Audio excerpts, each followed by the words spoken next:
There we go. Hello everyone, welcome back again. Welcome back again. I should have done this a bit earlier, but apologies. Was a bit keen to just get out of Lanzarote, to be honest. Sorry to rain, sorry. I mean, it should be less than 1 minute though, so... Yeah, you're definitely quicker than me though. YouTube's fault. I will blame YouTube on that.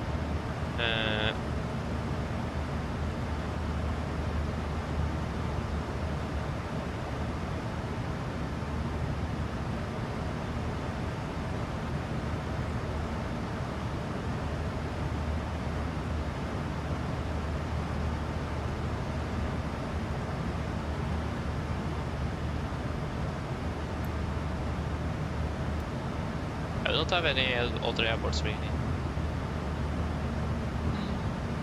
Maybe at Gibraltar? We have even Gibraltar approach online, but... Hey! Bobby Pedersen, hello, welcome, opening bell. Welcome. Is it, I can recognize the profile pictures of Fab in Liverpool. I like the fact that we have the same name though, I like that. At least welcome though, if it is you then long time no see then. Welcome back again.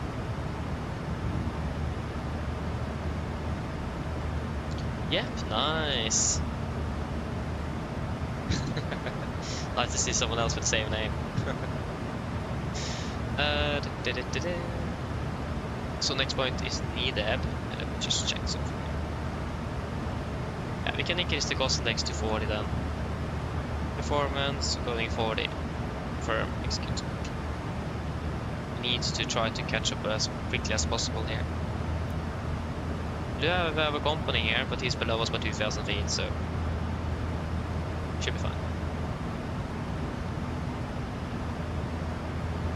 Nice.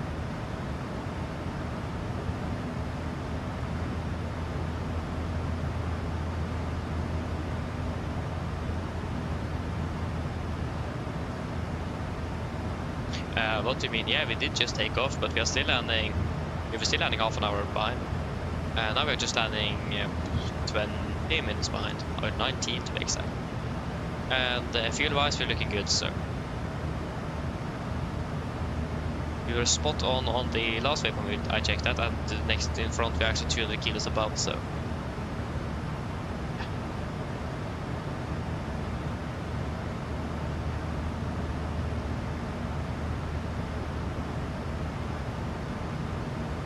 Oh, I understand. Okay, nice. Have you been absent from flying for a while then, Fabian? Yeah, we need to overtake him, of course. I mean, we are actually supposed to be in front of him. And that's the fact. That's something quite interesting happened in real life as well. The delay we had, they really had exactly the same length of a delay.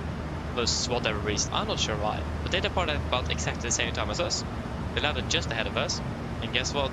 The aircraft in front of us in the sim, Jesper, is flying the charter flights that was supposed to depart behind us, and in the real world, a charter flight departed ahead of the scheduled flight that we are flying, like he did, and landed ahead of the real aircraft, or landed ahead of the scheduled flight that we're also flying, and he landed ahead of us. So we're basically mirroring this real aircraft that's flying now, because it is basically pretty much the same. That's a bit funny.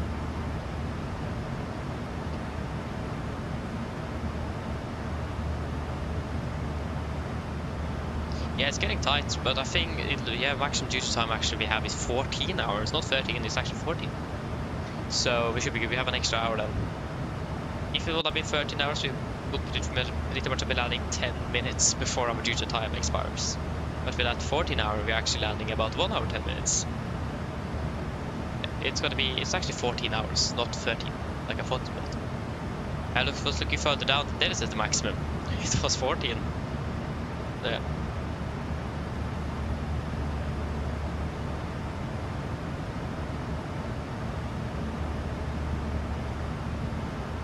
Actually, to be honest, it's a bit strange. It is. It is a bit strange. But I've been absent from flying. Hope we will get back soon then. The thing is that it is pretty, like flying, I can say it's pretty similar to how, like a bicycle, you don't really forget it. It just takes a little bit of time and then you remember everything. And it all depends from person to person though, but I guess it pretty much is. Yeah, I know, Tromsø Granca. One day. We'll not be flying home though, but yeah, indeed, we'll try that one day.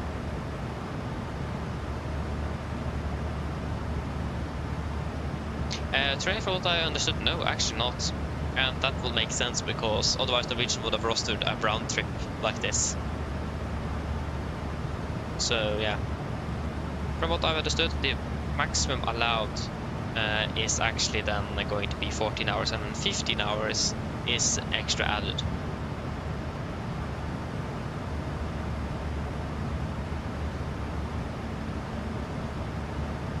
Again, if it would have been 13 hours, Norwegian could really have flown this flight as a round trip, so.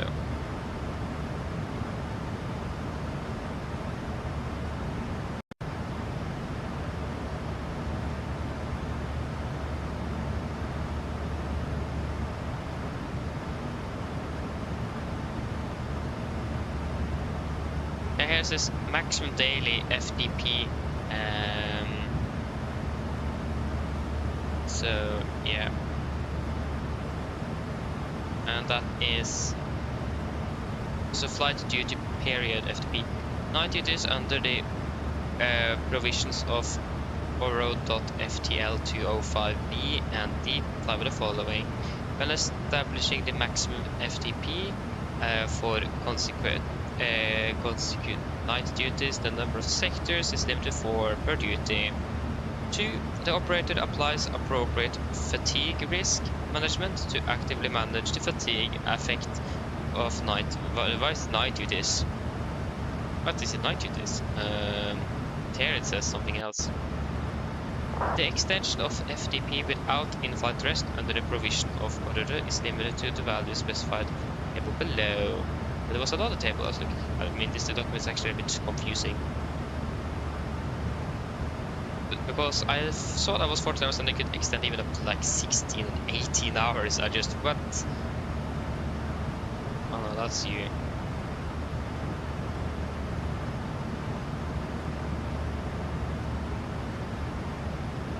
Just go to the last page.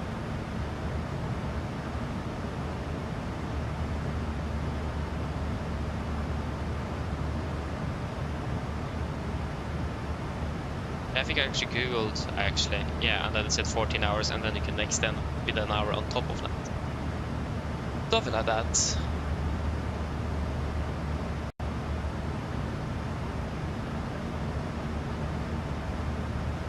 I got a Boeing 2024 and getting flying back soon. Nice though.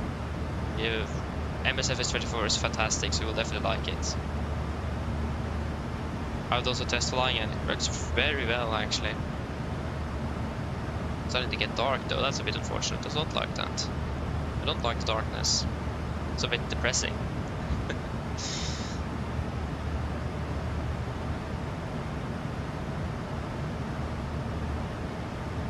Oh yeah, okay, I see. Fabian, yeah, makes sense. Nice. Yeah, that happens.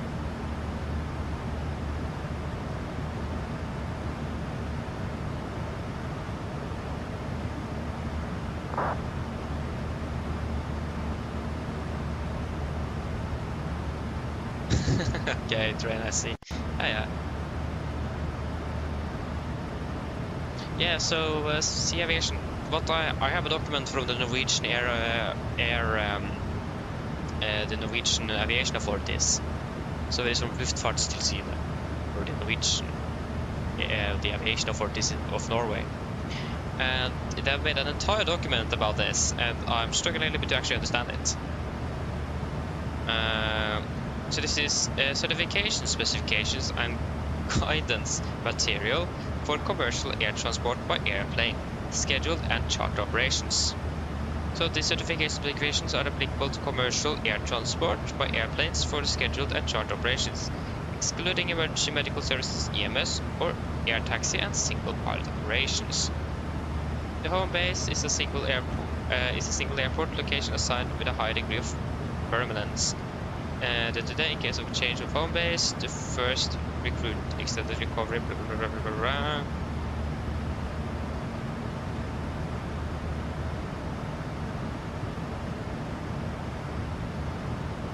it's a lot of things, but from what I understood, it is actually because it says maximum daily flight duty period with the extension here, and then between 7 and 13/21 is 14 hours. But when I googled, it said that it was 14 hours, and then you can extend it to 16, maybe even 18 hours. It's just what? It's a bit confusing. It is hard to understand these duty time things. But nevertheless, we still have that 14 hour with the extension, so it is not going to be a problem. We just then need to head to talk with the person. I think, actually, do you know what? We should take a precaution. We should take the 13 hours as the maximum, and then we'll take an extension of 14 hours. So we'll talk to the cabin crew and ask them how they will feel about it a little bit later, and see what we'll do. So I think we'll take the precaution, actually. I don't want to lose my license, so we'll take the precaution. It's a bit interesting, that document. It's a bit hard to understand, to be honest. So, but yeah.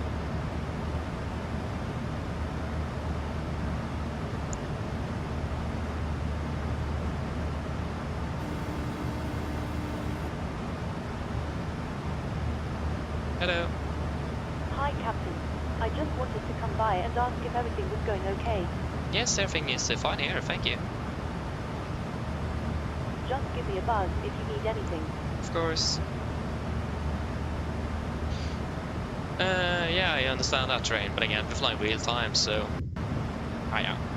At least we had it had been dark here in Norway for quite a long time already, so yeah. Train, do I play games? No, not really. Actually, I don't have time. Either I have school or I have this, so I don't really have much time.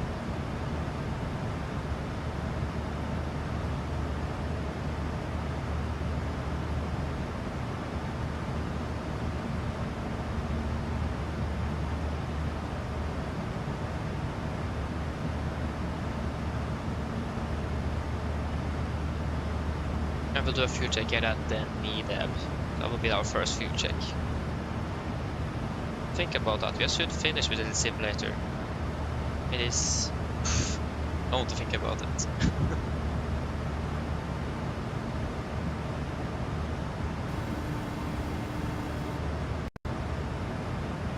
Hello. Hello. I was just wondering if you were hungry. I'll get you something to eat if you like. Do you guys want anything to eat?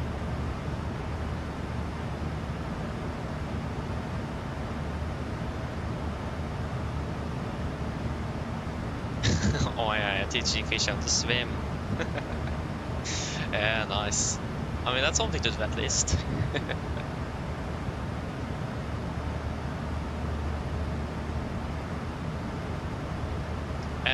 Sea Aviation, yeah, that's absolutely right. Yeah, they will have a layover. So everything north of Oslo flying down to the Canary Islands will have a layover because it will exceed the duty time. So yeah. That would be a layover indeed. Or they may also deadhead on the same day. I'm following a few Norwegian pilots on Instagram, and I saw one of them that flew from Ålesund down to the Canary Islands. And instead of laying over, she jumped on a flight to Oslo, and she was then flying back home again. So he was home 15 hours later, including the flight down and the way up. It took her 15 hours to complete. But she was not on work or on duty, so she was just deadheading. She got paid though to fly home, so I mean, not bad. But that's a long day though. Repanini.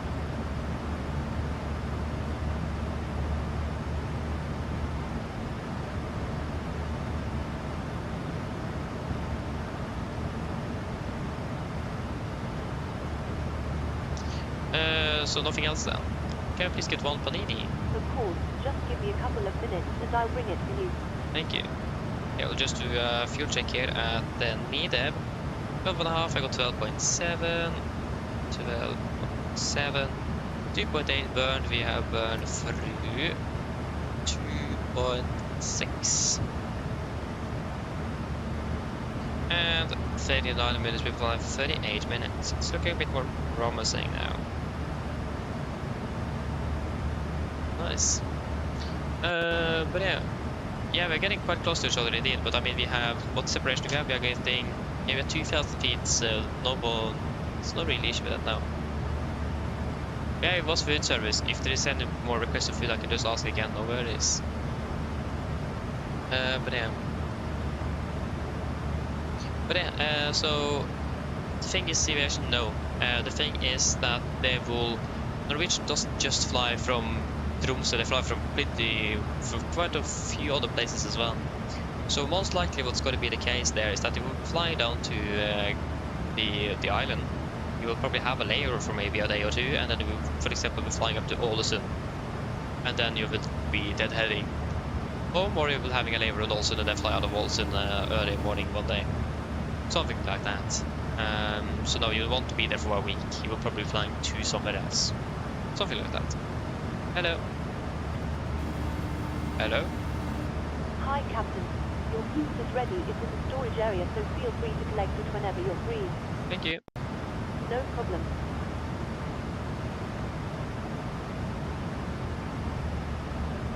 Spicy brownie. Oh yeah. But I can get the brownie.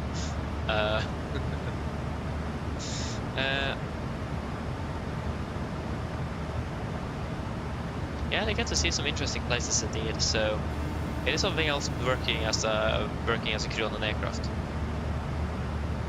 Yeah, normal one. Okay, I will not give this. You don't have a spicy brown in M&S, so let's have some spicy sauce with you.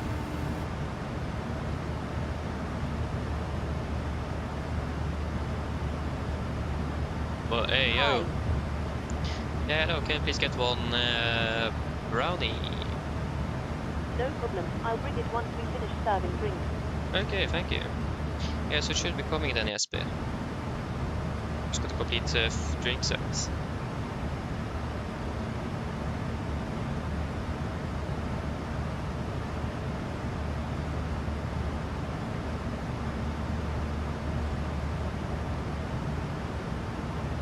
Yeah, I understand what you mean with spicy brownie now.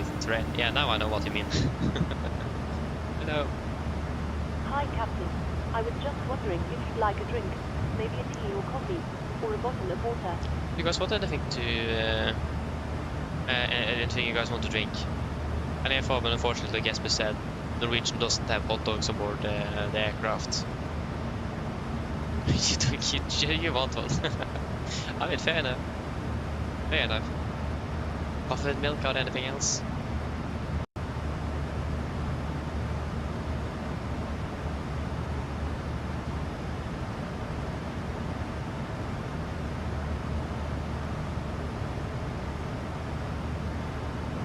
Cola, anything else?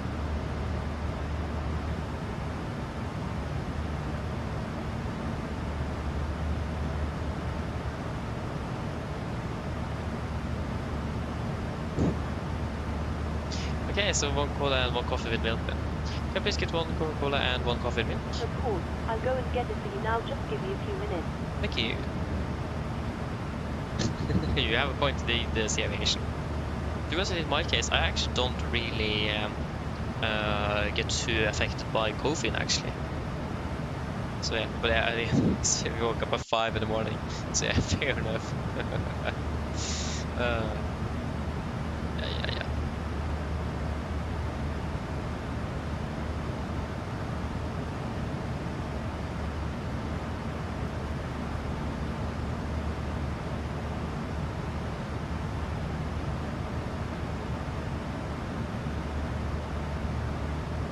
And you need a power gun, yeah, exactly.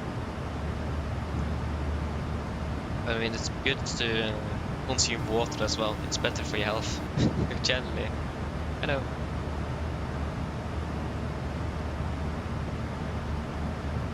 Hello. Hello. Hello. Hi, Captain. I've made your drink. They're waiting for you in the galley area. Thank you. No problem. Oh, that's not good train. That's not good. No.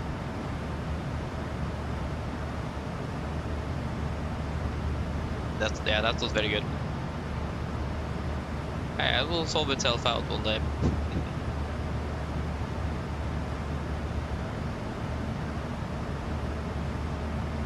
Just need to try to stop. Oh my days, how many times are you going to be calling us today, Cameron? Hello. Hello? Hi, Captain. Your food is ready. It's in the storage area, so feel free to collect it whenever you're free. Well, that's a problem. Yeah, that's a brownie. Oh yeah. Thank you. No problem. This. Are they calling us so often? They just can't give us one call.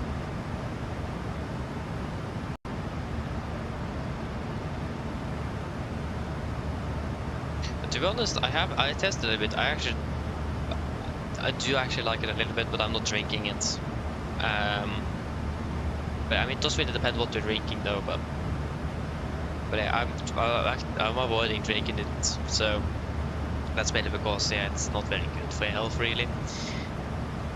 And it's easy to get addicted. But at least some of them actually do taste fairly good, and I hate that.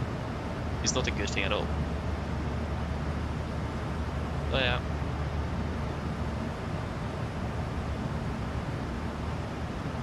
You can drink 5 Powerade and still be able to sleep. What? Not good.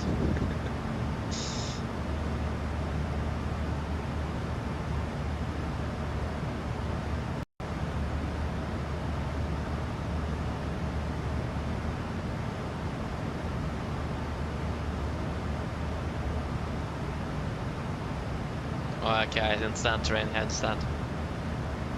Enrico, from what I've experienced with my limited experience in 2024, yeah, it does feel better, at least smoother. So yeah, it does feel a bit better indeed.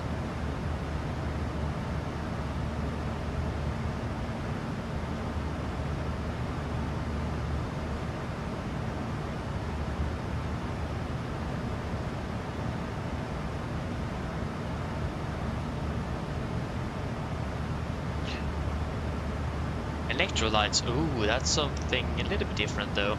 That's what we have in batteries. An electrolyte. That's what's in the battery on the 737, for example. I hope it is not that in the... I don't think that will taste too good. Having acid in your drink, ooh. Yeah, I understand you though, Jesper. I understand what you're trying to say, yeah. Just need to mention that. Yeah, nice though. I actually I got a chocolate bar from my cabin crew, so yeah, my mom gave me that. When was that? It was on the ground at least. I also got a Christmas soda as well. So 5-star 5-star service here.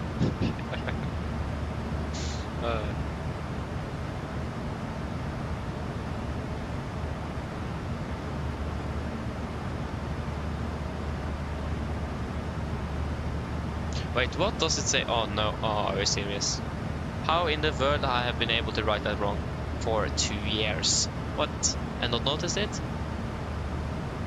The thing is that I think I wrote it and I clicked on one of them. And then that happened. Oh my days.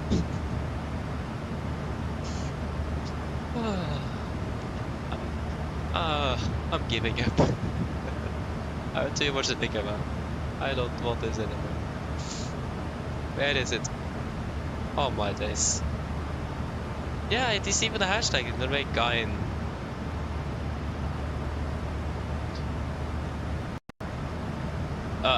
Norwegian. Most of those 350 videos is probably from me. But it's 15 channels though. Now I changed the hashtag. Thank you for the heads up though, Rico. I didn't even notice it. I see it. I got this as a what is it called? I don't even remember what it's called. But it was there at least, so no wonder I managed to click on the wrong one.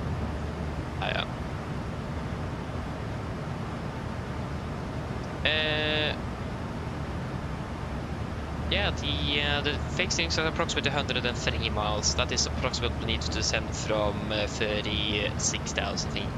So 103 miles. But now, if you need to divert for whatever reason, now it's quite easy to make a faster decision on where we could divert. So yeah, I mean, this is a part of the job. This is something people don't really realize what pilots actually are doing in cruise. It's not just sitting and let the autopilot do some fuel check. You actually check, especially if you fly over the Alps, for example, or the Pyrenees. You actually need to be even more careful if you have an emergency descent, because you can't descend up to 10,000 feet. So yeah, that's something most people actually don't really realize. Yeah, I think probably everyone have such a period in the life terrain to understand that. Yeah, okay, so you normally use 90 dark miles, yeah. At least it said it said that you could just add if you multiply the two first numbers in the altitude with 3, then you will get approximate mileage you need for descent. I said that on the SOP at least, so I just used 36 times 3, and that gave me 103, so that's approximately what we need for this specific flight level.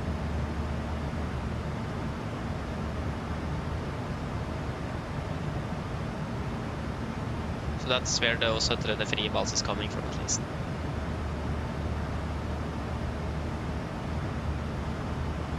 Oh, it's 108. Oh, apologies then. My math is not the best then. I just missed by 2. Yeah, where in the world did I get that 6 from? I even said it's 18. What? Okay, I'm not sure what I'm doing. But I mean, it's 2 miles, it's fine. Okay, apologies. Oh, there's 103. How in the world did I get? Where did I get 3 from?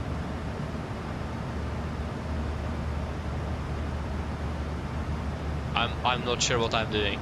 I never said 18, and then suddenly I got a 3 or 6. What did I get? Where did I get the 3 from? What? Okay, now I'm not sure what happened. Yeah, probably because we timed it with 3. Yeah, that's another way to do it as well. Terrain, but it is actually easier to do 36 times 3 in your head than doing 360 divided by 3. And actually I found out that those two numbers and times 3 is actually very accurate. I mean, there's no point in changing the rings really. It is, how much is it, 5 miles difference? It doesn't really make a huge difference, it doesn't. It is mainly just to easier as well to be able to see where airports are. So yeah, we should be fairly fine actually.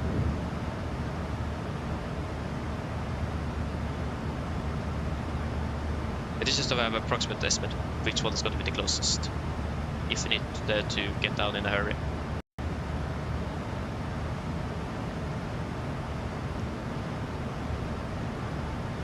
But yeah, I'm not sure if what? I still don't know. I'm not sure where those where did that 3 actually come from? Yeah, that's going to be annoying me for a while. Where did I get the 3 from? Oh, no way.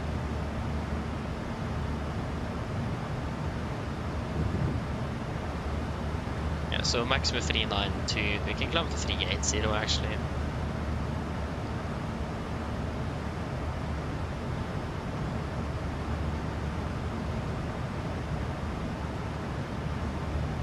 Yeah, exactly. I heard about that. I also have normally done it for fuel checks, but since this flight is pretty much we need to do a fuel check every waypoint, then it's not really a point. But yeah, I also done that before. Yeah, turbulence as well. I also done that a few times, but I have pretty much now ignored it because yeah, we don't really expect much turbulence at all. We actually do anticipate some turbulence now en route, but it is Microsoft Flight Simulator. Even with active sky, I don't really feel much. So I'm probably starting to regret my choice of buying that add-on because it didn't really change much. But I'm not sure why.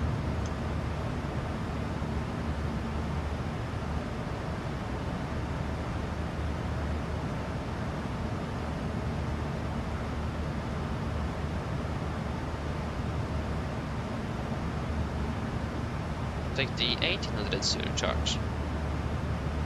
Yeah, so then we have some. Yeah, all of the turbulence is we're actually not going to be flying through it. Oh yeah, we are going to be flying through it. Yeah, from the northern tip of Portugal and all the way to Ireland, we're expecting moderate turbulence. I can't find where the number is. Oh, there is the number, it's a 3. Yeah. And if you then take the midnight charts,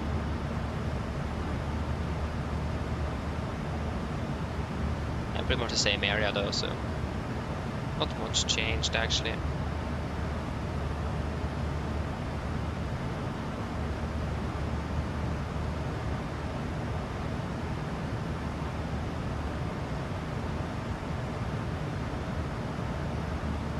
Yeah, I know. That's something I really like with Fly Short. You don't need to think about the NatTrack procedures, the sloppy procedures, the ETOPS procedures. So much relaxing flying short to medium haul. Really like that. That's one of the reasons why I don't really want to fly long haul, because then I need to learn all of that for one flight and then I will forget it for the next one. So it's better to just stay at what we are doing really.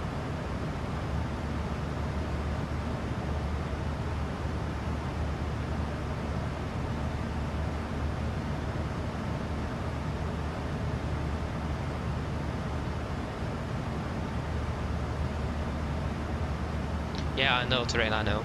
But at least on the Norwegian SOP they said, yeah, take the two first numbers 36 times 3. So not doing what the SOP says, and I found it more accurate than the meters and the divided actually. The meters is a nice tool indeed, but actually times it's actually more accurate.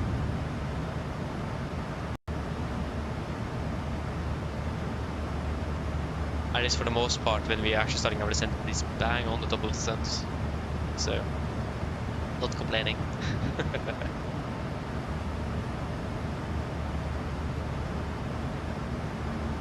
But we'll almost be flying for an Avro already, but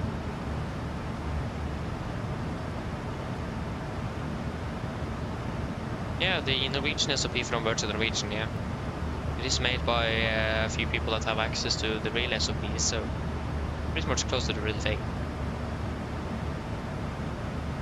And I can confirm that as well,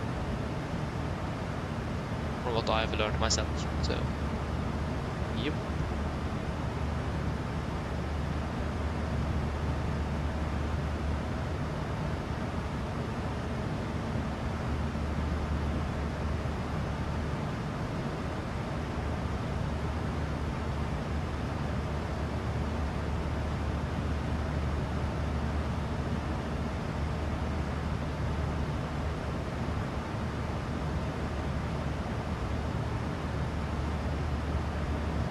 I'm actually not sure. From what I probably can just transfer hours.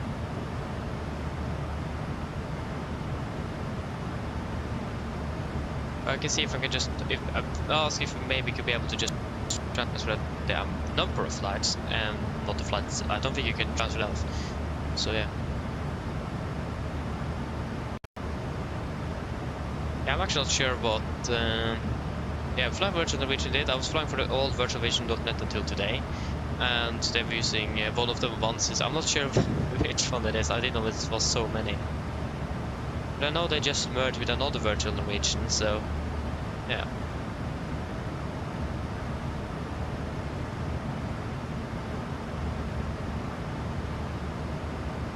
I mean, Marrakesh is pretty irrelevant now because it's quite far away, so.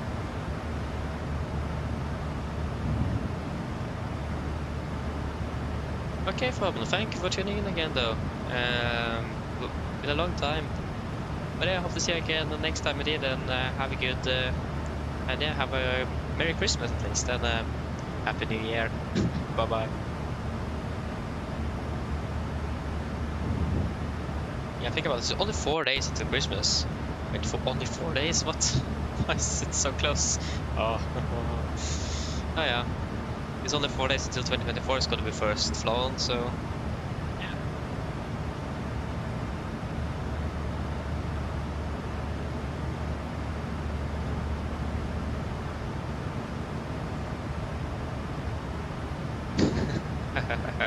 Yeah, terrain, yeah. Okay, you don't have fever now. That's good, yes, but you're starting to improve. Not bad, that's fantastic to hear. Yeah, I thought about something like that indeed, Sea Aviation. At least Porto is something I thought about. It's fairly close to the end. But it is mainly, I wanted to see if we can find an airport that is suitable a little bit further north in Spain. Because I'm not really thinking about maybe flying en route, because what I'm doing now is basically for the closest airports and approximate distance since we're flying over the sea. But we're flying over mainland Europe, that's not really going to be a relevant problem anymore. So, but the problem is that we're not going to be flying over mainland Europe for the entire flight. We're just flying alongside the coast of Portugal, flying over Ireland and Scotland and then into Norway. We are not flying over mainland Europe, so we need to do this a bit more than normal.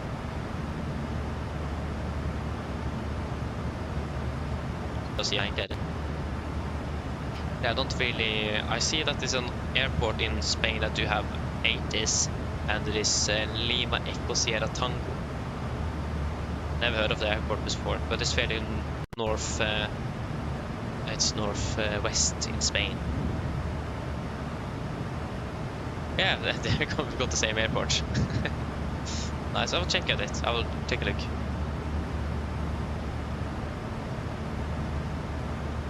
Oh yeah, I understand train. Yeah, actually last time I flew to Lisbon as well, I think the sim crashed. I think I've never flown to Lisbon here because of sim crashes all the time, so yeah. Hey, nice Robin, finally done with work, welcome back. Yeah, so yeah, they are flying there 737s and Airbuses. Yeah, we just need to check in regards to weather as well. Weather and approaches and so on. Yeah, the thing is that it is currently marked as red on the on the map here, because yeah, we have 3,000 meters of visibility with heavy showers of rain. Yeah, not the best weather, is it? But I mean, if you're to divert, we don't really have a better option, do we? There was an airport fairly on the peak here, but this is a GA airport. This was a very small airport. Yeah, no, not good enough. We have this one up here. This large one, yeah, that is not good enough neither.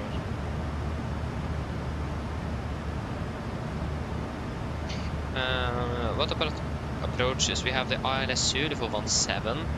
That requires, yeah. Yeah, it's a fairly high altitude airport though. It's 1,040 feet on the minimum there. What?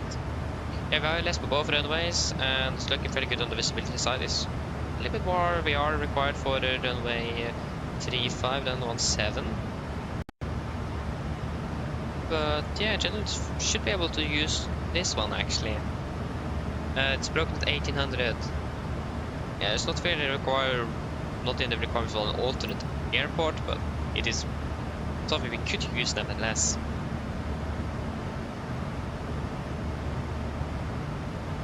Oh yeah, we were just here. But not Lima Echo Alpha Sierra. Lima Echo Alpha Sierra. Okay, let me check that one as well. Lima Echo Alpha Sierra. Weather, yeah, that's looking much better.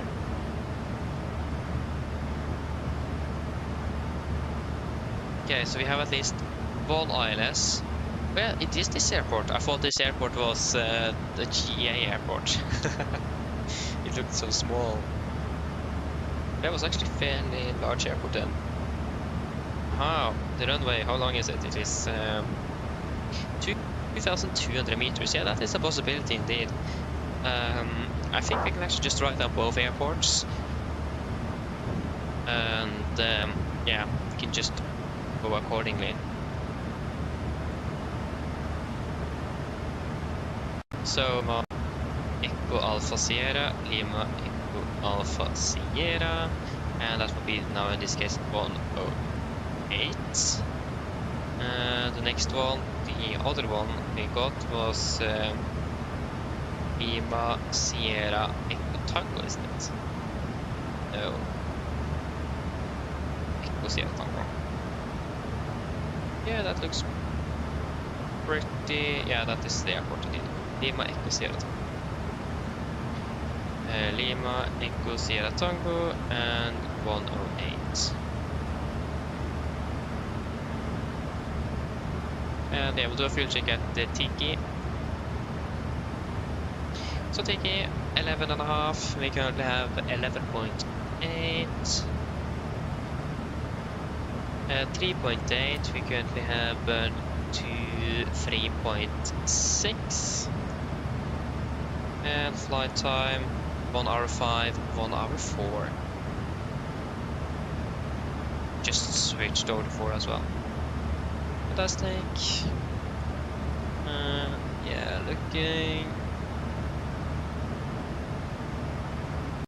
Yeah, it's looking good at least. Everything is working as it should.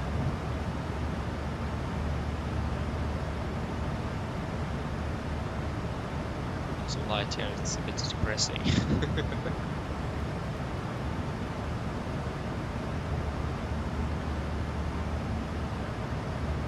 So at least we have all two airports, and that is going to be fairly close to the coast. That can potentially be used. So yeah.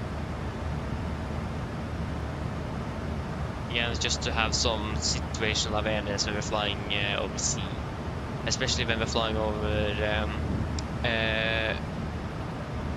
I'm not even going to try to pronounce that, but flying over the Atlantic, north of Spain and west of France, especially there, flying over a large portion and where close airport is fairly far away. And maybe do a Brest, so we can set that one at least. That's fairly close to the peak in northwestern France, but I don't know many other airports along the coast that's going to be fairly close. I mean, the Norwegian are generally around France, but yeah. Yeah, I quickly just need to go on the toilet, so we're back in just a few moments.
Okay, I'm back again.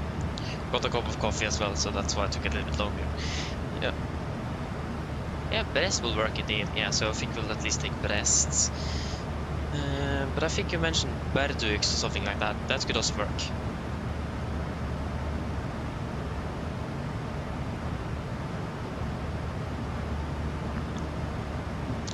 So yeah, something like that should work quite well actually. Oh, it's so hard to regulate the air quality in here because it's quite cold outside now. It is still above 0 degrees, but yeah, it's still a bit cold. But if I want fresh air in here, it's gonna be very cold. But if I then close the window, it's gonna be very hot in here. So yeah, it's a bit hard to make a perfect balance. But yeah, at least we'll take Brest then a little bit later. But we do have that other airport, even though the weather is not the best, but we have that as a potential user in case that will be required.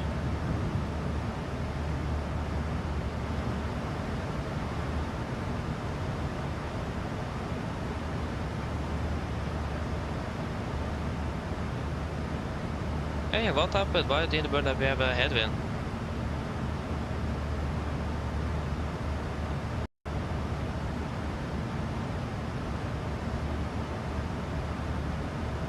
Oh yeah.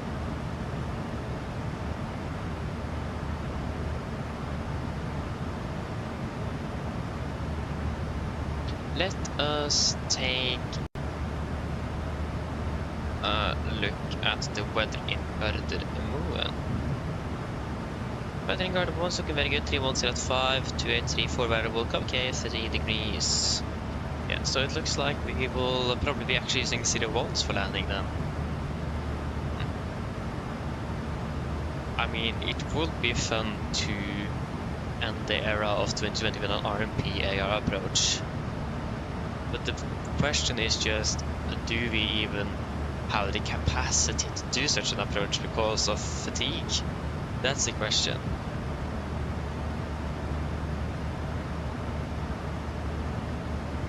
Yeah, I think in regards to where our routing actually is going, it will make like Shannon and what is that airport called again? I don't remember what it is called. They were fairly close to the peak here of England. No, not Southampton. That's way too. I thought about Southampton, but yeah, disregard that. But yeah, at least Shannon should work, and maybe even Dublin. So, but that's going to be further north. We still need Brest in the south and Berdux or whatever that airport is called. So yeah, I mean Cork could also probably work. Actually, not sure which one is located where. Is this Shannon? This is a Kennedy or something. That's not Shannon. Which one is going to be the closest one? This is Cork. Okay, and this is Westford. Yeah, but where is actually Shannon? Kerry? Is that Shannon? Oh, yeah, Shannon is there. Alright, they would definitely not use Shannon then. We'll use Cork then. Yeah, good call, Sea Aviation. Good call. So yeah, something like that. So Cork there, and we need to find. I mean, Cardiff could work, but it's quite far in the land. We do want more on the tip of Britain. But the thing is that we also do have Brest fairly close. So I don't think that will be. I mean, it isn't a requirement that we have something very close to us. It's just that we have some sort of situation awareness on regards to what airports are going to be the closest one, if in case we have hurry to get down. So we don't need anything significantly close. Yeah. UK, Echo Golf Quebec.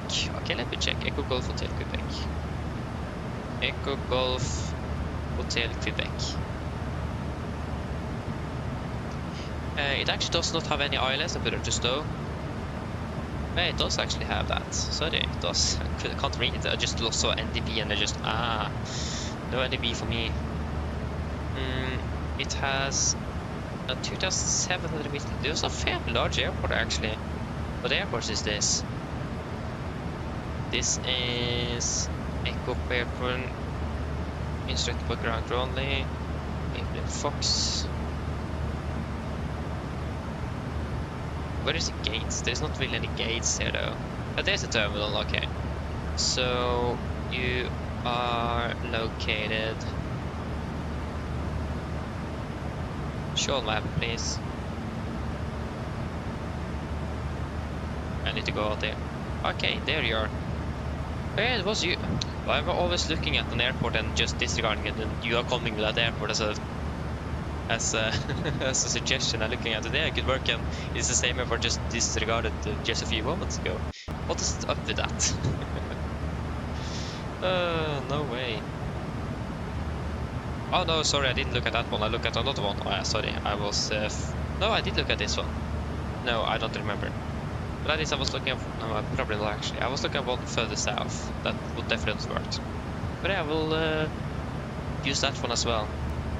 Okay, so let us write that down on the flight plan. So.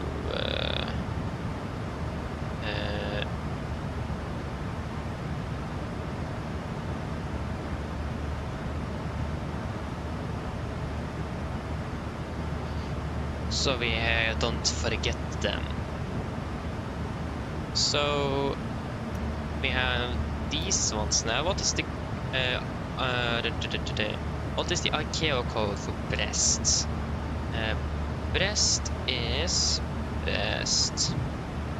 That would be Belarus. What? No, flying to Belarus.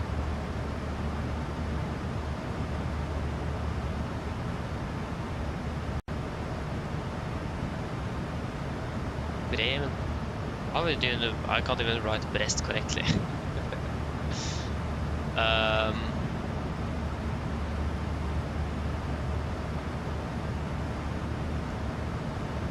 B-R-E-S-T.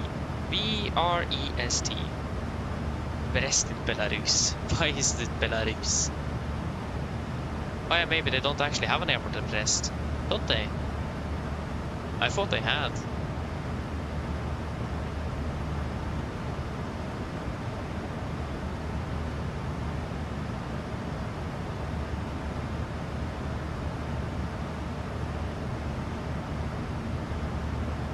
Let me check here on the map. They should have.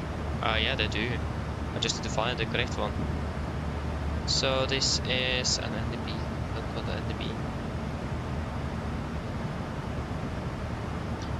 This is something.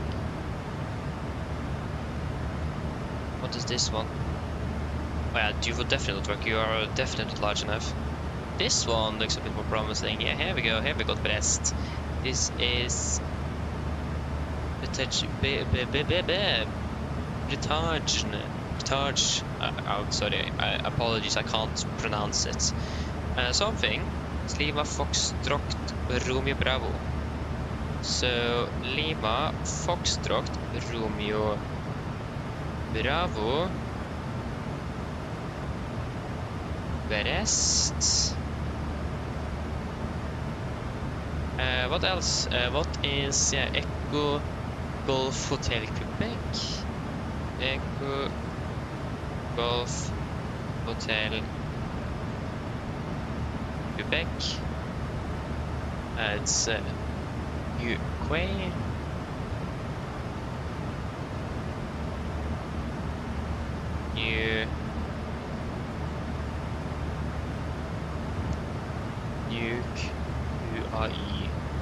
U-A-Y. Oh, I'm writing so large though, my days. Takes the whole page just writing down 2 airports. And then we got Cork. What is the ICAO code for Cork again? I do not remember. Cork. Kork. There is Kork. Oh, come on, I clicked on it. Kork, Echo, India, Charlie, Quebec, of course. Echo, India, Charlie, Quebec.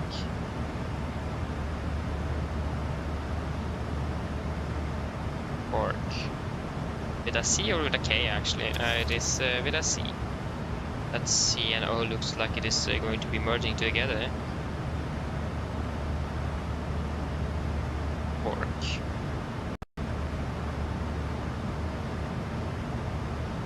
Yes. So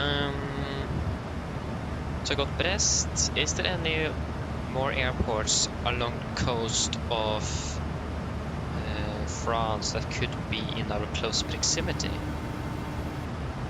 while we are flying there? Hello. Hi, Captain. I just wanted to come by and ask if everything was going okay. Yes, everything is fine here, thank you. If you need anything more, just give me a call. Of course.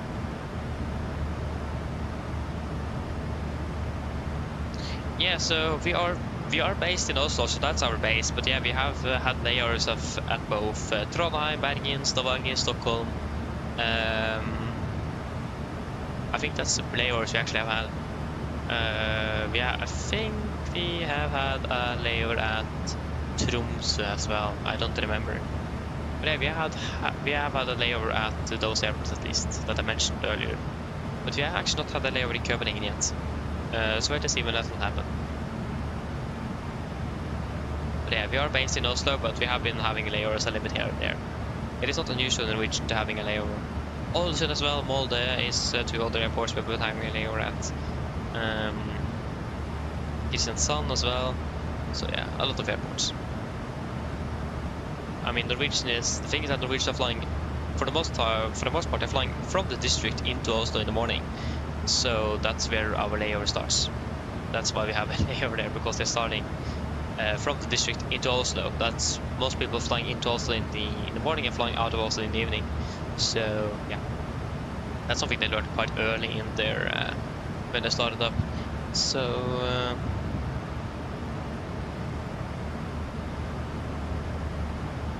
so yeah, that is something at least.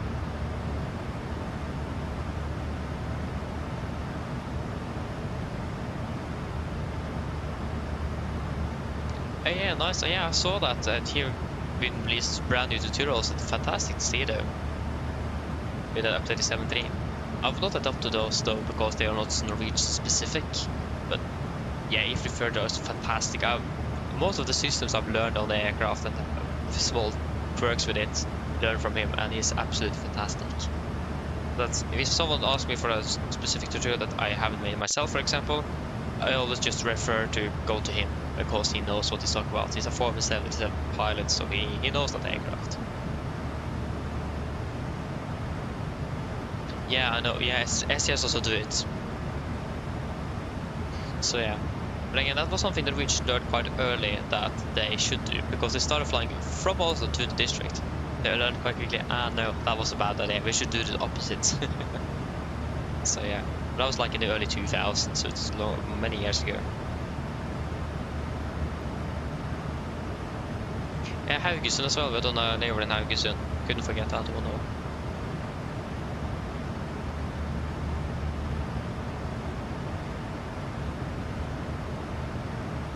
Dude, that's a very good question, Enrico. I don't really have a good... I mean, the first thing you definitely should do is make your graphic settings perfect, so you have smooth performance and yeah, reduce your stutters.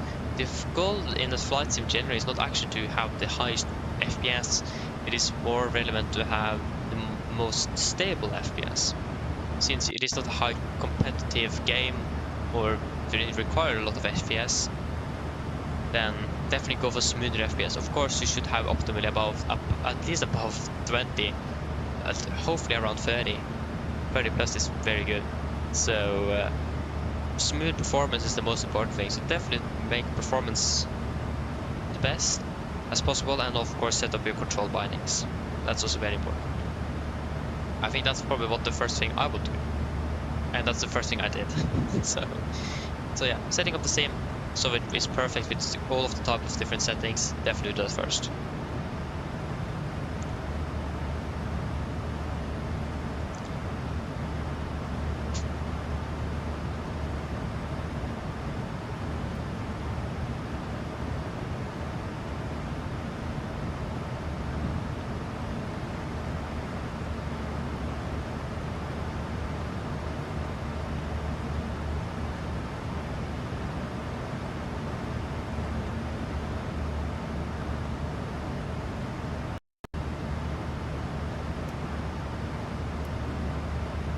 I actually don't think, yeah, that's why that's of course why we got that one airport, yeah, right, because the other airport was not the best weather. Oh yeah. Otherwise the other airport wasn't really necessary. Yes, we welcome back again. Welcome back. Yeah, the flight is going very well. It is. So not really complaining at all. It's looking fairly good.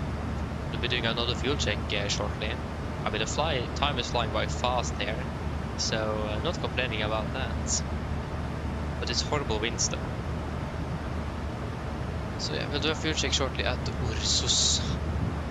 Ursus.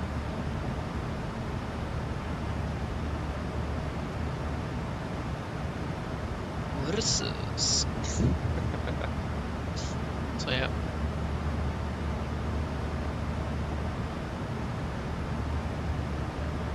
Yeah, see, I've actually already done that. I have done 2 jump seat flights. I got rejected just on the one, so I tried 3 times and I've been able to do it twice. I've done that, but I've been a little bit nervous, especially the first time, so I didn't actually ask any specific company questions. But I've been monitoring the flight indeed. So yeah, I have done that. It's a lot of fun. I really enjoyed that.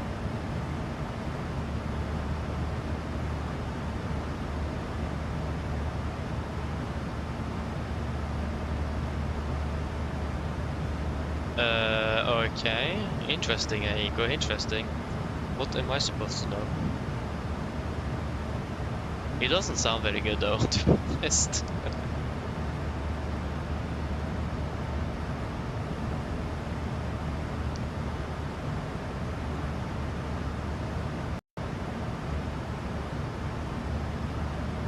I've been able to actually sit on the jump seat all the way down to Madeira. Sorry, not Madeira, Madrid. That's nice though. Nice. Was it all the Norwegian SAS?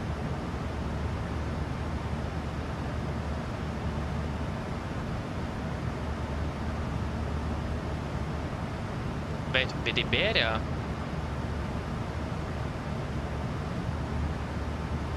I would have been able to sit with Iberia. What? Okay, that's impressive.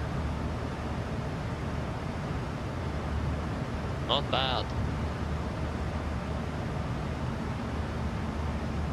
But yeah, we'll do a quick fuel check then at Ursus. So 10.5 tons, we got 10.8. 4.9 burn, we have burn 4.6. And 131, 130.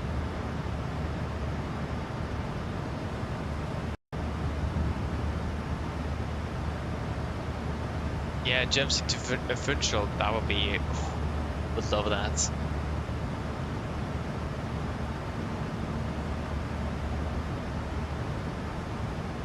Also, actually they managed, what? So they actually then let you in the cockpit.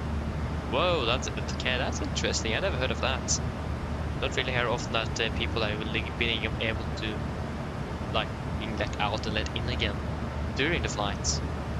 Interesting. I mean, that will make sense indeed, but still, it is interesting. Yeah, not bad, not bad. I wonder what the passengers would have thought that they just come to you and just, yeah, you can go back in again and just walk straight in through the cockpit door. Just, what? But yeah, you learned very much. That's fantastic, though. Not bad.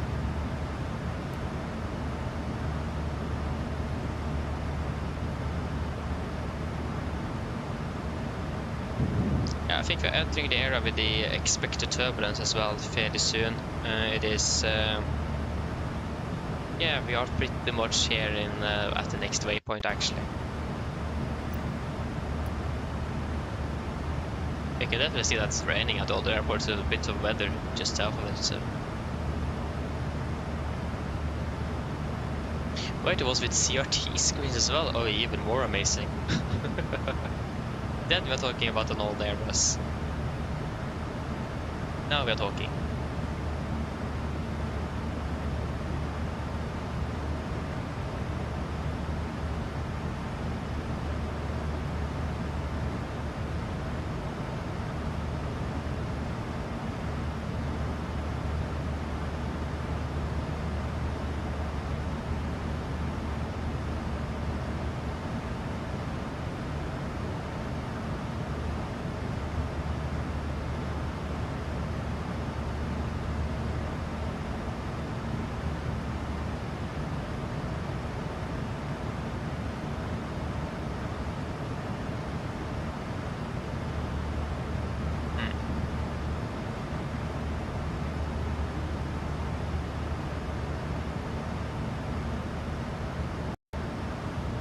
Yeah, I mean, generally though, actually the CRT screens are not that much better really. It is, you actually don't get all of the screen because of the curve of the screen.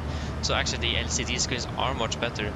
But yeah, I understand what you mean. There's something iconic with the CRT screens. It is something else than LCD screens, it is. But yeah, I mean, generally though, LCD screens are just much more efficient as well. They do the job for less power, so. I mean, we're going to be learning about CRT screens at school this year at some point. Cathode rated tubes is what it stands for. Cathode rated tubes. From what we have learned so far, at least, it is basic that you will just smash electrons at a very high power into the screen, and then it will show you. So. So yeah, again, it's very energy intensive.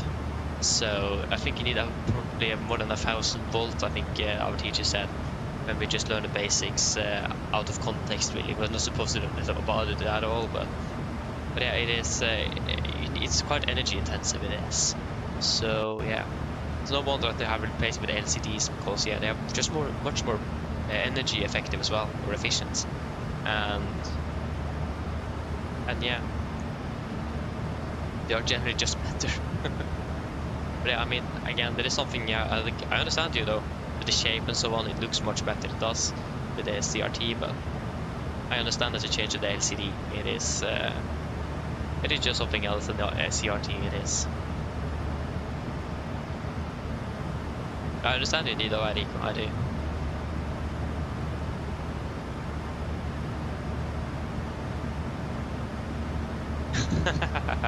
Yeah. I mean, our teacher actually have been working on the 737, so it is not called like that on the 73 nevertheless. He actually have been working, been working in the Norwegian Air Force for many years, and then he worked for SES for many years on the 737. So there's so many teachers at school that actually have been working for SES. What happened with that? At least I know about 3 of them. I think there's 2 of them have been working for Norwegian, and 1 of them is actually still working for Norwegian. Actually, he was just a substitute teacher. But yeah.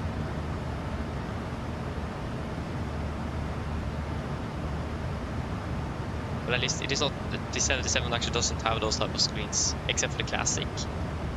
But yeah, I understand you. Maybe I should say that, but he may not even know. That's the thing. Since he probably don't know much about Airbus.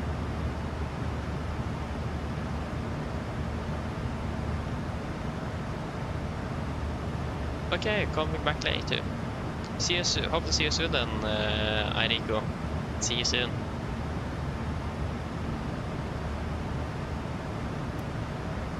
It was dinner tonight? Huh, that was a late dinner today though. Just remember that. It was late today. But EIS1 and EIS2, yeah. Again, I'm not flying Airbus, so I heard about those before, but I didn't remember it. So yeah.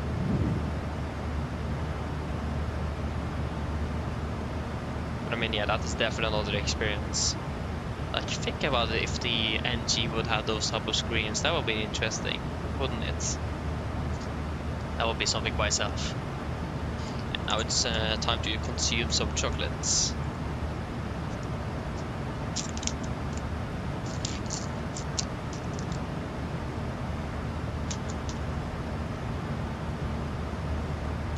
Yeah, I've heard that Sea Aviation, so I'm so happy I'm flying Boeing. Airbus is just it. That's something I've heard from. There was a former 737 pilot that I've heard that said he loves flying the A320, but when you're going to start troubleshooting, it's actually more difficult because there is so much more stuff going on. On the 737, you just get a light, for example, ELEC, you just go to the electrical panel and you see what's wrong. Easy and simple. But on the Airbus, you have so many different ECAM pages and all of that. It's a bit hard to troubleshoot and get to the root cause of the problem. And I mean, it's probably not as easy as well compared to like on the new Boeings as well. On the 777, it's probably a bit harder there as well, like on Airbus, because of that's probably automation getting more and more advanced. Troubleshooting is going to be so much more difficult because you have so much more things that could potentially go wrong, and you have done so much more things to go through to find out what actually the cause of the problem. So that's a wonderful thing with the 60s design on the 737. You just get a light to the system, you look at the system, and you find the problem. It's actually much more easier.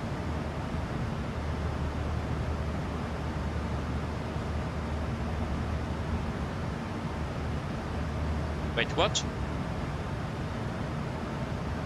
8,000 pages for the AMD. Okay, that's not good. Yeah, that's a lot. That's a lot to read.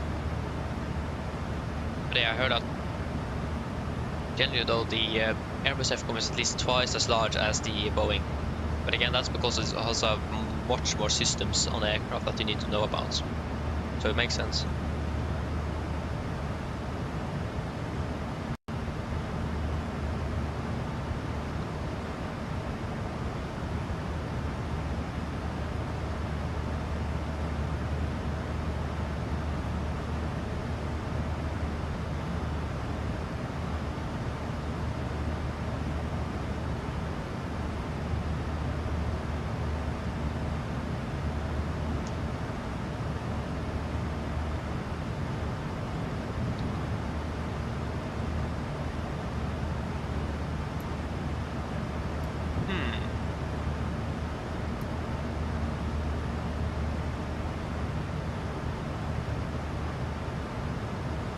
But yeah.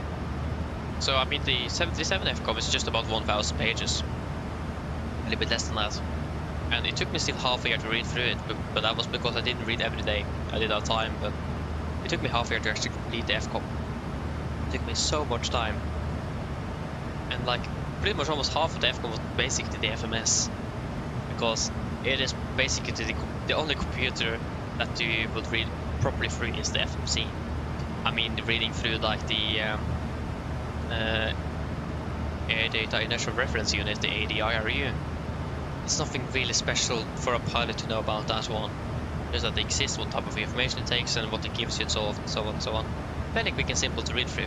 The FMC, that's basically where you do everything. So, and there's so many features on this FMC that many people don't even know about.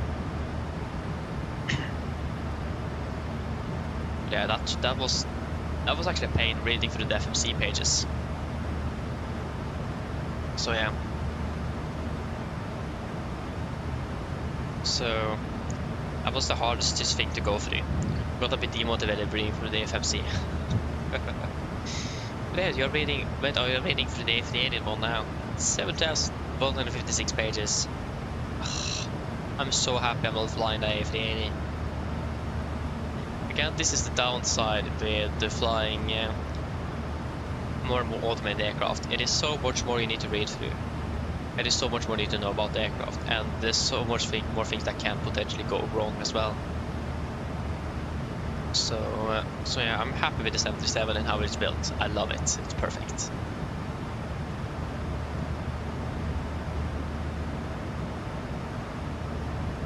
I actually don't have an NVIDIA card. I have an AMD card, so I don't have frame gen.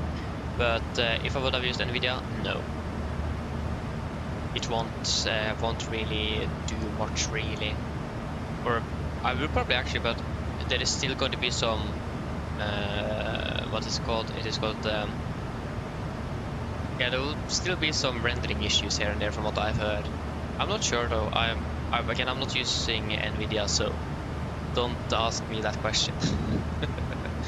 So how the result will be, I don't know. So, but at least I'm not using any type of frame generation or FSR from AMD. I'm using normal TAA because I can. But that's not very important, no. There's quite some heavy rain going on down here.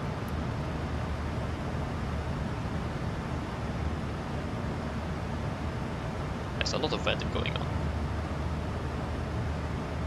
Go dark mode. There we go.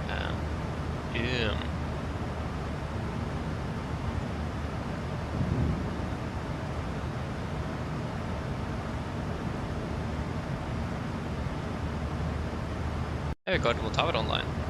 Nice.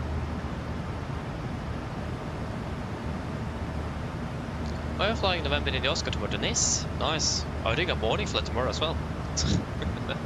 Flying a lot.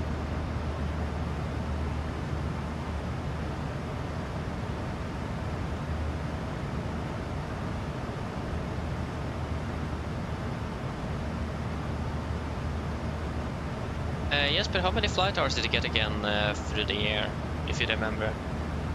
I think I saw that you had like 1600 hours on the 737 this year. That's a lot.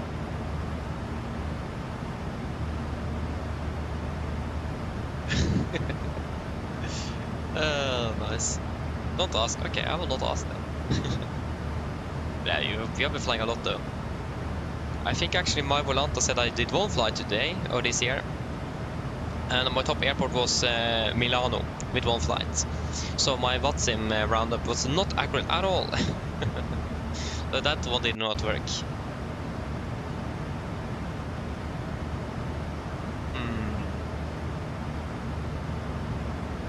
Yeah.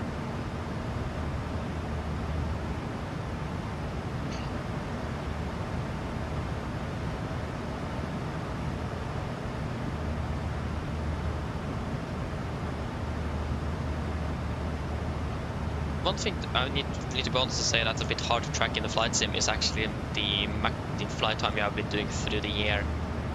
I'm actually not sure what the maximum is, but I think the maximum in Europe is about 9 hours a year. I don't think you can fly more than that. And to be honest, it is very hard to track that in the flight sim. So yeah.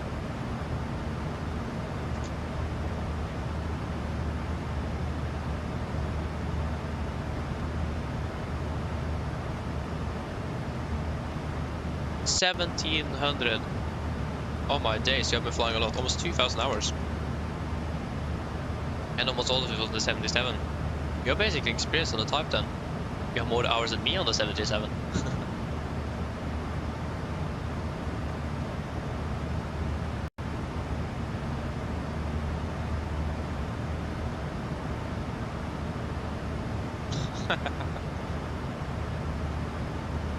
Yeah. I would have done the same if I was in 10th grade. So yeah.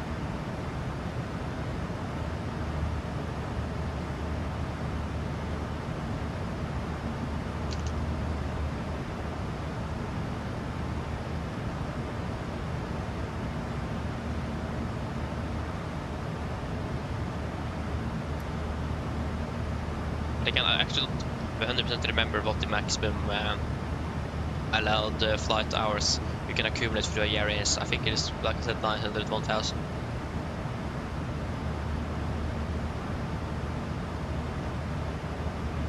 Yeah, again, I'm a bit unsure though. I would love, maybe I should ask the developer of Elevatex to make that where you can have a specific tab on Elevatex that will count your total hours through the year. That would actually be fantastic. You can see how many flight hours I have through the year. I actually think Virtual Norwegian as well as Avances have that. No, maybe not. Just the past 2 months, for example. Past year. I will maybe could send a message to Dan and ask if we can implement that in Elevatex. He said so. If I have any things I would like to have in the app, yeah, I should just give a chat, give me a message. Okay, that didn't sound as good as give him a call. But yeah, maybe I should do that.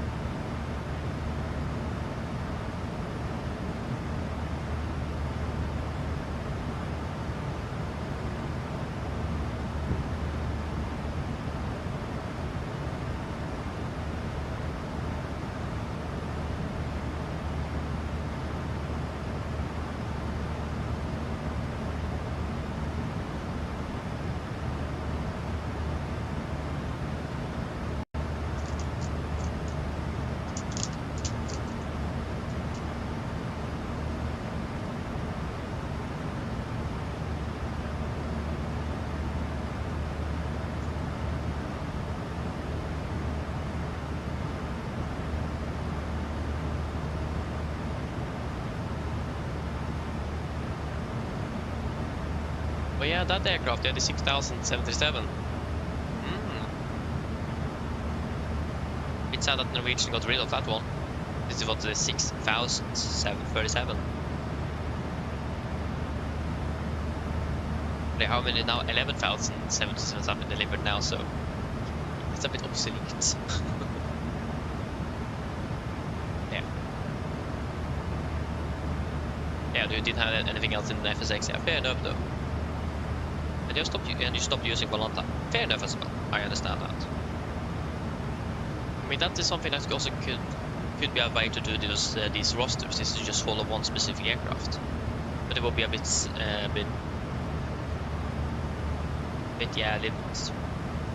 just flying one specific aircraft all the time. So yeah, not doing that at least.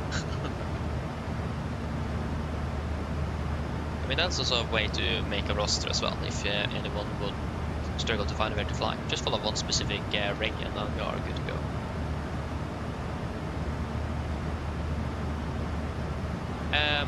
Terrain, from what I know, they are mainly now actually focusing on replacing them with a MAX.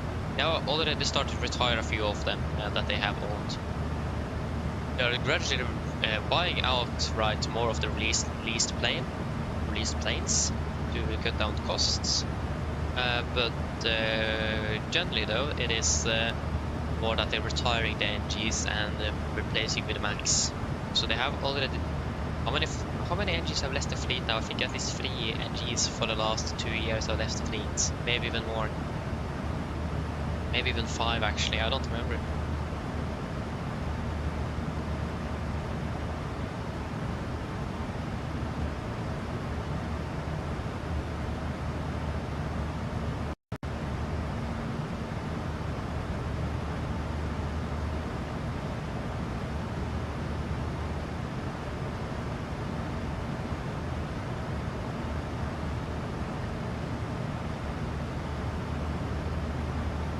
Yeah, I agree with you. I totally agree with you. A bit strange. Like, I even have pictures on my computer, my desktop background from the Dash 300 even in winglets. I thought it was the 800, then I saw it suddenly.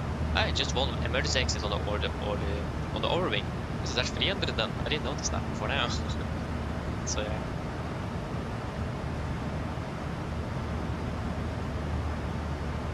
Yeah, I mean, North Shuttle. To be honest, I do like the Nordic more, to be honest. But I mean, that's me though. I do prefer the Nordic or North Shuttle. But I do understand your point though. North Shuttle was a cool call sign indeed. But I mean, the coolest one is Red Nose. I would say Red Nose, Nordic, and then North Shuttle. I mean, we also had a period we had Norseman.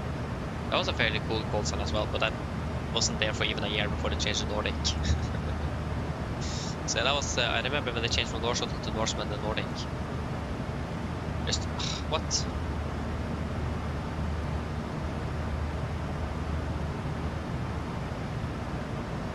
Yeah, the North Shuttle call sign was something by itself, yes. Again, I do actually like the Nordic over the North Shuttle though. The of course, the angry one is Red Nose.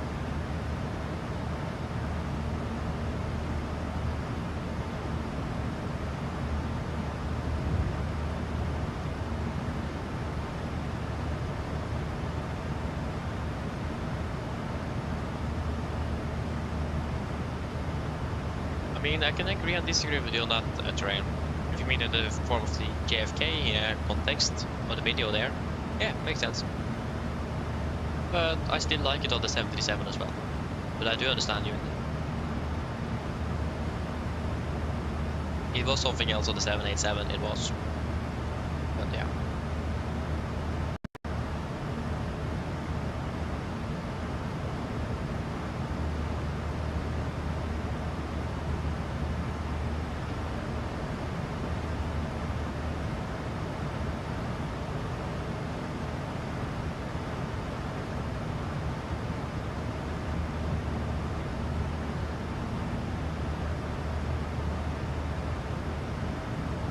That's a good question. I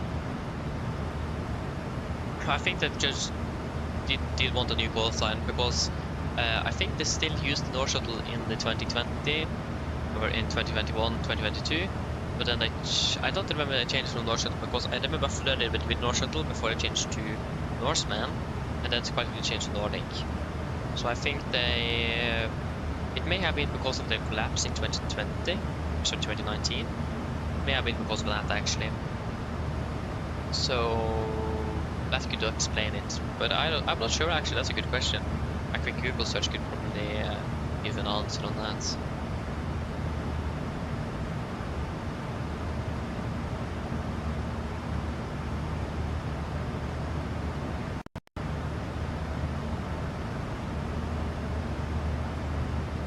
Yeah, now the winds are gradually changing to more of a head, sorry, tailwind. Right.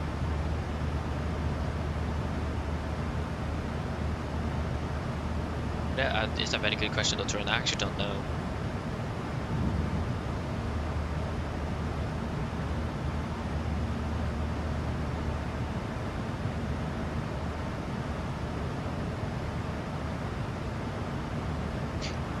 It was basically a collapse because they actually pretty much went bankrupt. They did. But the Norwegian government stepped in and saved them. So without the Norwegian government, they would have existed now. So yeah. But the main reason the Norwegian government stepped in was because of the pandemic. If it wouldn't have been for the pandemic, they wouldn't have stepped in, and they may not have been here. They could have probably have saved themselves through the pandemic, but I'm actually not sure. Okay, we'll do a quick fuel check at Xenes. Where is the flight plan? Let's go. Yeah, 9.5. We have 9.8. 5.8. We have 4. 5.6. And 156, 155.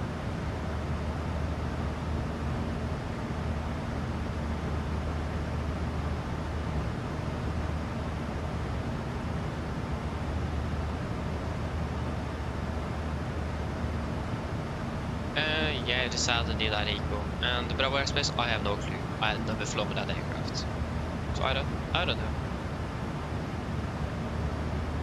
To be honest, SS and SS would not have all have existed. They have been doing worse than the Norwegian for many years, even before the Norwegians collapsed in 2019.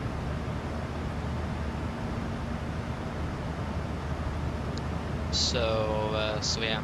They have been doing even worse. I mean, they have been having bankruptcy protection from the United States. So yeah.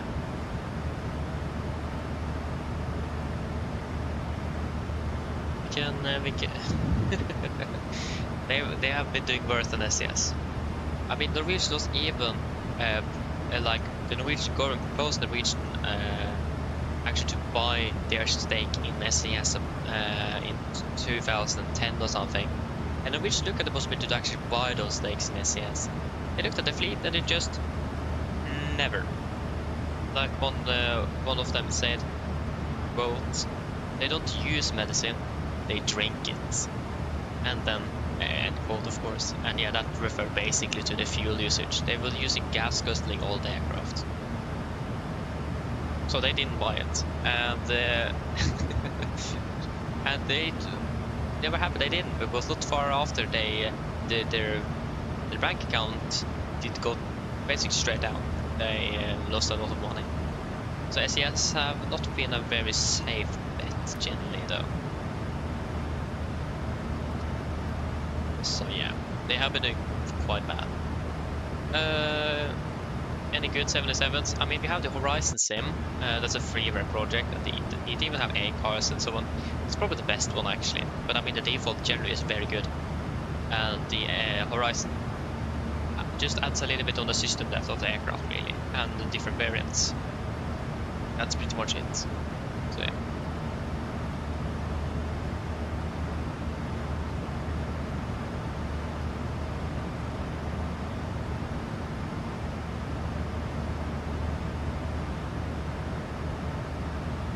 So yeah, exactly. They have learned for it. But I mean they are still expanding quite rapidly though.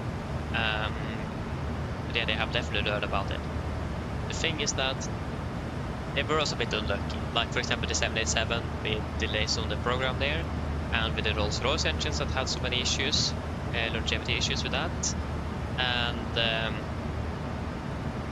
there were the MAX grounding, but that was pretty much right after they started to go downhill, and they didn't have many MAXs in the fleet by the time, so that was fairly okay. And of course the pandemic as well, that was pretty much the final straw. So they have been quite unlucky through the years, and of course SES's hard fight to get them bankrupt. Like there was actually a period when Norwegian launched flights to the Longyearbyen, and suddenly an SES went up there and just said, "Hey everyone, you can get free tickets." And they basically gave a free ticket to everyone at Longyearbyen, and then Norwegian thought, we can't compete with that, so they just discontinued the route very quickly. So that was what SES did to outcompete Norwegian, and they failed, thankfully. I mean, the only reason they probably still is still very. I will actually say Norwegian is more dominant than SES, but SES is still flagship of Scandinavia, so yeah. 13298. Yeah, well, Norwegian is flying more passengers, they're earning more money, so yeah. I'd say Norwegian is better than SES, maybe.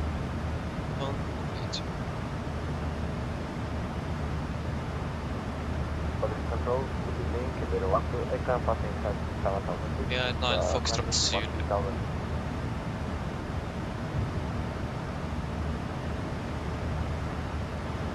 Everybody, I want to echo radar identify climb side level 240. 01 to Eka climbing hotel 240. Iberia 711 heavy climb side level 340 direct waypoint Nene. 340 Madrid, good evening, Nordic 9 Foxtrot Zulu at flight level 360. Nordic 9 Foxtrot Zulu Madrid, good evening. 303. You cut out there, can you please repeat again for 9 Fox Zulu? I say again, 5303. 5303 Nordic 9 Fox Zulu. 5303 can't be 9. 5303 can't be 9, so I imagine it's 5 then. I think I said 9. Europa 715 Madrid, good evening, identify. Hey, nice though, Rico, nice.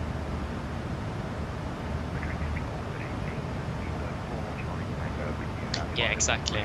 And again, the SES even got their, because Norwegian was started as a subsidiary of Braathens, but when SS bought Braathens in 2001, Charlie Tango Madrid, good evening, identify. of course they got access to everything Braathens owned. So when Norwegian started competing against SES, someone... Nordic 9 Foxtrot Zulu identified.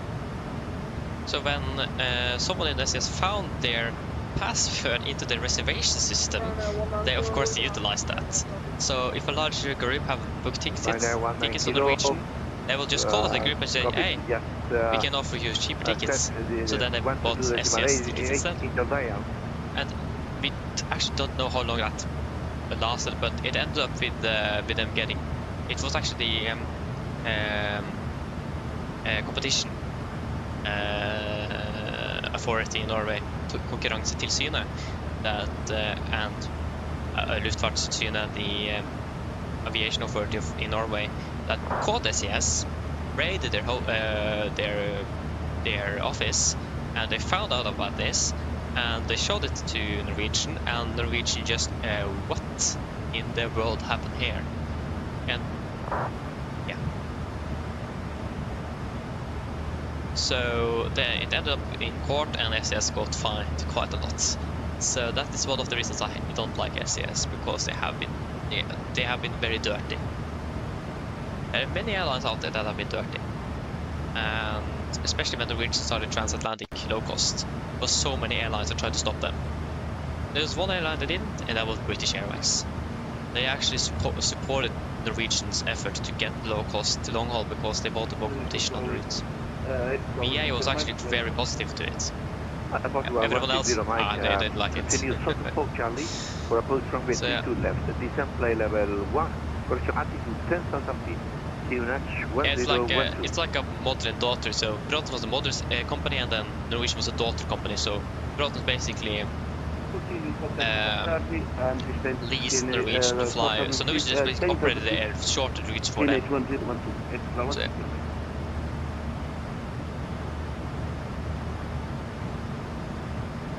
How Norwegian battle them, I'm not sure what the strategy at the moment is though. But I mean, I think I recommended this book for you before, but definitely try to read through Bjørn Schulz's Høyt og Lavt, High and Low, about his life history, but also his career in Norwegian, and it is a fantastic book. Definitely recommend it. Oh yeah, it got the police force just raided the entire office and got and found those passwords into their reservation system. yeah. They got it actually, indeed. Maybe an 11 go back from Ringo. That's a very good question, I actually don't know. I think I'm about 30-40. Maybe a little bit over 40.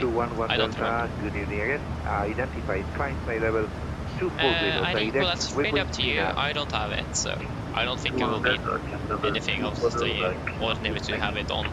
It's up to you, though. Nordic 82 Yankee, good evening, score 1465. I'm not company. So yeah, that's something you need to decide yourself, actually. It does really depend. I don't have a good answer on that. But I personally don't have it in the sim. Lufthansa Romeo, good evening. Salam and pushback approved, facing to the west. Christmas soda, that's one of the best things. Not gonna lie. Nordic 82 Yankee identified.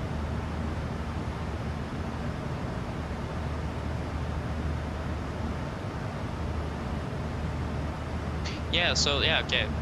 So basically, Iberia 1 to Echo, there was an airline called Bisbee that flew charter flights and operated on behalf of Broughton's. They went bankrupt, and then Bjørn was called in to hopefully solve it, so it didn't get bankrupt, and it went bankrupt. But he then started using those aircraft and started Norwegian to just try to save a few jobs. So it started from a company that went bankrupt, and yeah. And then of course they operated on behalf of Broughton. So they asked Broughton's, can we do this? So they asked for permission to actually operate for them and start the airline like that, and they said yes. So that's how Norwegian started.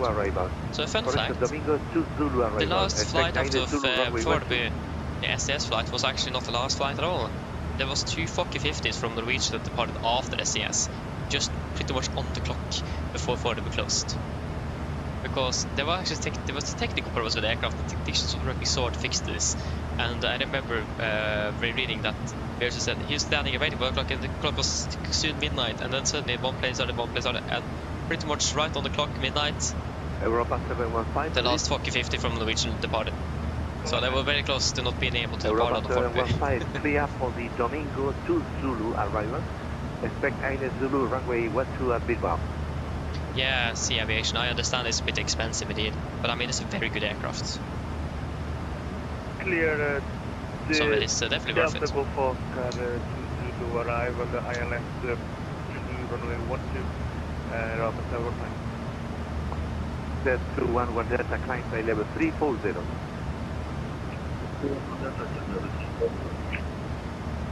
Airport 160 Mike, descend altitude 6,000 feet, level I'm not 5 even sure what they are talking about now, terrain. Descend 6,000 feet. I'm not 100% sure what they're talking about, so I sorry for that. For uniform Papa Bank 748, stand up to London now with flag 1008, currently New Edinburgh. Blue Mark 4 uniform Papa, good evening again, stand by.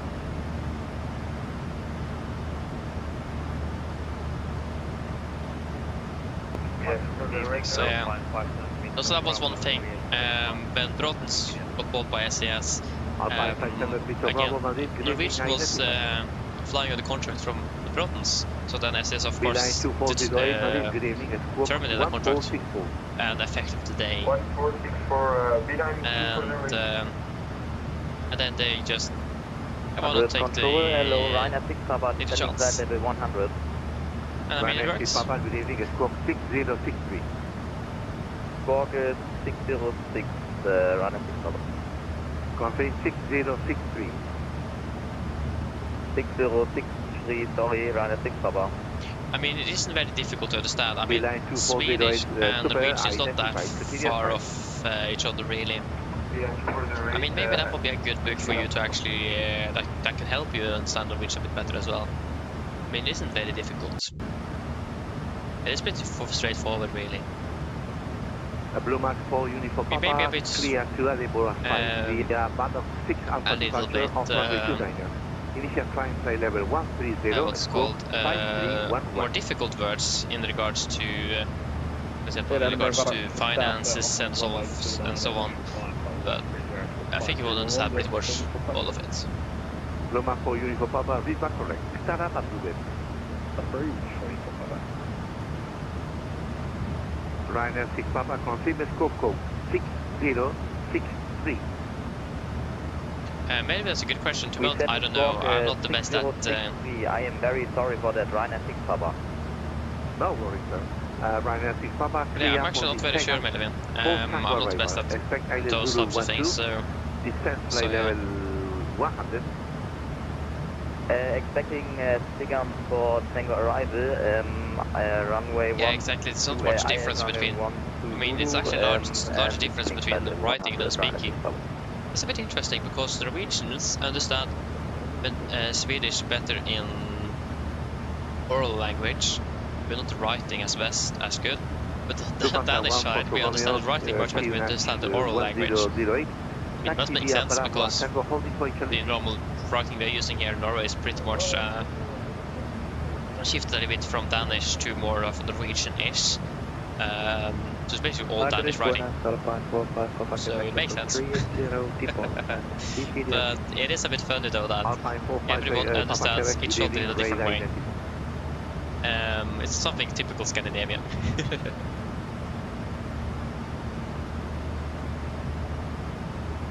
Please 4 Charlie Tango, clear for the non-24 Charlie arrival. I know it is in Bokmål, so it's in like the Danish format, the older format. Nynorsk is definitely going to be difficult for you. Like normal Norwegians are struggling with Nynorsk, so yeah.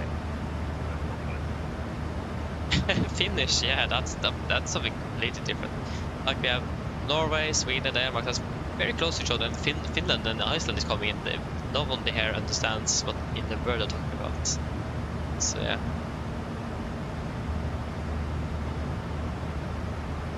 It's a bit interesting.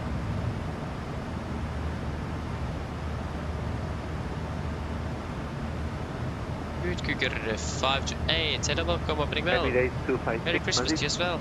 Merry Christmas. Emirates 256 Heavy, please fly direct waypoint Mario, Mike Alpha Romeo India Oscar. Fly direct waypoint Mike Alpha Romeo India Oscar. Yeah, okay, I understand, terrain, but the thing, and I cause that they do have a mix of New Norwegian and Bokmål in regards to the writing. So It could, but I mean that's because it is NRK. It is Airport owned by the government. So it's like it has the responsibility to use New Norwegian. For the ILS Zulu runway 32 left. Report 1 star. But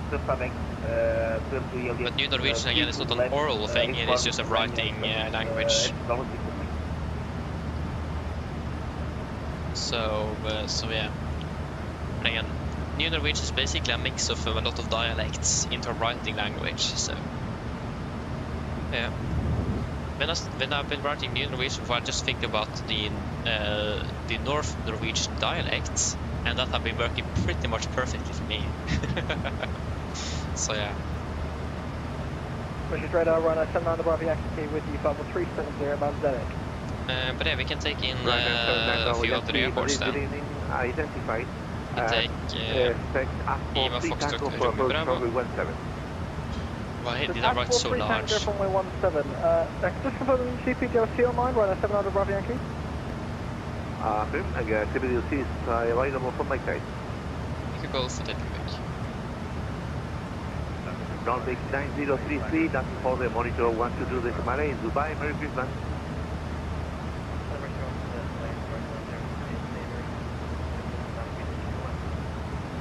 DC68 Tango X-Ray, good evening, it's squawk 5305. I mean, I love flying a WhatsApp during the holiday. Like everyone's saying Merry Christmas to each other every minute, it's so nice.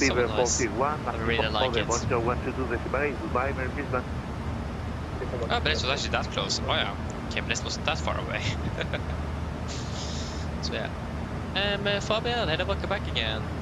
Welcome back. DC68 Tango X-Ray identified.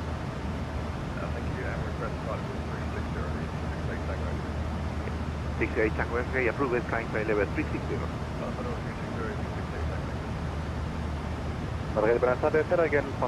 Yeah, I understand it though, terrain. I mean, you will get used to it though. I'll get used to it. I understand you though. What's your expected cruise flight level? Requested cruise flight level? Requesting level 36er, Spartan 240 Alpha. 240 Alpha, copy, climb to level 360. Timing 360, Spartan 240 Alpha, thank you. Alpha 705, room 10. Yeah, we don't really expect much turbulence actually. We did expect to turbulence a bit earlier today, but we didn't actually count on anything. It is runway action. More, yeah, you agree, it's a bit more human. Yeah, I agree. Lufthansa 1 Foxtrot Romeo, runway 12, clear for takeoff. Wind 1 is left hand side. Yeah, that's a good question. So basically, what we are using these fixes for is the fact because we are flying through most water now, so we are not flying close to any airports like we would. If we're flying just over mainland Europe, you have airports everywhere you can land on. We do not have that when flying over water. So basically, what we have done is we have set at certain airports we found en route that is very close to where we are flying. And we have set the distance that approximately takes from us to descend from 360 down to sea level. So 108 miles approximately will take for us to descend down.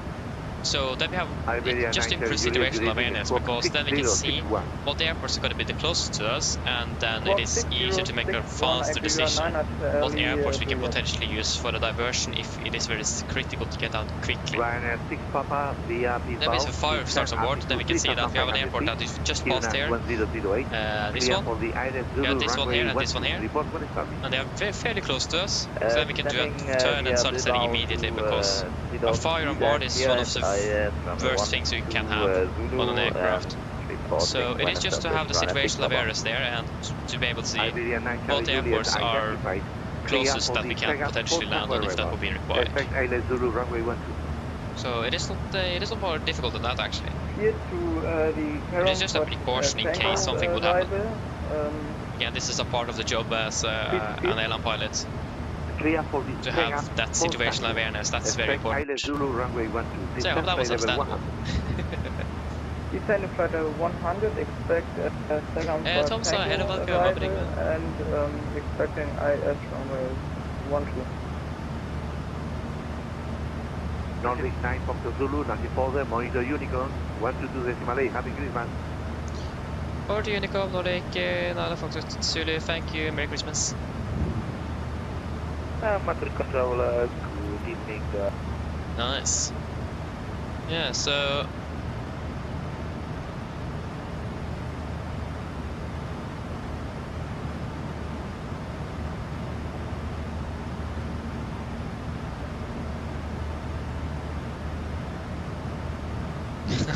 interesting. Yeah, it's really interesting. We're climbing now up to flight level 370. Yeah, but now we're gonna be at an change our level actually. I don't get odd what.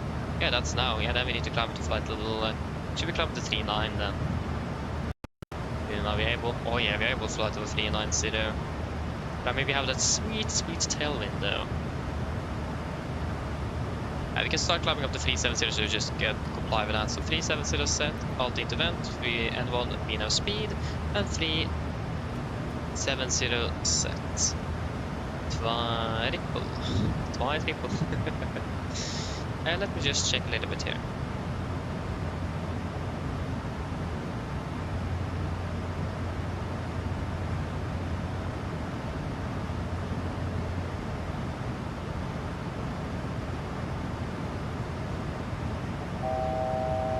Yes, 1000. Yeah, it's looking fairly similar actually, so not much is going to be changing between the levels. We're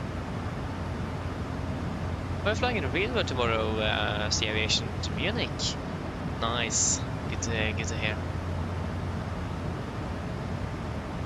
Yeah, you're welcome. I'm happy that you I'm glad that you understood what I explained.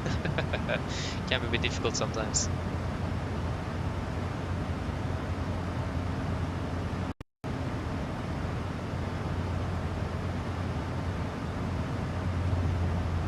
Okay.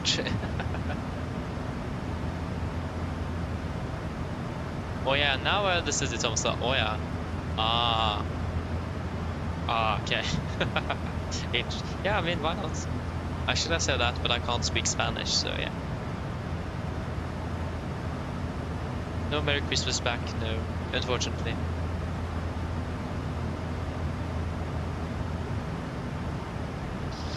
But yeah.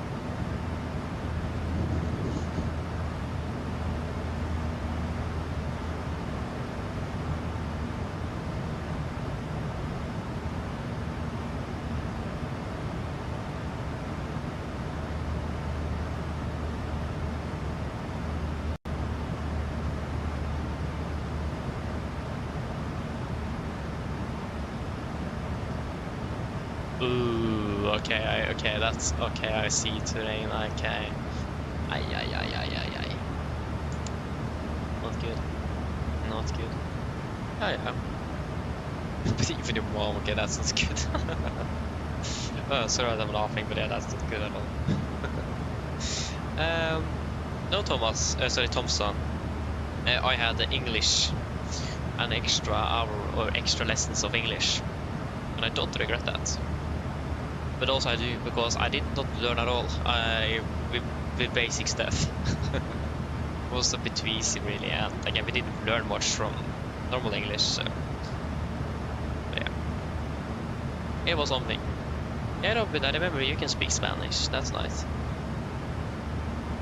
Oh yeah, right. Oh yeah, right. So I think I told that earlier. You lived 4 years in Madrid. Okay, that's nice though. Not bad. I was very sad. Yeah, I understand.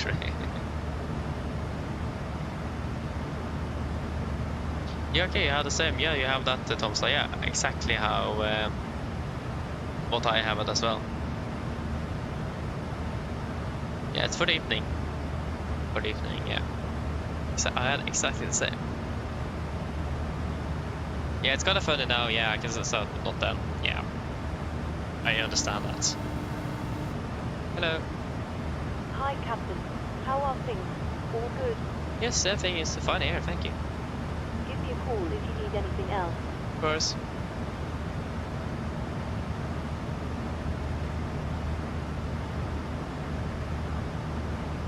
Yeah, that sounds good. Sea Aviation, so the AMD30 with the Neo. Yeah. I think many people looking forward for their cockpit upgrade. That will be basically the AFLY30 cockpit. Yeah, not bad. Yeah, it makes sense a little bit slower at flight level 37 because of some slightly lower tailwinds. But the fact that we need to be at an odd level, then we will save a little bit more fuel at least getting up here. So yeah. I got some lördagsgott now, nice. Not bad, not bad.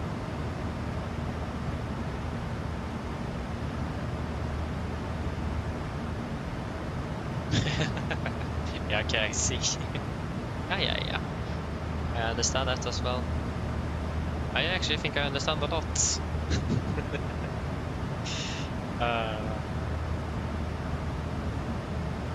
What's the weather like in Gardermoen? Variable walnut cavalcade conditions are fantastic. I'm so looking forward for the landing also. It's gonna be beautiful.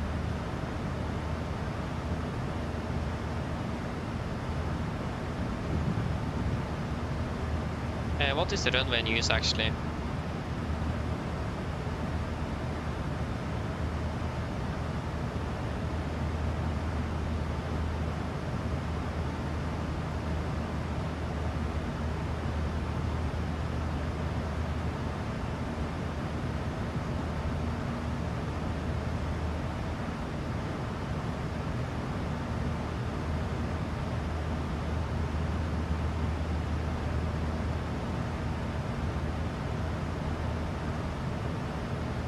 Okay, they're using 01s. 01 right for landing then, and 01 left for departures. Nice. Should be good then.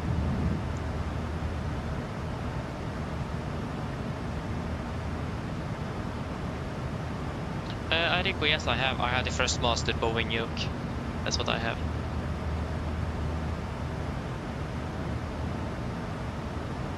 Yeah, Rico, but Norwegian didn't set the max for this route, they set the NG, so that's why I'll be flying the NG. I'm not choosing the aircraft, that's Norwegian.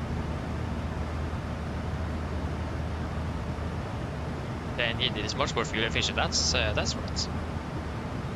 But also I do really like NG, so I'm not mad that we're flying the NG over the max.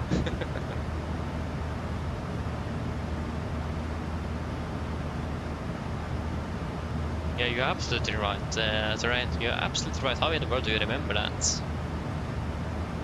Actually, wait, I probably talked about it already today when I think about it. Yeah, I probably did. Oh yeah, I can't even remember what I've talked about today.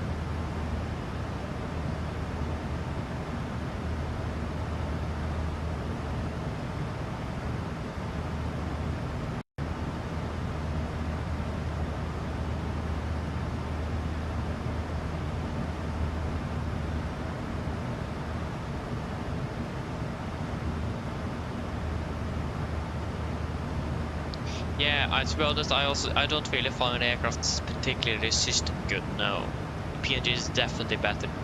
It is a lot of problems with the flight management computer and especially the auto-flight system. VNAV is not the best, LNAV is not the best. Again, the FMC is not the best neither. So there's a lot of systems in the aircraft that can and needs an update. So that's why I don't really like flying it too much. It certainly does unexpected things, and yeah, it's generally a bit strange to fly. So yeah. But again, it is pretty much up to the person who flies the aircraft. Me, as a hardcore 77 enthusiast, don't like it because it doesn't operate like a 77 Max should, and that really breaks the immersion. It does. That's why I want the PNG to make the max as soon as possible, because it will definitely be better than IFLY. Unless IFLY actually steps up the game and gets a very good system update on the aircraft. I mean, one of the problems with it is that it actually overturns all the time, so we need to correct its turn and turn it back again. That's something the real aircraft doesn't do. And it also banks up almost 40 degrees at 30,000 feet. And that is also not a good thing. You should not bank the same angle as you do at 5,000 feet at 35,000 feet. That won't be good. So yeah.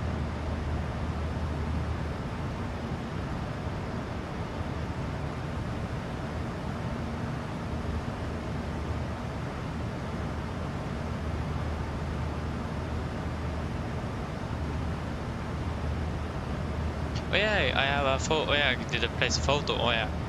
Okay. But yeah, the book. Yeah, I actually got that for Christmas 3 years ago. It's basically my flight log book. I wrote all my hours in this book. I just write hours though. I don't write anything else. I'm sure you probably should write some more stuff in a logbook, but I don't have a proper form. It's just a writing book, but I wrote all of my hours in this book. So this is my flight logbook basically. All my hours are in that one. Yeah, I know, the service pack 1, but the thing is that it doesn't look like they're working too much on the system, so they've been previewing a more model texture and EFB update. I mean, the model is fairly good. The textures, yeah, they can definitely change the colors in the cockpit, because that is a horrible. But the system is what I really need to get updated. And also the Max flies so strangely from the NG. I mean, in the real world you have the same type rating and they fly pretty much the same, but they should at least. They will probably do differences, of course, but like the IFLY and the PMDG handle so differently. It is no wonder I'm struggling landing with the Max. So yeah. So yeah. But I hope that they will actually address a lot of the issues with the FSLTL autoflight system and the FMS, because that is things that definitely need to be fixed. And like I said earlier, for the price of the aircraft, it is, to be honest, not worth it. In regards to that, with the PMDG you get more variants, much more custom,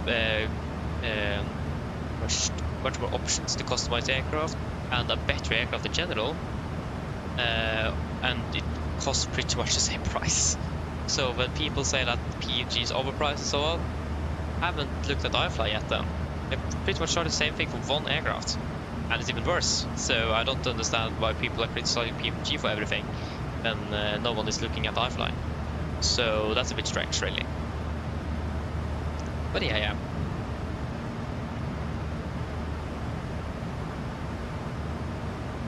I think that's a good question. Basically, it's just Boeing is better, in my opinion. I really like the more hands-on approach, and that you are actually the one responsible for the aircraft and flying the aircraft, but on an Airbus you are basically sitting and monitoring the systems of the aircraft. And also the 737 is a perfect mix in between pilot handling and automation. It is not too much automation, but not too little either, and I love it.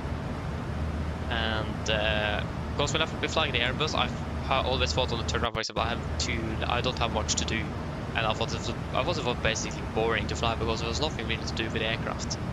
So I do really like the Boeing, and especially the 737 just flies better, and I've always just liked the 737 from the start of. It is my favorite aircraft of all time, so yeah, I just like it. And I mean, also I think the aircraft looks better than the Airbus. I know many people disagree with that, but I think this aircraft looks better. It's more iconic as well, that's another thing.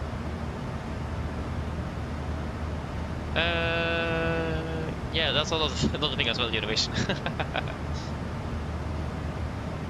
And also the FCOM is so much smaller than on Airbus. Troubleshooting is much easier than the 737 as well, so yeah. Sander, hello, welcome, good evening, happening well. Thompson, what do you mean with layout? Like on the 737, that's better.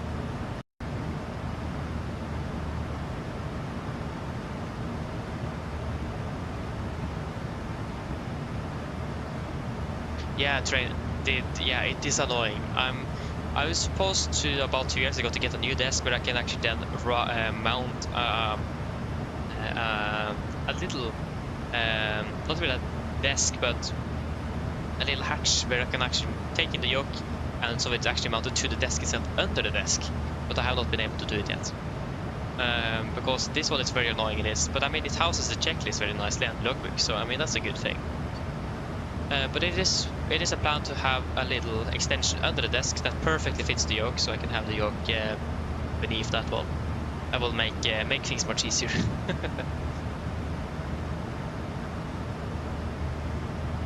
Yeah, exactly. The A310, A300 is more like a Boeing style feel. Yeah, I agree with that. But I still don't like it though. I think of VSync for the most part, yeah, it's good.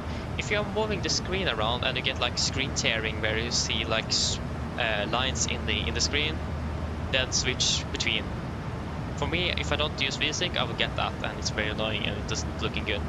So at least VSync will then be able to sync the frame rates with your monitor, and that will definitely be an improvement. So it does depend a little bit what will be the best.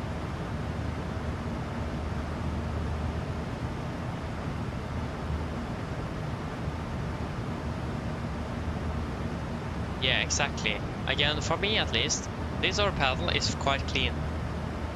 It is quite nicely ordered up. But for an Airbus pilot, like you, Tom, so you may not see that.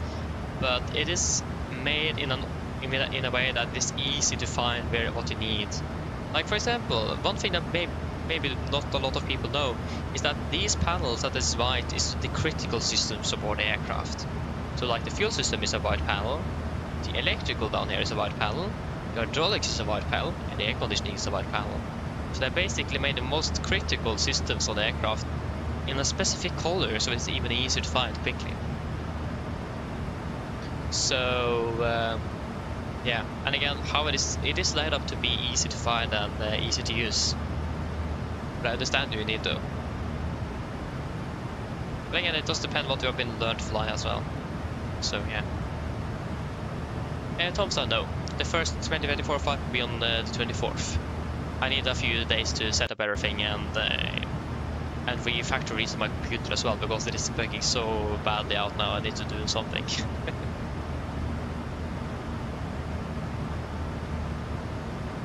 Yes, you did know. Again, you're learning something new all the time. But why the hydraulics is so far away? That's a very good question. I mean, they're not far away, are they? No. I mean, it is just, if you're sitting in the right seat, it's fairly close. It's right over your head. So yeah, it is not very far away. It isn't. But yeah, at least that is something that many people don't know. That's why these specific panels are actually more white, because they are more critical to the aircraft, one of the critical systems on the aircraft. Like the lighting panel, for example, is not critical for safety of flight, so that's why it isn't white. So yeah. That's a nice little feature that many people don't know.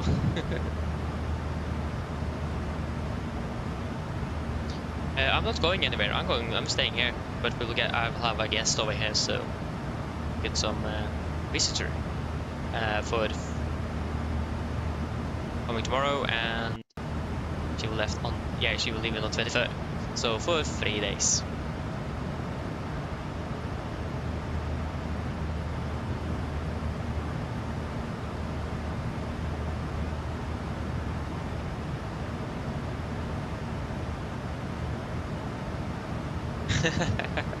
Yeah, I understand that though, but yeah, again, the UI, yeah, I hate it, but you will get used to it.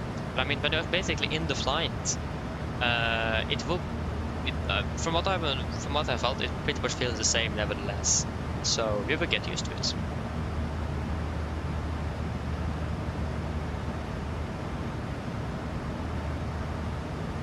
Oh yeah, like that. On the 24th, we are flying to Berlin. I hope. It depends if I have the airframe though, because Elevatex is going to be a problem though for 2024. So that's something I'm a bit concerned about.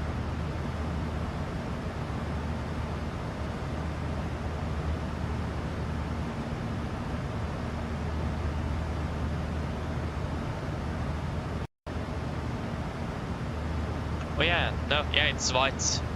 So it is white, white, white, and white. So it has its own column basically. Yeah. Yeah. Okay, then I understand the misunderstanding. But yeah, that's how it is. So yeah. Again, a fairly smart system that not all people know.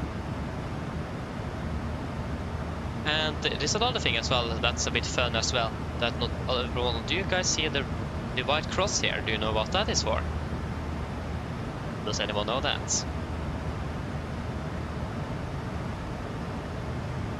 I hope I remember actually what it is for my old sake now though. Do you know what the white cross is for? It is not typical if I'm wrong as well.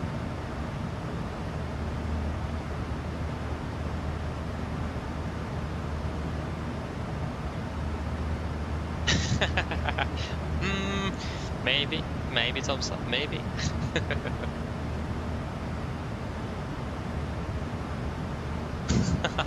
I mean, yeah, that could be a thing. But if I remember correctly, it's actually where if your system fails or something, you can actually push that. You can use the finger and push it in, and then it is something to fix something. So it's basically a place where you can push your finger to do something, but I don't remember exactly what it is. I think it was something like that. But I actually don't remember it 100% correctly. It was something like that. I think, for example, if the lights are failing, for example, you can just try to push in down on that one, and that maybe will fix the circuit, for example. But I may be wrong. I actually don't remember. It's a long time since I've actually heard about that, so let me double check if I can. Because it is not mentioned in DEFCON.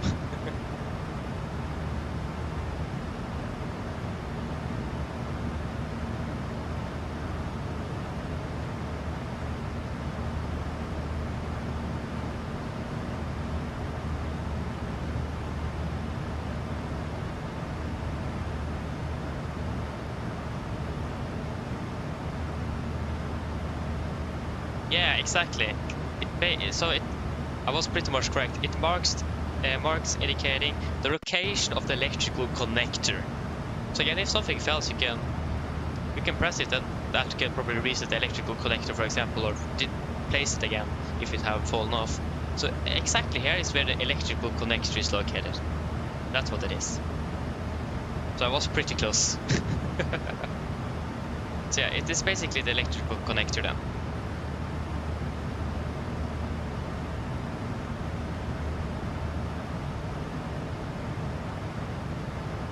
Again, not everyone knows that.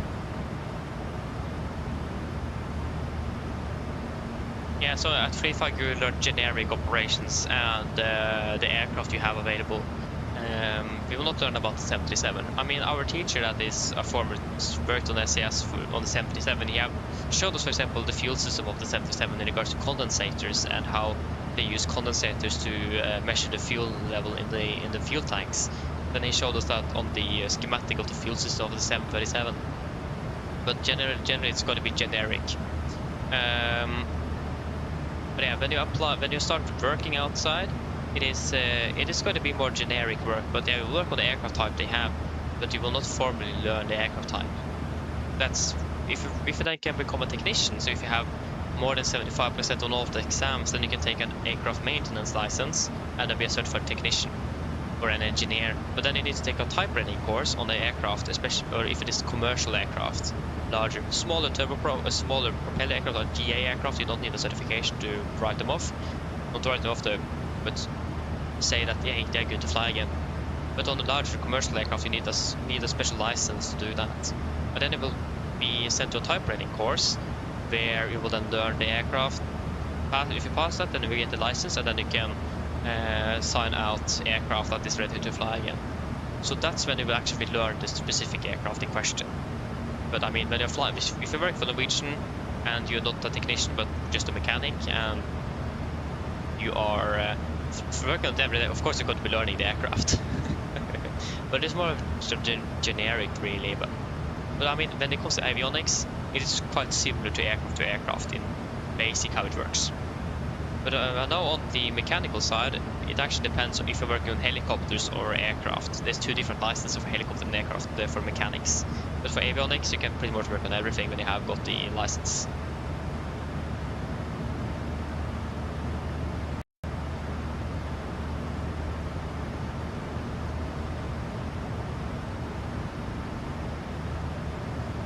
I mean, you can't just apply to become a pilot straight away. You need to go through pilot training first.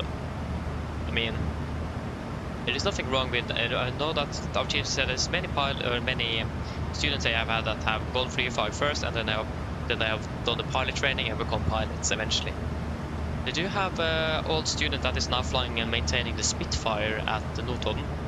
So So he's actually flying as one of the few Spitfires we have in Norway. That's a bit cool.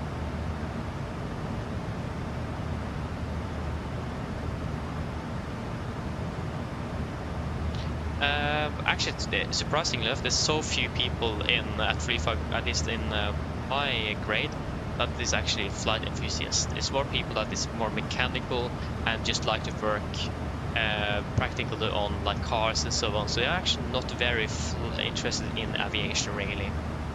At least I'm definitely the one that's flight simming most, or I'm most experienced with flying aircraft. There's a few that have been flight simming and flight simming a little bit, but I'm definitely the one that is the most into this. So yeah. But yeah, I mean the teachers, I think the teachers think it's a bit funny. So on Halloween this year, they recommend us to have something to have some costume on, and of course I pulled off in my Norwegian uniform and my suitcase with Norwegian on, and they loved it.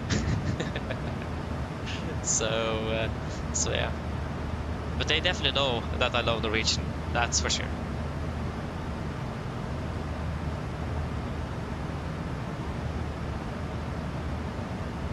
Yeah, that's correct, but you need a special license to taxi the aircraft. It is quite strict to be able to taxi the aircraft. But yeah, you are allowed to do that. We will be learning how to taxi an aircraft on at school, but just the theoretical part, not the practical. And also we will actually also be learning about de-icing as well. That's another thing that we'll be learning about. So yeah, that's correct. But again, it's very strict, and you need to go for special training to be able to taxi an aircraft, and you will not do that very often.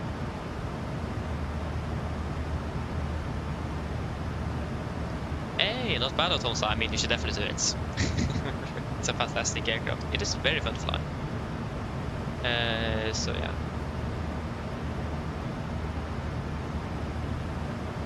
Yeah, you should. I mean, there should not be anything wrong with applying to flight school after going 3.5. No.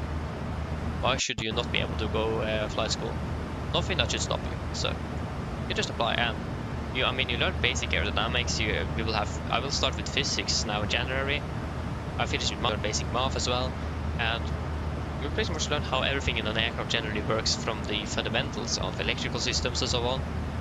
And I mean, having that background on how everything is working in the behind the scenes is also a good thing to have as a pilot as well. That's not a bad thing at all. When you're certified pilot, you can't really do maintenance actually to the aircraft, since you're then not certified maintenance personnel, since that is not your job. But still, not a bad thing to have, especially when it comes to troubleshooting. So Gilbo, fuel check 7.5, we have 7.9, 7.8, we have through 6, 7.4, and 2 hours 44.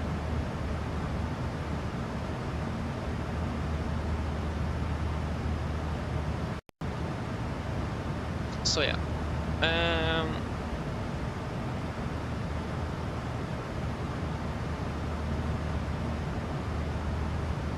hey, nice. Not bad. Is it Björn that I've been watching here as well? Or is it another Björn? Aviation, yeah, definitely start with the 77F from them. It's a bit easier to read than the AFLY 80, that's for sure. So yeah.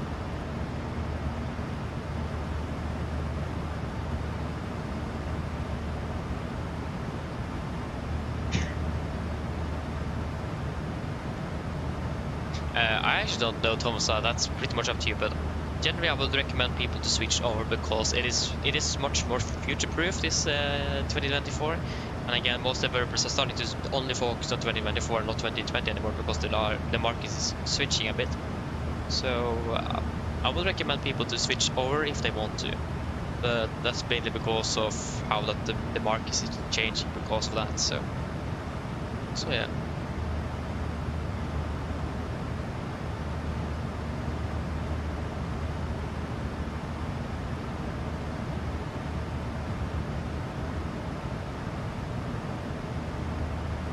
Yeah, I also used exactly the same FCOM C aviation. I I did use the same one. It's a bit annoying that Ryanair made their recipe inside FCOM. It's annoying. I remember last time I jump seated, and the first officer was quite young. He actually had just worked for Norwegian about a year, but he flew for Ryanair before. He was still a second officer actually, so just 2 stripes, but fairly new, and the captain was Swedish. But the first was Norwegian, but he started flying for Ryanair first in his career. But at least he said something like, yeah, just wait to turn off the fuel pump here. Yeah, he started, because I said that, yeah, really for FCOM, and unfortunately I got the Ryanair one, that's what I got, and the captain just said, what? I mean, the SOP is a different document than FCOM, and us two just, no, Ryanair have, and then the person said that, yeah, the Ryanair have, actually have the FCOM and the SOP in the same document. And the captain just, what? He was so surprised. That was a bit funny, but yeah.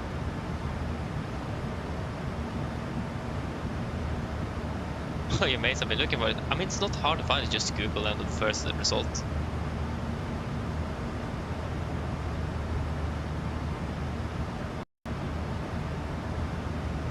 Yeah, so it is that Björn. Okay, nice though, not bad.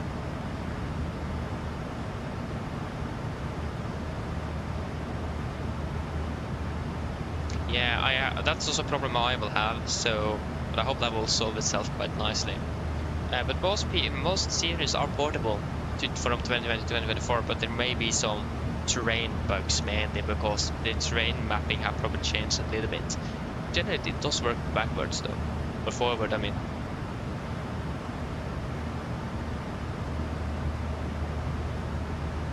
yeah, of course, terrain. Yeah. Yeah, like. Yeah,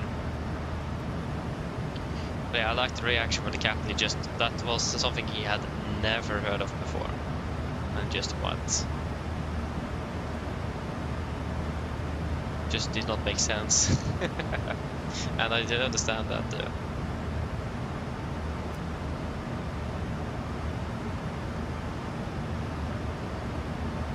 Step climb. Where in the world? Oh yeah, that's because of this one. Oh yeah, I love that.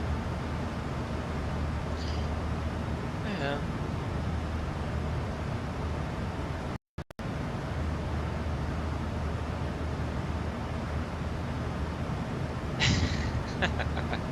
Oh, nice. Yeah.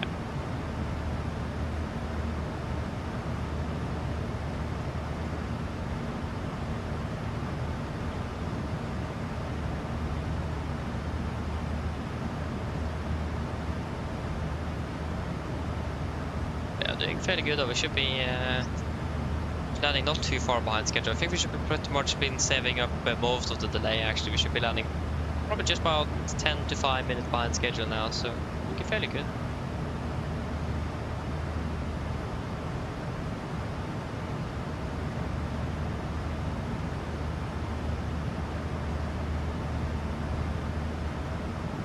Oi, apologies.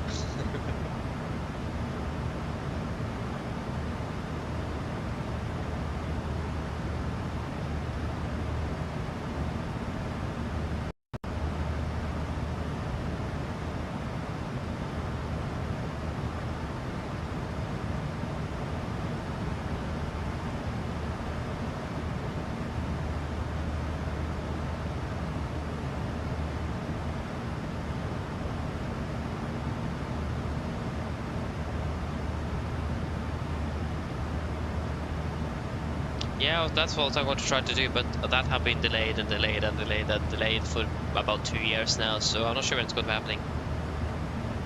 But yeah, I have this, last Christmas I got this quite large Top Gun mouse pad, and it basically covers from my joystick to my mouse and the entire monitor and everything, so that will of course then be able to because yeah, I need to screw from the top and down to be able to mount it up, but then this one will cover it basically, and I mean the keyboard generally will cover it nevertheless, so I'm not too worried about that.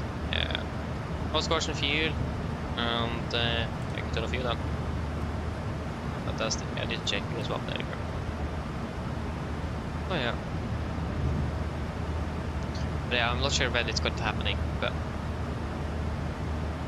yeah. Or if it ever will happen actually.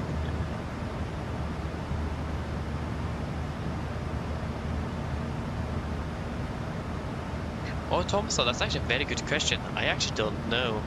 I don't think so. No, I don't think so. It should work. I think Google search will give us an answer to that. I actually don't know. I'm a bit unsure about that.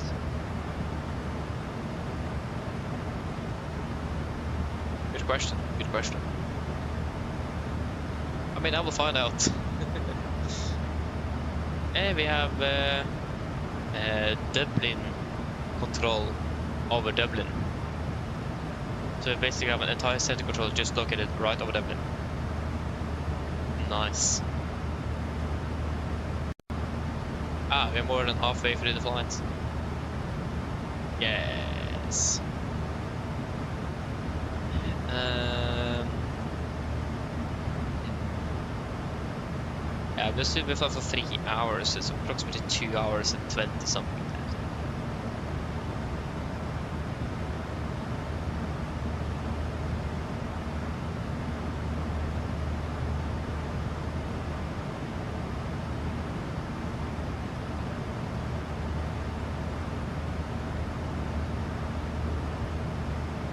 Yeah, I understand that indeed. I mean, the thing is that it's a bit hard to determine in the cockpit height, especially in the sim. But I think actually the cockpit height generally here should be a little bit higher. It should probably be something like this, actually, because you are supposed to be able to see above or down the glare shield of the aircraft. The down here is what you should be able to see when landing, when flying. We are seeing that there's many flight simulators as well that sit like down here and so on. I mean, if you just look with you, okay, that actually looks really good. I mean, if you, for example, take, what is that blinking? Why is it blinking red behind here? Is that our beacon or what is that? Oh no, it is this guy. No, it is not.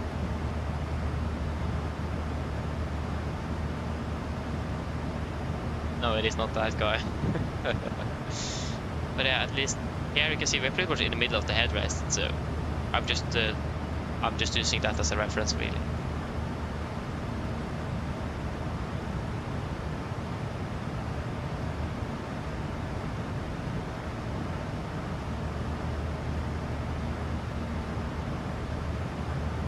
Yeah, okay. Yeah, it is different because at least on the on what Boeing says is that you should be able to see the top of your glare shield and out to the instruments or something like this is optimal seating position from what the FCOM says.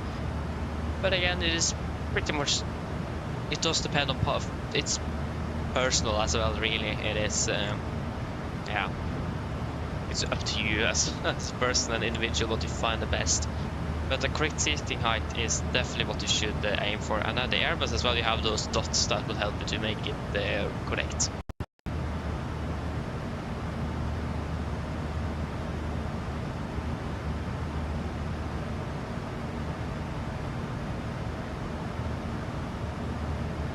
Wait, what? Are you serious, the aviation? So today is exactly 2020 days ago it was released. Are you serious? Nice, not bad. Yeah, the anti-collision light flashes. Yeah, it does. It does.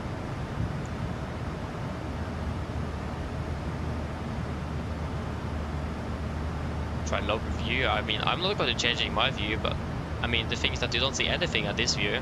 But the problem with sitting up here as well that you don't really see much.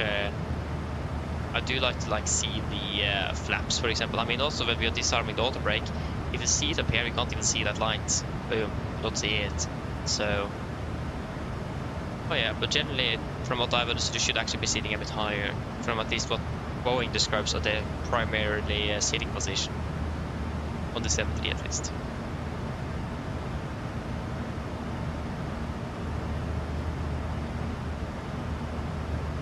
No, you mean the year?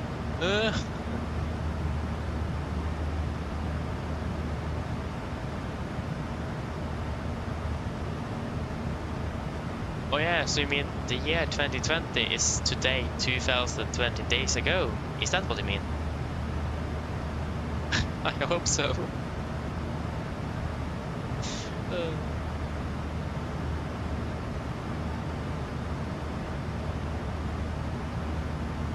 Yes, okay, nice.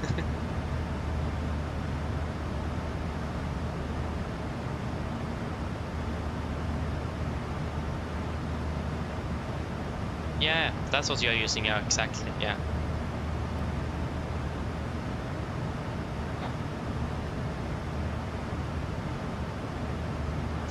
Again, Boeing have described a specified seating position, but in the flight sim it's a bit hard to make a proper seating position.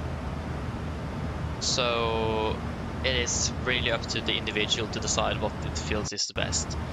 A standard seating position, like the manufacturer tells you, is not really going to be the most optimal in the sim itself. Because like again, if we sit like they want us to sit like this, it starts to get a bit hard to see things, especially around the cockpit and also above us, for example. And that is a problem, because you need to be able to look at instruments as well, but also outside the window. So yeah,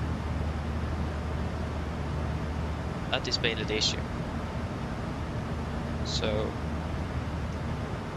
because how the flight sim generally is, we will not be able to get the perfect seating position like in real life.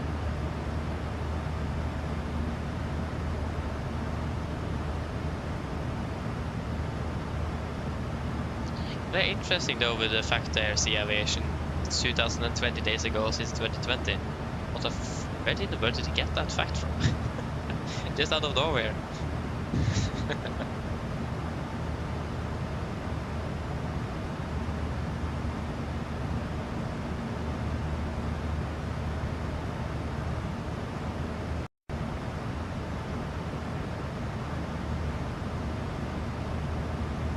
Interesting, Eirico, interesting. Maybe you still have so few issues. I mean, I'm not sure if that could be relevant to the Phoenix or the Sim, I'm not sure.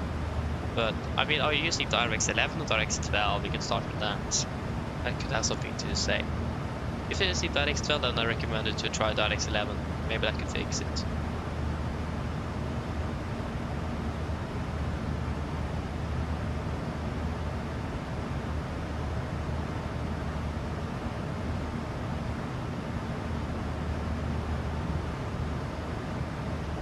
Yeah, okay, exactly. But yeah, again, it is personal preference. Personally, I do really like this view. I think it is perfect. So, in my case, this view works really fine. So, I don't need any changes to this. Again, I just refer to the what Boeing says, and that's this view-ish, maybe a little bit higher actually. So that's at least what Boeing describes in their flight crew training and operations manual.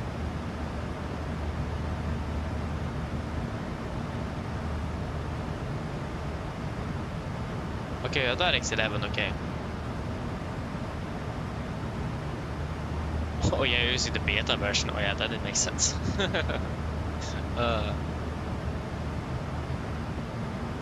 Wait, what? DCS pilots use the hat switch for trim? What? Okay, the DCS pilots are a bit strange.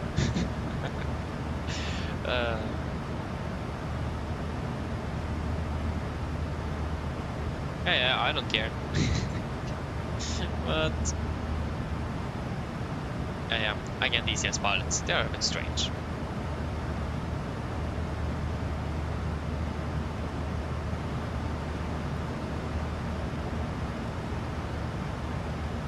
It's exactly 7 miles until we're descending. Nice.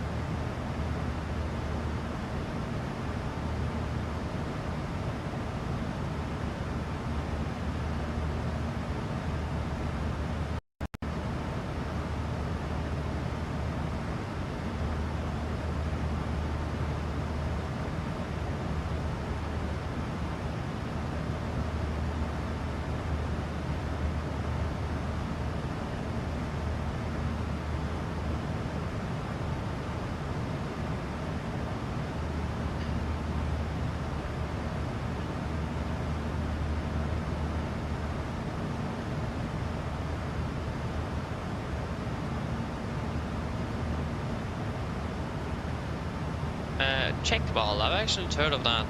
Maybe I said something that sounded different than what I intended. Did I say that?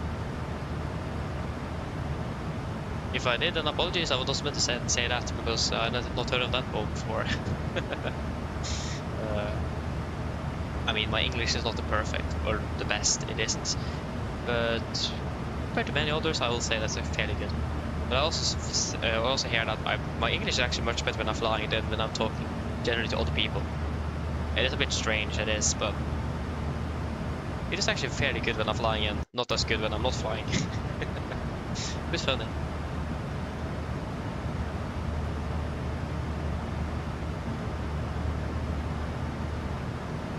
But yeah, you probably mean about track miles. Is that what I mean? Check miles. You may have been confusing with track miles. That could maybe be it. I never heard check miles, but track miles or something. That good to hear that it wasn't me then. Thank you, Dusty Aviation. Thank you. Yeah, I've actually heard that this is. I mean, I've had time with 77 pilots watching and all of that, and yeah, it is. And like, I remember one of them said that I'm the only flight simmer, or the first flight simmer that he ever would fly with in real life. And yeah, I got proud of that. so yeah, it did convey some improvements I could do, and I tried to adopt that accordingly. But it is very fun to hear that the type-rated pilots is coming in and watching and just say, "I'm impressed." And that I could actually fly with you in real life without any issue, and yeah, that means something. Well, it's yeah, it is something else. It is.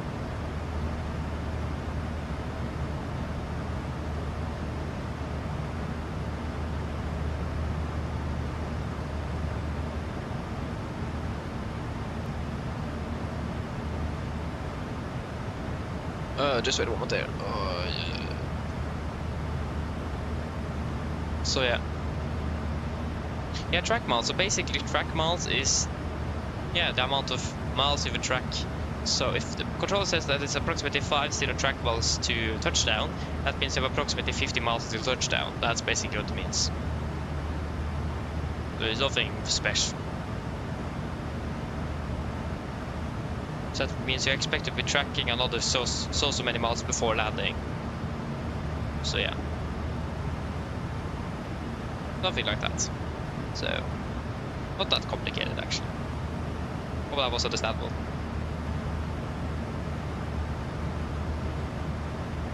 Yeah, I can understand that. But I mean, if it starts freezing again, you should definitely try to troubleshoot a little bit, because maybe you can just change the setting and then it'll fix itself.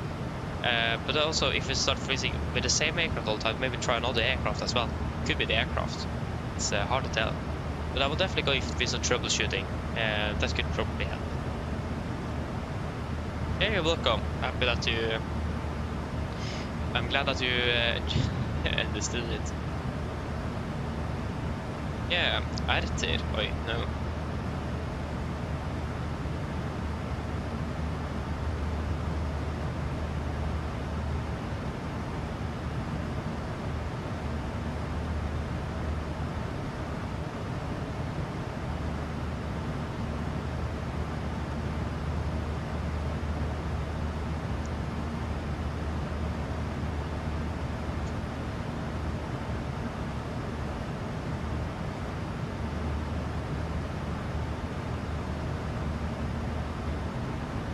Yeah, again, that sounds like a good idea, and they definitely do that.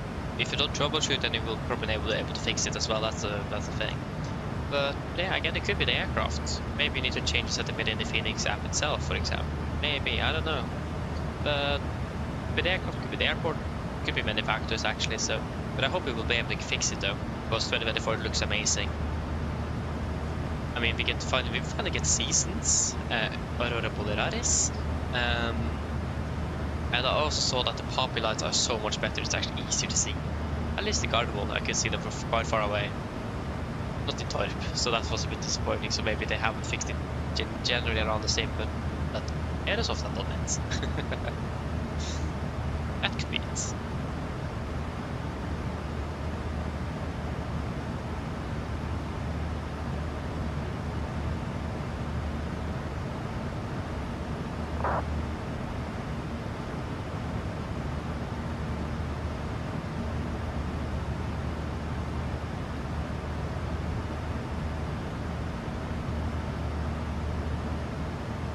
Yeah, fuel check. 6.7 tons. We have 7.2 tons. Yeah, we're doing 500 kilos above half a ton. Not bad. 8.7. It is 8.3. That was not an 8. That was 10th. 8.3. And 3 hours and 11 minutes. 3 hours and 7 minutes. Fantastic. Hello. Hi, Captain. Would you like a drink? Tea, coffee, or water? You guys want anything to drink?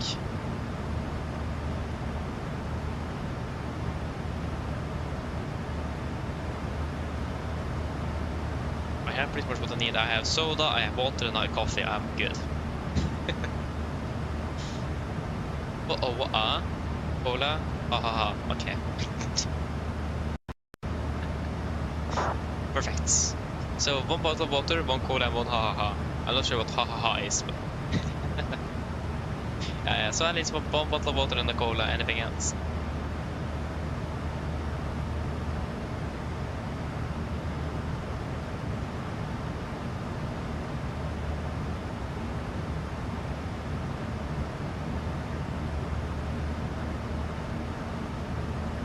No, nothing else.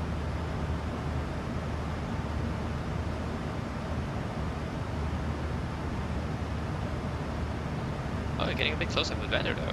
Wait, that was very close. Nothing? Yeah, can we just get 1 bottle of water and cola? No problem. I'll get it for you now. Thank you.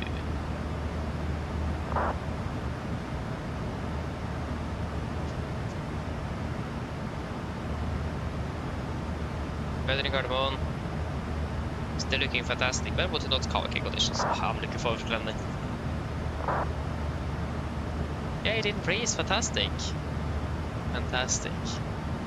So yeah, that was a beta then.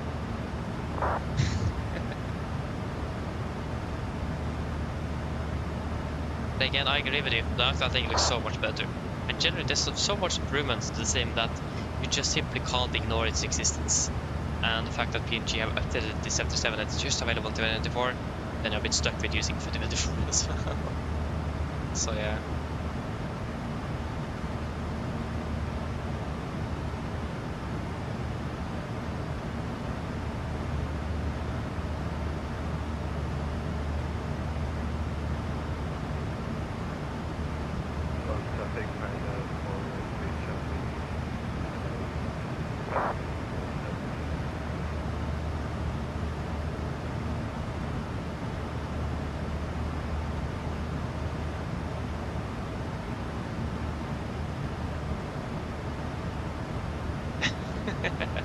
Thank you, though, Train. Thank you. Are you talking about me? Just to clarify, are you talking about me inspiring you? Just so I'm sure that I got the right mindset here, that I'm thinking correctly. Hello? Hello? Hi, Captain. Your drinks are ready. They're in the storage area, so feel free to collect them whenever you're free. Thank you. No problem. Because it would be so embarrassing if I think you're talking about me inspiring you and you didn't do that, and yeah, that would be so embarrassing. So I just want to be clear what you are, if you're talking about that or not.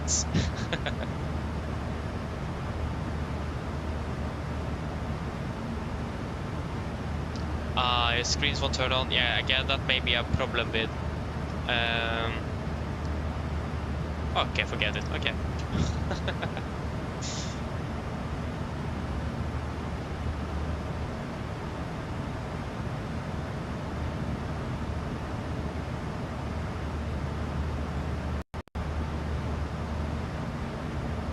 But okay, it was mute. Yes. Okay, I understood it correctly. But again, thank you. Though I'm happy that I didn't inspire you that much to do PAX announcement and ground handling balls and all of that. I'm happy that I can teach and inspire. That's what really I wanted to do with this channel. I wanted to fly, have fun. Again, this is what I really want to do in real life as well, and this is the best I can do.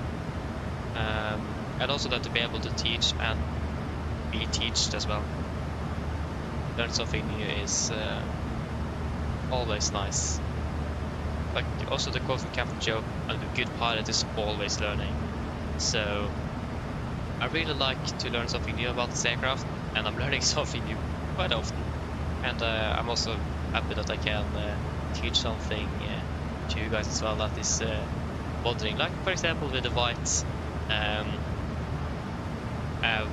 panels, and of course the crosses where the electrical connectors are located. So yeah, again, learning something new every day. yeah, that's why I know terrain. I mean, you're more of a watch. Oh yeah, okay, I choose. Yeah, okay, I see. yeah, but I mean everyone is different though, so yeah. Yeah, we climbed up to flight level 390, last altitude for the day. Nice, yes, very nice.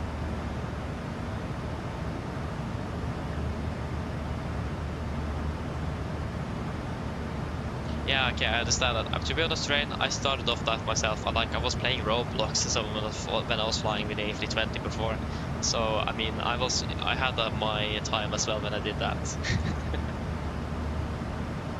so yeah. But yeah. But that was before though. That is not now. So. Oh yeah. Oh, doing some Swiss general aviation flying. Oh, that sounds so nice. I mean, flying in the Alps looks so fun to do. I mean, they're fairly high though, so it's quite dangerous. But I mean, it looks so good.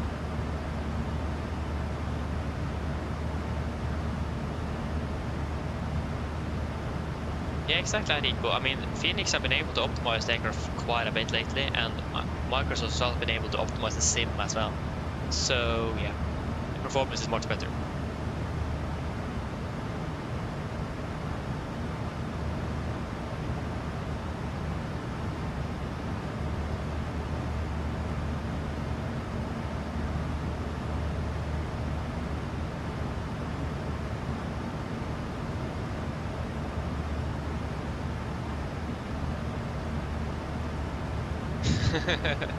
Yeah, I understand the terrain, I do.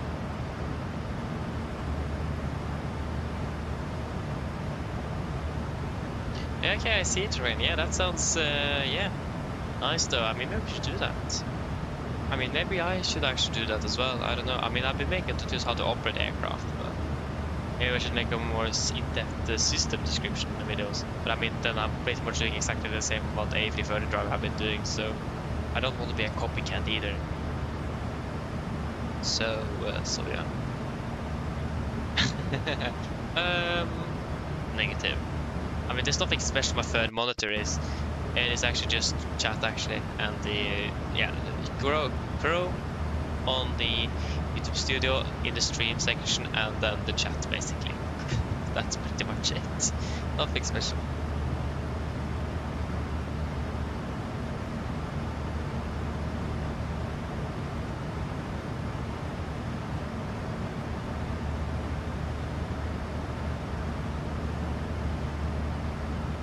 Wait, what? Have you? Altitude pod 31. Whoa! Oh, so you have. Oh, that's interesting.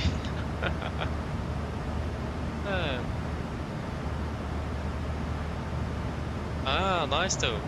That's good to hear.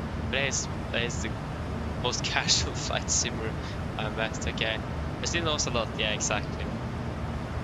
So I mean, again, you can be a casual flight simmer, but you can still like know series a lot, so there's nothing wrong with being a casual flight simulator though.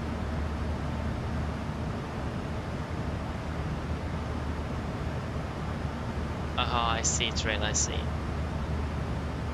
Roblox confirmed. Nice.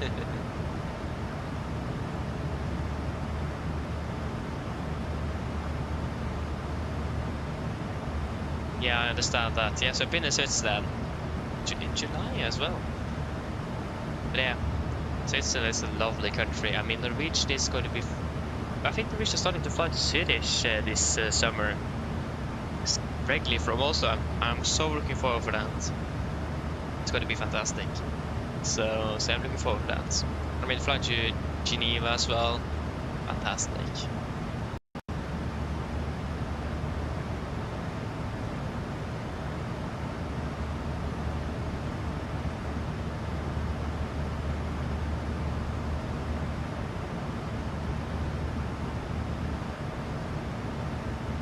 Oh, it's okay. He's so popular. Nice though. Yeah, not bad with that. I see. See aviation. I see. Not bad. Not bad. Yeah, sounds good. Sounds good. But yeah, trade. Like, yeah, that's something as well. Someone said to me. If I thought about that, I would get more subscribers by flying more different aircraft and airlines. And of course I know that, but that's not what I do. The thing is that this is a very niche, niche. It's quite niche. Like trying to fly as realistically as I can from my experience and what I've learned so far, and flying just one aircraft type with one airline. It's quite a niche audience, isn't it? But yeah, I mean, the most important thing is that I'm enjoying what I'm doing, and I really love this. Yeah, that's why I do it, because I love it. Yeah, visiting those small villages in the mountains, so really I understand that. Sounds so good.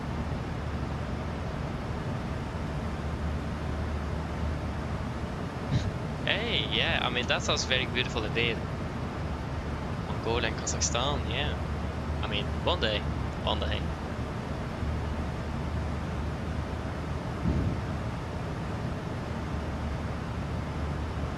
have a feeling that the Dublin controller don't want to have anything with us to do. Just a feeling, nothing else. Yeah, 21:58 for the descent, and we are, yeah, it's a little bit more than an hour until descent then.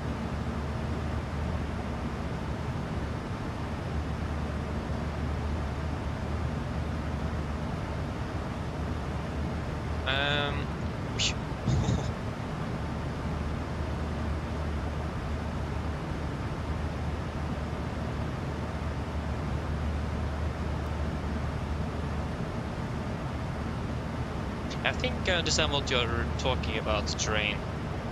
I think I understand, I'm not sure. I may misunderstand as well. But I think I understand what you mean. So yeah.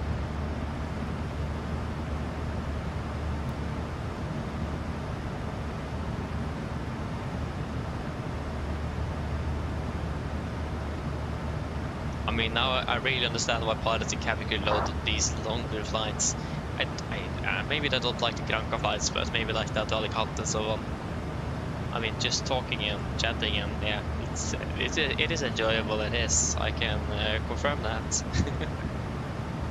so yeah, it is nice. I think it is soon the end of 2020. I haven't thought about that for many hours now, and yeah. It's going to be sad to say goodbye. I'm not gonna lie. I'm going to miss this simulator so bad. Yeah. Like I said, I hope I don't get too emotional. I almost went there yesterday by just writing that Discord message. So yeah, I mean, like I said earlier, everything I have done is in the simulator. Pretty much everything. So yeah, it's a bit sad to say goodbye to the simulator I started everything on, and I've been using actively for almost 5 years. I mean, half a decade I've been using the simulator. Just think about that, half a decade. It's insane. Yeah, it's oof. It's going to it's going to be sad to say goodbye, to be honest.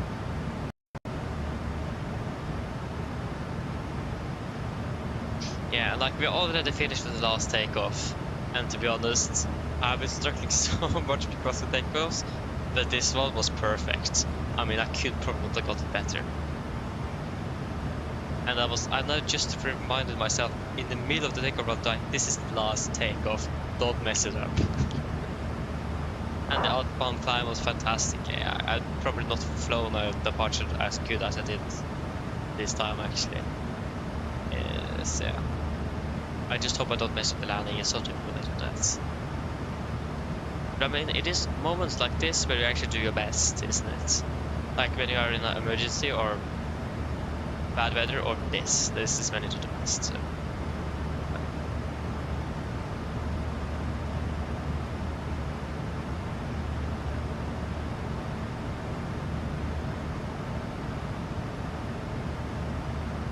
I mean, yeah, I understand that terrain, and I'm trying to do that, but I mean, when you talk... Oh, we've got traffic. Traffic is 12 o'clock, straight ahead. He is flying straight towards us, and he... Oh, that was a false alarm.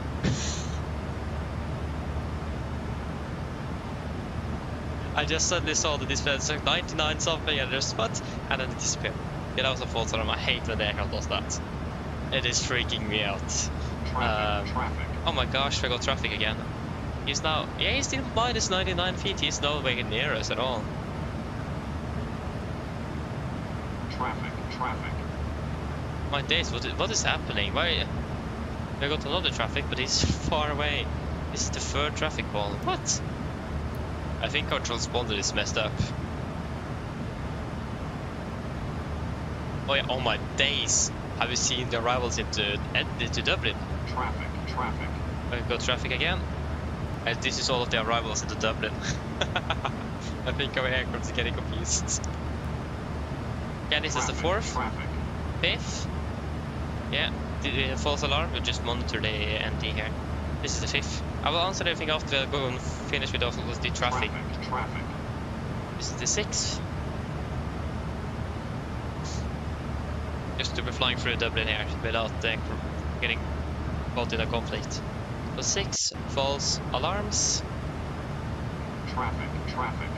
7 false alarms. Now we've got even 2. 8 false ones. Are we getting hacked? What's happening? We got 8 false traffic warnings. That's a new record in less than 5 minutes as well. What in the world is happening here? I don't think that was the last one either, because we're still flying an area with quite a lot of traffic.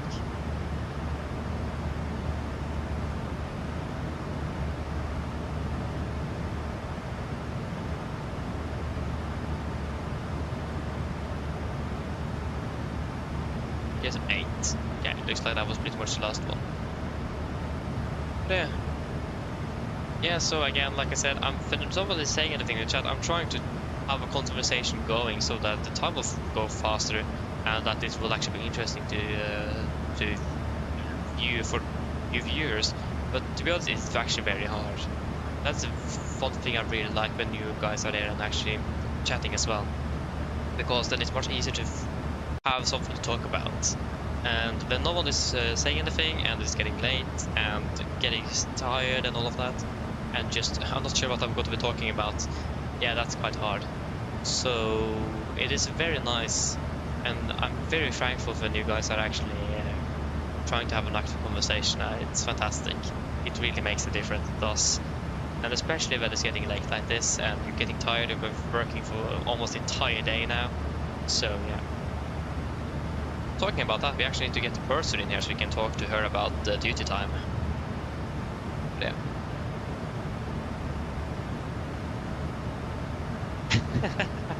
Yeah, train. Exactly, I need to do that. But yeah. I may not be surprised if I may get a tier during this after we finish shutting down the aircraft and starting at the game, looking at the 77. Yeah. Wait to see how it will go.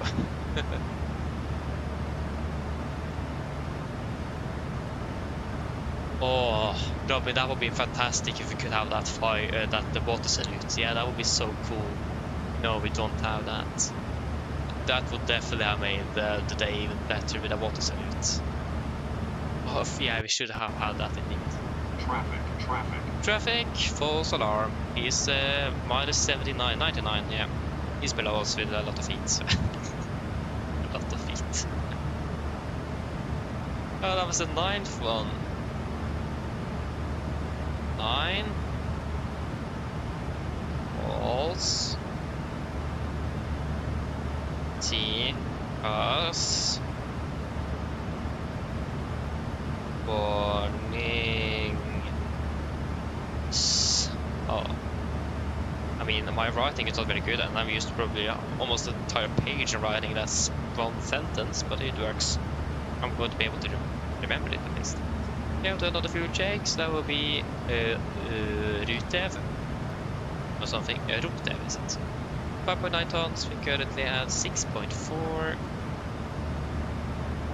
9.4 burn, we currently have burn 38, 9 tons. And 3 hours 32, 3 hours 28.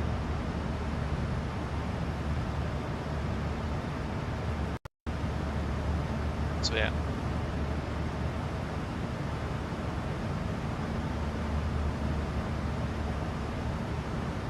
Yeah, I mean, it is so sad when you hear pilots retiring and they have been flying their entire career and all of that. It is quite sad indeed. And yeah, they have not been doing anything else. It is... Yeah, I feel sad for them. Like, what are they supposed to do? Like, even in the 60s, you're still going to be leaving for most likely many, many years. And you need to fill that gap with something to do. Yeah. I mean, many retired pilots maybe will get a private plane and fly on the free time. I mean, that is definitely something you can do. But for me, that can't even take the PBL. Then, I mean, a flight sim is very fantastic, though.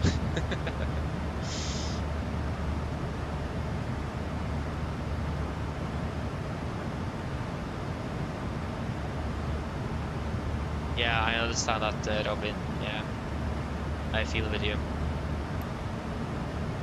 Yeah, the de-icing, I mean, yeah, that could work. But unfortunately, that they can't just spray de-icing fluid on the side of the taxiway, though. If that would have worked, that would be so.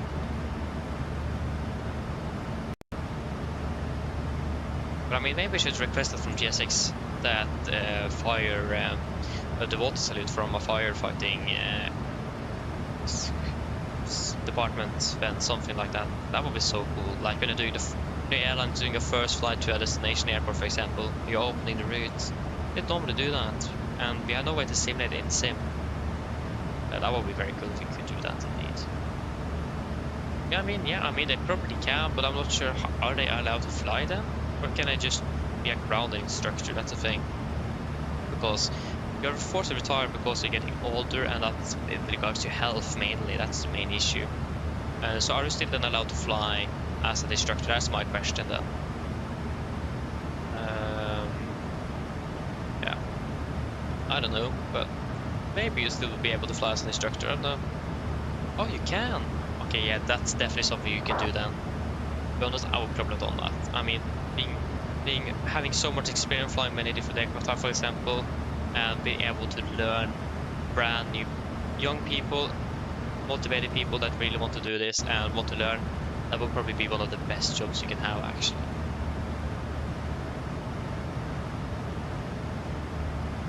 So, what's happening? Why is it? Why do I hear something in the wall all the time here? It's insane. I'm getting paranoid. I think I heard something knocking on the wall 24/7. All the time.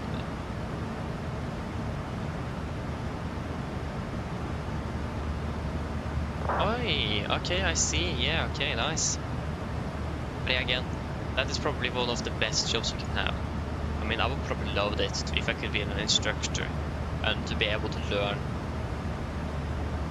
and teach pilots how they will fly an aircraft, and seeing their and helping them. And yeah, yeah. I mean, maybe I will become a teacher in flight mechanics one day. Maybe, I don't know. I mean, it does look a little bit fun to learn. I mean, that's what I'm doing here as well. I'm trying to learn specific things I have been able to learn myself on the 737, for example, in airline operations. And I really enjoy teaching you guys new things when you have any questions or if it's something you are curious about. And I really like that. That's something I really love.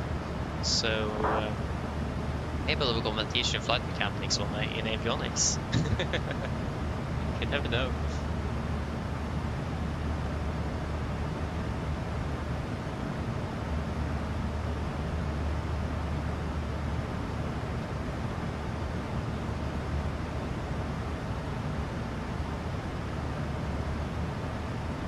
So yeah, I heard about it, terrain. It is sad, it is. It is. I mean, wasn't he the first AFLY captain and the Lufthansa and all of that? Yeah, that's sad to hear, but personally I don't really have any connection to him. I didn't even hear about him before that news came. But yeah, it was heartbreaking for the entire community. I mean, it looked like he had been a front figure for just planes, for Lufthansa and all of that, so yeah, it's sad indeed, it is. I mean, that is just life. Yeah, that's just life.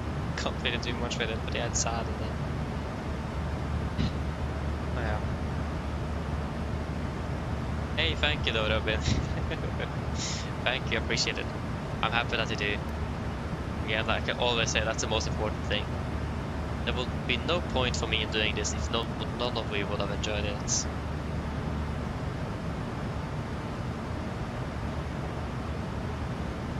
Yeah, maybe I should eat my dinner. I got dinner, but I haven't been able to eat it yet.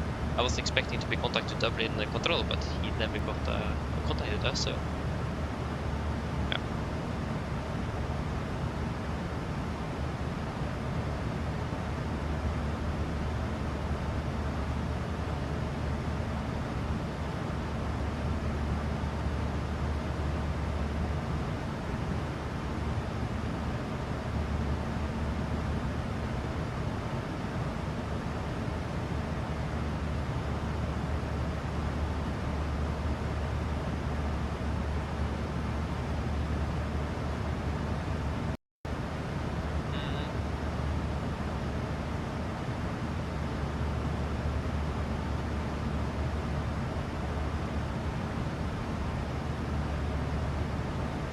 Oh yeah, pilot eye. Oh yeah, okay, not just planes. Oh, sorry, terrain.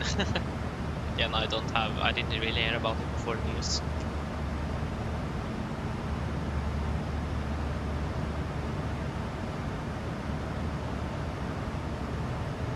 Oh, they went bankrupt though, that's not good though. Oh, okay, I see. 6 level curve opening well. Long time no see.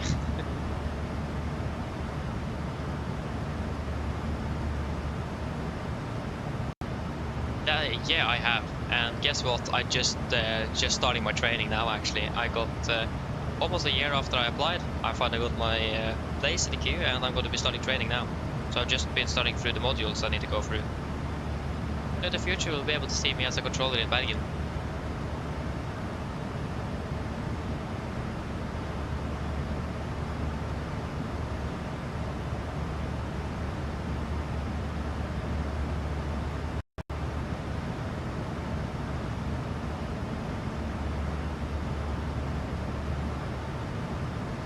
Yeah, I understand that it did, Robin, I understand that.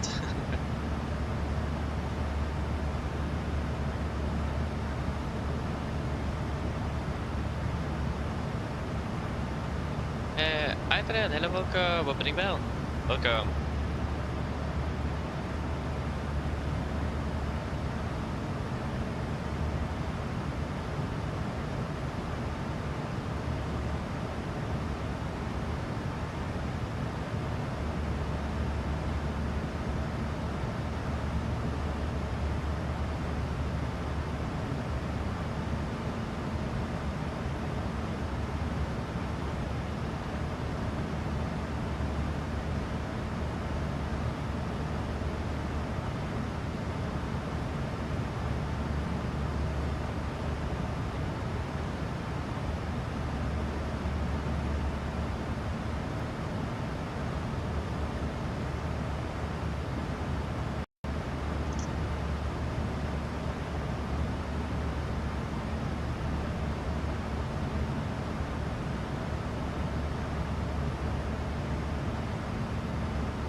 Oh, nice, trained. Yeah, so pilots IFLY, if I did correctly. Yeah, nice, so you should definitely try out or check it out then. Okay, Aviation, have a good night indeed. Hope to see you again soon, and Merry Christmas to you as well. Bye bye. Yeah, and it's going well. I'm just finished with my math and aerodynamics exam. So I've been very busy before the holiday, and I have an exam right after the holiday as well. So I have a lot to do. But yeah, it's going very well. But yeah, it can be a bit tiring sometimes, but I hope it will be pretty worth it.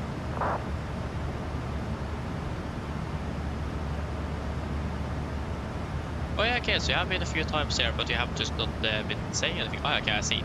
Hey, nice though.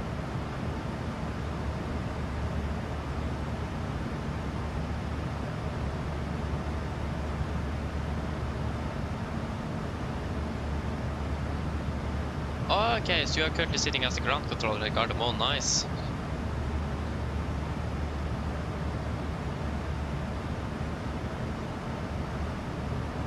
Oh, okay, so you have all the mentors, if I'm correct. Nice. Yeah, a lot to look forward to. Yeah, I hope so. I'm a bit worried about school and so on, because I have so much to do at FSIPanel. So it is, I'm a little bit worried about that I may not have enough time to do exams and session training and so on that. That's one thing I'm worried about. Self-studying is not really going to be a problem. I should have time to do that. But it is more, yeah, I don't know, we wait to see. But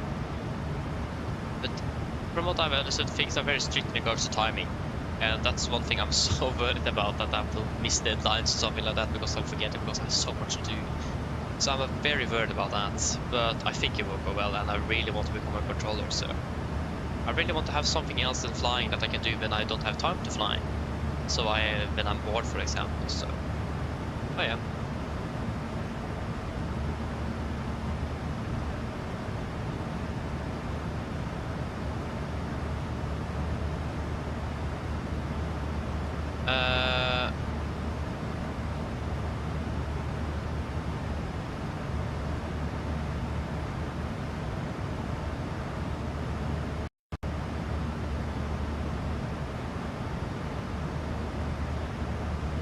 I'm not sure what they're talking about now, Train. I'm not a bit unsure what they're talking about.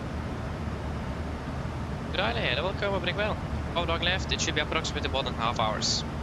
A little bit less than that, actually. Should be starting hours in less than an hour. So yes, looking good.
Yeah, I understand that's an issue. Again, I do understand those things, but it's just the wording in that document was a bit hard, if I could say that.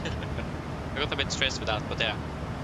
Also talked about the Trevis, that is also certified controller, if you know who that is. But yeah, I think I should be able to do this quite well, but I do understand though why it is like this, because you guys are using their free time as well, and yeah, no spare time. So I do understand it, but I just got a bit shocked with the wording in the document. It sounded very hard on everything, and I just whoa.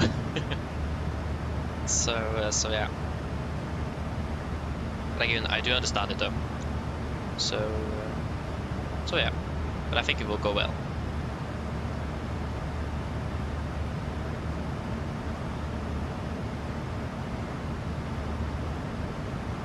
Yeah, I mean you can DM it. Yeah, you can do that. I mean you can send it to the server as well if you could, or if you want. But same for me. It doesn't really matter for me. So.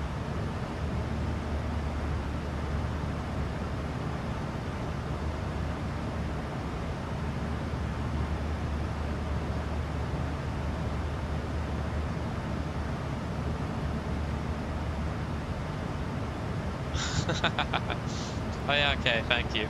So you're a friend of him. Okay, nice.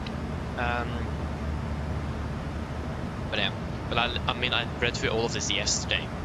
So yeah, and it's interesting. I started with the module, so I done with it a delivery, both the tests for that.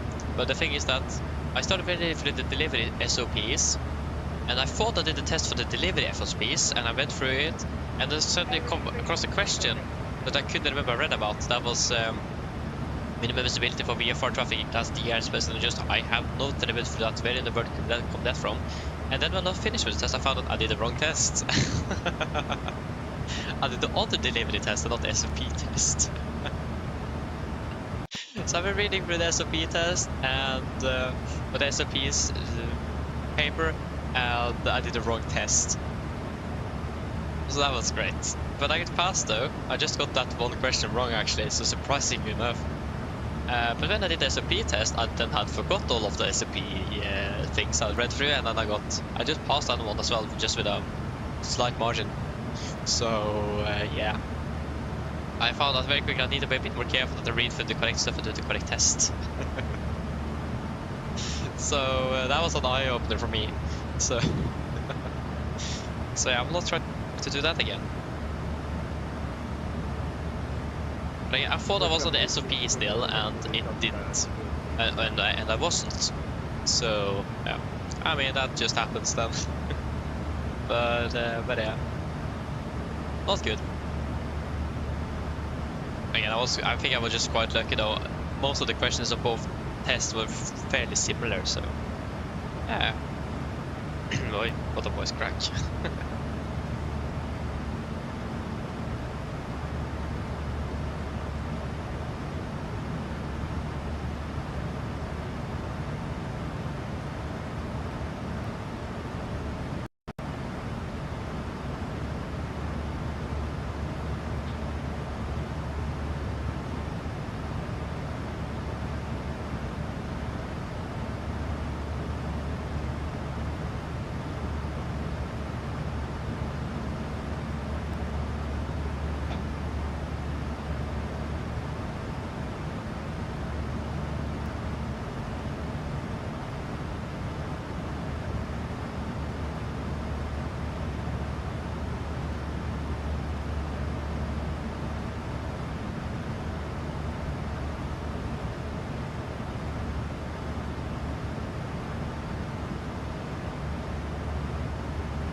Okay, so it was in general, okay, nice train.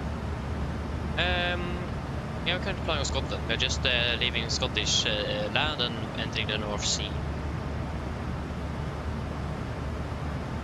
Yeah, welcome back again, welcome back. I'm from Garble as well, from Stockholm. Nice, enjoy it. Yeah, finally changing back to Oslo. Nice. No that engine, nice.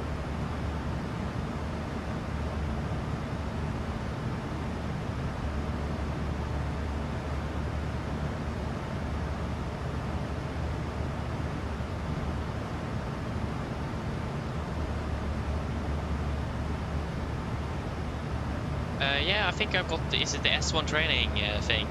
I think I already got access to it. I have access to at least one channel that the one guy that sent me the email said I get access to. So I have something at least, but yeah, I can ask for practical sessions with us instead of using the ones. Oh yeah, okay, I see. So I can ask practical sessions with pretty much everyone then. Hello. Hi, Captain. How are things? All good? Yes, everything is fine here. Thank you. Just give me a buzz if you need anything. Of course. But okay, I see. If I hope I understood correctly though, so I can pretty much go training or the practical session with everyone then.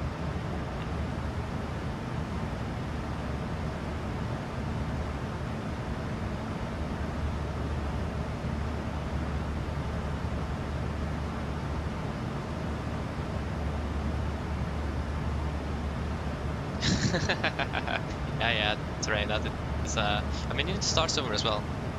So yeah.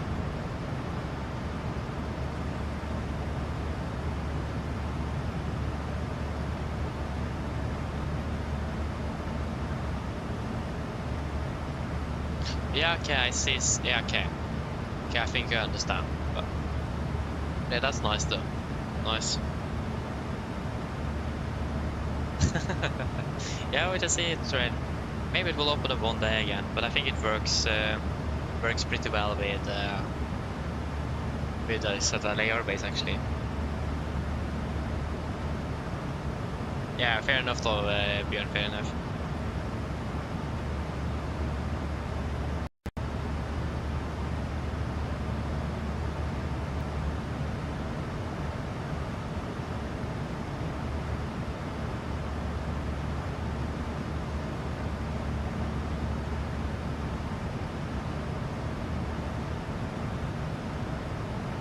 Oh yeah, okay, I see. Yeah, okay. So just a hand-picked and... Oh, okay, just have 3 sessions with my mentor. Oh, okay. Okay. I see. Uh-huh. Okay, I don't know, I understand. Thank you, 60. Thank you.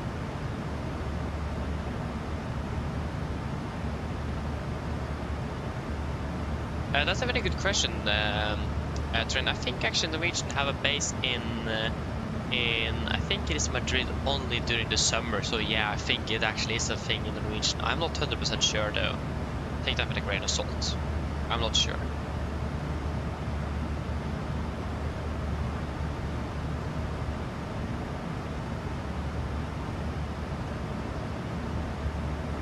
Marcus, hello, welcome back again, welcome back. Yeah, that's a very good question. I mean, the reason for that is it does depend from accident to accident, really. But it could be something wrong with the navigation system aboard. They could have entered just a single digit wrong in the computer, for example. It is many different factors or possibilities. So some pilots are just complacent and just doesn't do what they are supposed to do. Like they basically do what they want to do. So yeah, but it's not easy to know. It does depend. It does. But yeah, I'm going to be a bit silent now. I need to finish my dinner before we're starting our preparations for the landing. So I will be back in not too long, hopefully.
Yes, that's finished. How many miles is it now? It is. Okay, we got to be close. We are closing in.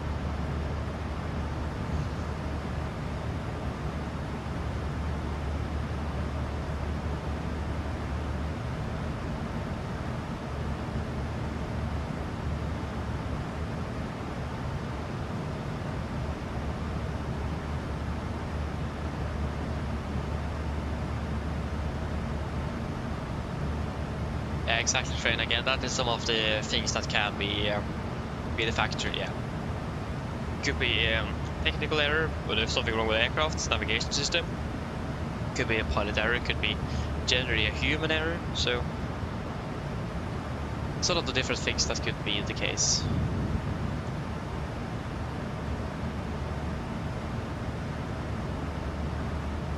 Fredrik, oi, sorry. Fredrik, hello, welcome up, well. Yeah, is it that loud?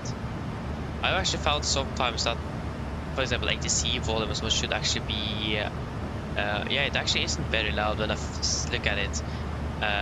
It is at least lower than my voice, so I mean, no one else complain about it. So is there anyone else that is not happy with the volume, or yeah, just without changing the thing and then it gets worse for everyone else? That's the thing. Yeah.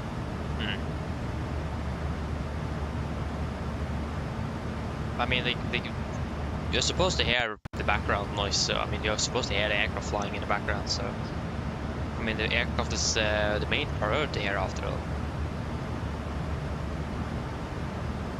Yeah, so I mean, I've been having the same volume for how long now? 2 years, so yeah, but probably not change it, but good that you're saying something though, Fredrik. That's just good that you're on the toes there. That's just good.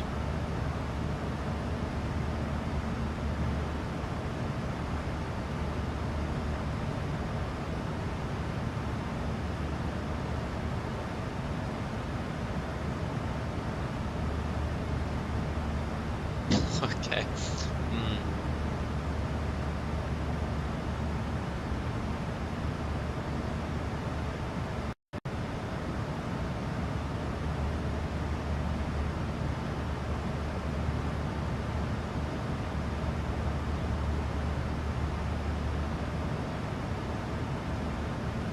Wait, what? Seriously? Oh, that's so cool though, Marcus. Okay, that's very cool. That is very cool indeed. I mean, ChatGPT can be used so many different things. Okay, that's very cool.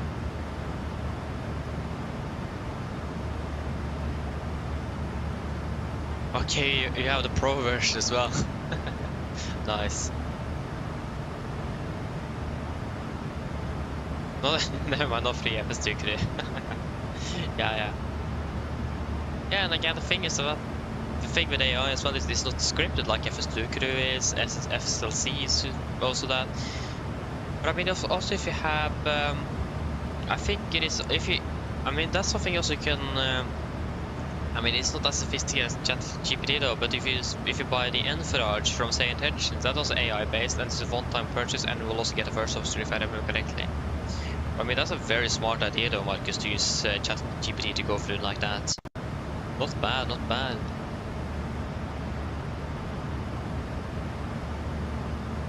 Not bad.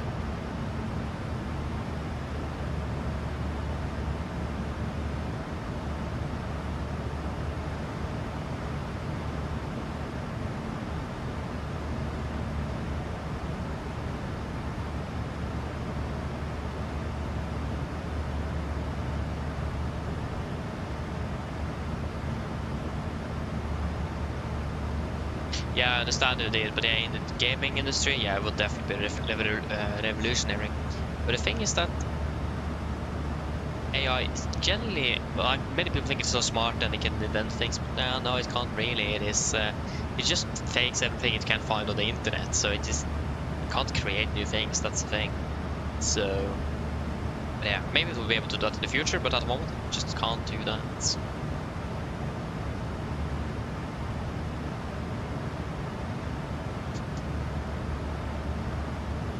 So yeah, I mean, generally AI is not as smart as many people think it is.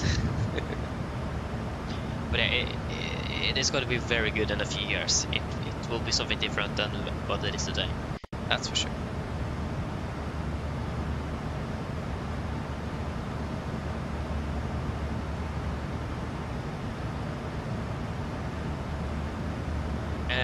Terrain, yes, I would. If they would have Norwegian SOPs, of course I would use it. It will make my life so much easier. So yeah, we'll definitely have been using that if they had the Norwegian SOPs indeed. But yeah, unfortunately they don't have that, and there's no way to program it either, so yeah.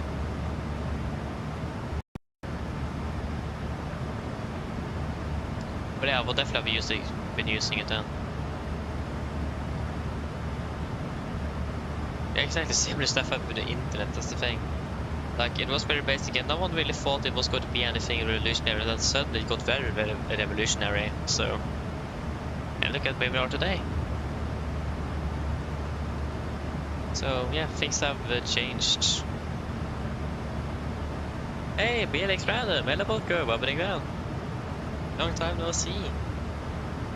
I'm doing fantastic, thank you. Doing good.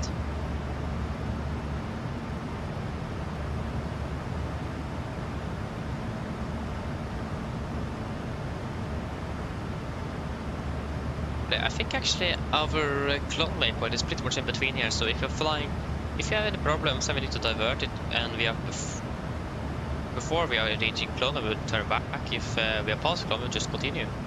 Easy and simple.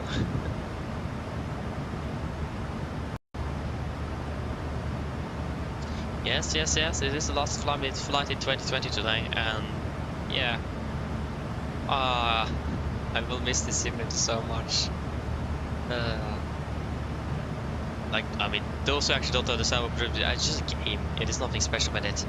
It is definitely something special with this. It is not a normal game, it isn't. So, but yeah, after almost 5 years, it is time to say goodbye. Face reveal, I already have done a face reveal, almost. Just look at my profile picture at Discord, that's me, so you can just use that. I don't do anything else than that, really. Yeah, I mean, that's why we're switching over to 2024. It is because it is an upgrade, and basically all of the new things is just we can't ignore it. And the fact that PMG just released the 800 2 days ago, that made the decision that today is going to be the last day, and we're flying on the first scheduled day to fly in 2024 is going to be on the 24th of December 2025. Or should I say 2026? So yeah, the fact that PNG's upgraded the aircraft and will not give the same new features to the 2020 version, and all of the new features coming with 2020 itself, and most developers are now moving to 2024, you don't really have a choice.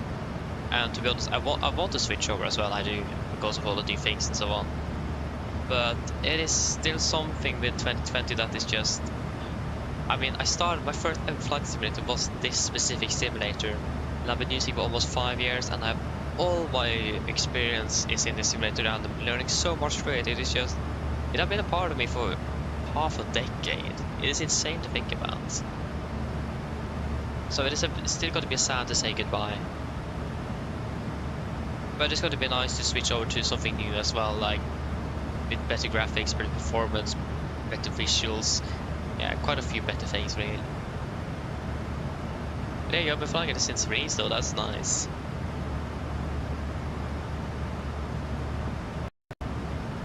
Well, the last days you've been close to the Atlantic with the Phoenix. Ooh. Frankfurt, Reykjavik, Nuuk. I see, hope you enjoyed it though.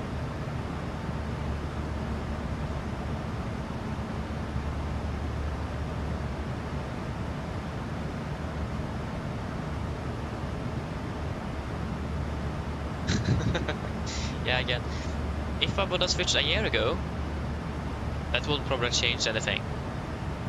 But there's just something,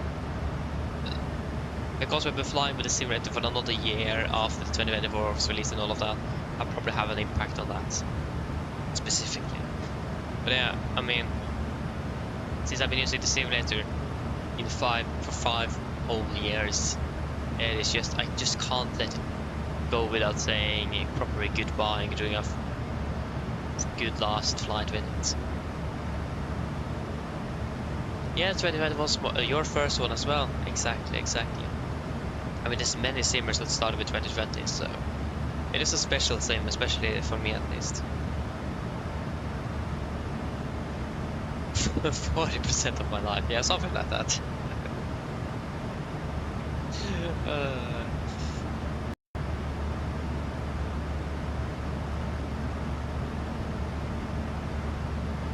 Yeah, that's a good point. I mean, I'm just 17, soon 18, and I'm using it for 5 years. I've been using it.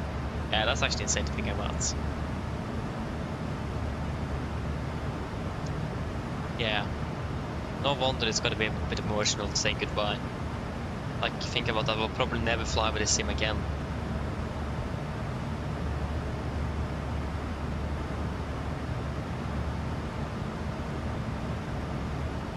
Oh yeah, we'll see how it goes.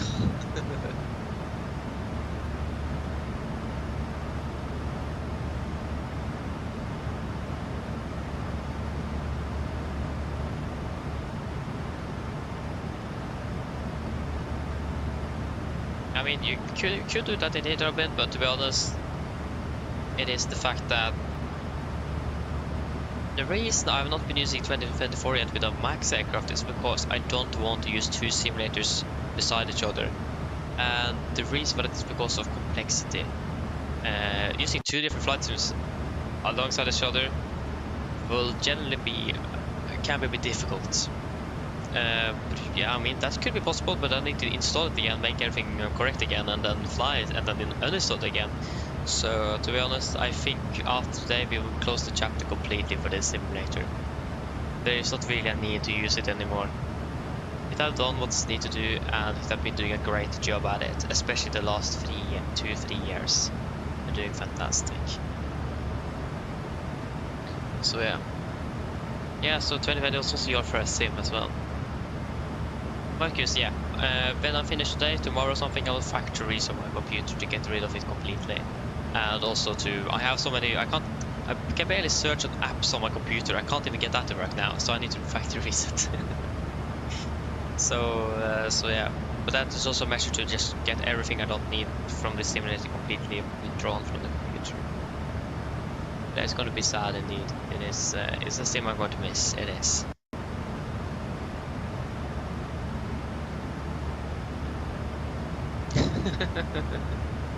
I understand, right?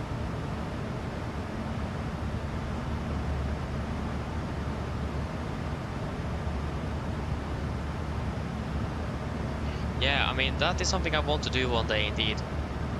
But I will. There is this. I don't remember the company's called, but there's a company in Canada that makes full level these simulators even for some airlines. But yeah, I would like to order a 77 NG or a Max from them in the future. That would be so cool. Maybe one day. But yeah, that is the hope in the future. Oh, me too, Robin, me too. Getting emotional now. That's good.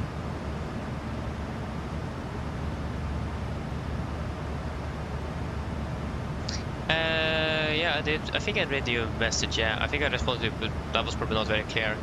But no, I have not played Battlefield. No, I haven't.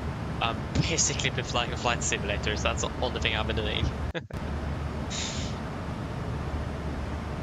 Yeah, again, that's the thing. We were saying closing the 2020 door.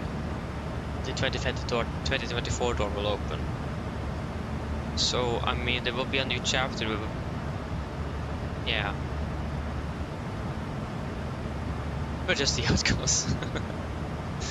It will be something new indeed. And yeah, what have we done to call up the bursar?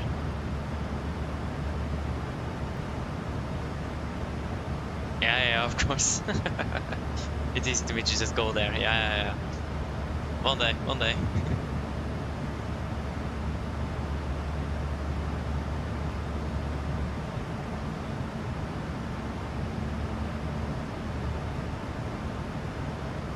Yeah, maybe indeed.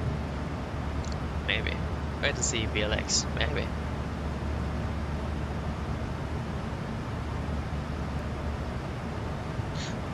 Oh yeah. I mean, I've been playing something else as well, but I've mainly been playing them with my friends because they want to play that, and I just, oh yeah, why not?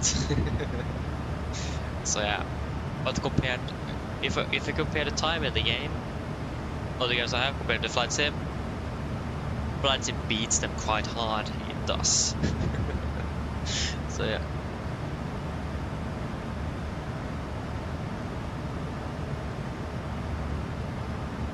Yeah, exactly, Marcus. It feels very good to do it, and yeah, you only use a computer for Flight Sim. Exactly. Yeah, it feels very good indeed.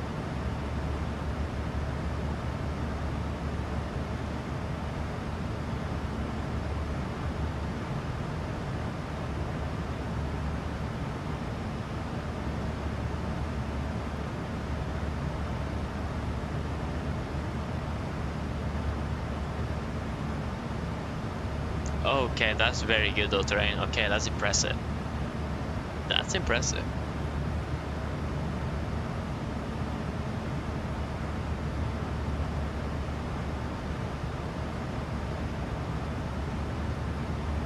Okay, thank you, VLX fan too. And yeah, hope to see you again soon and have a good evening and Merry Christmas to you as well. Merry Christmas. And if I don't see you before the New Year as well, Happy New Year.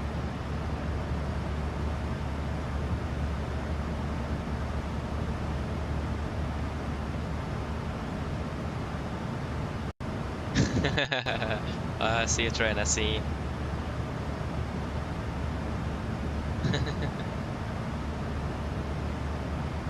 Travis, yes indeed, almost home for the last time. The fantastic weather in Oslo. Are you the tower controller? No, you are not. But at least the ground controller have been in here, but not the tower controller. Yeah, we need to start prepping for the arrival soon. I will not rush this last briefing and last arrival setup for 2020. Okay, still 220 miles.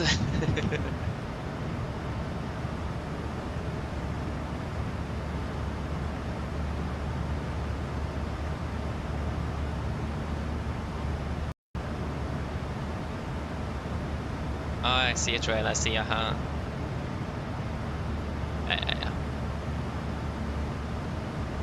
Yeah, I think it's gonna be, I think we're starting up at 9:35 or 10:35 or something like that on Christmas Day, 24th. But again, it may change because of limited liveries available for the sim. I'm not sure what we'll have available.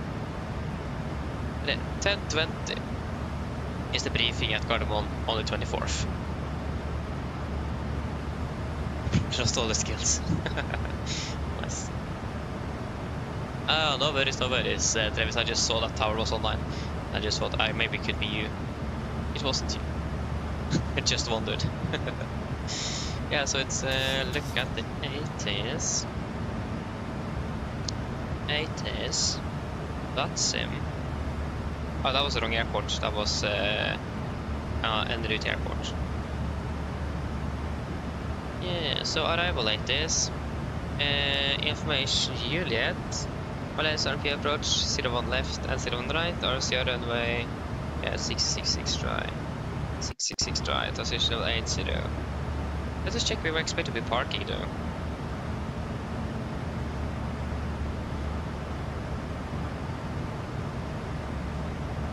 And we are flying 1829 here, Romeo. 01 left, oh that was Tromsø tomorrow, oh sorry, 01 right, stand 64. Yeah, just get Purser into flight deck here. Number 1 to flight deck, please.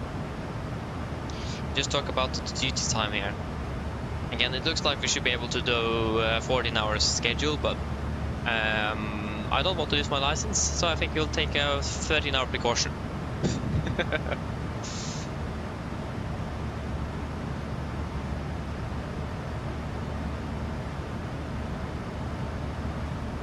Yes, hello. Yeah, so in regards to duty time now, like I said on the briefing in Oslo, it was a little bit unsure about how that will be. But it looks like we'll be landing slightly behind schedule. We don't have much spare time, so we will be passing those 13 hours. I actually don't remember exactly if it is 13 or 14 hours as maximum, and if it is then 14 hours with extended or 15 hours with extended. And to be honest, I don't want to take the chance either. I don't want to lose my license. So we'll take the precaution that 13 hours is maximum. So that means we'll be passing those, so then we need to decide if we're going to be using that captain discretion on the duty time. So how are you feeling back there? Are you fit to continue the flight into Gardermoen, or do we need to divert or anything? How is it going back there?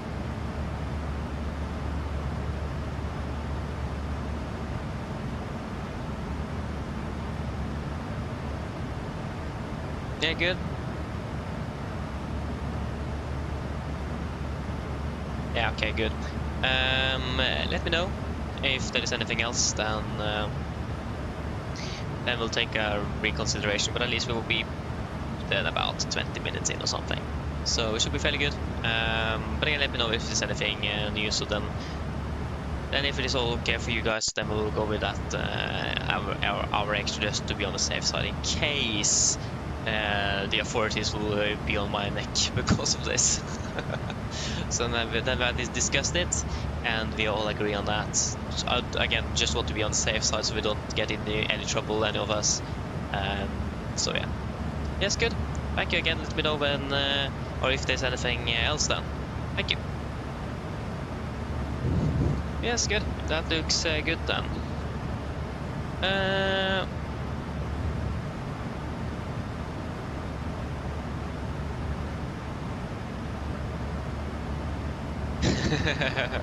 Yeah, Marcus, I understand that though. I understand. I do. So yeah. But yeah, that's how it is. I mean, we humans were generally not made to fly at all. So yeah.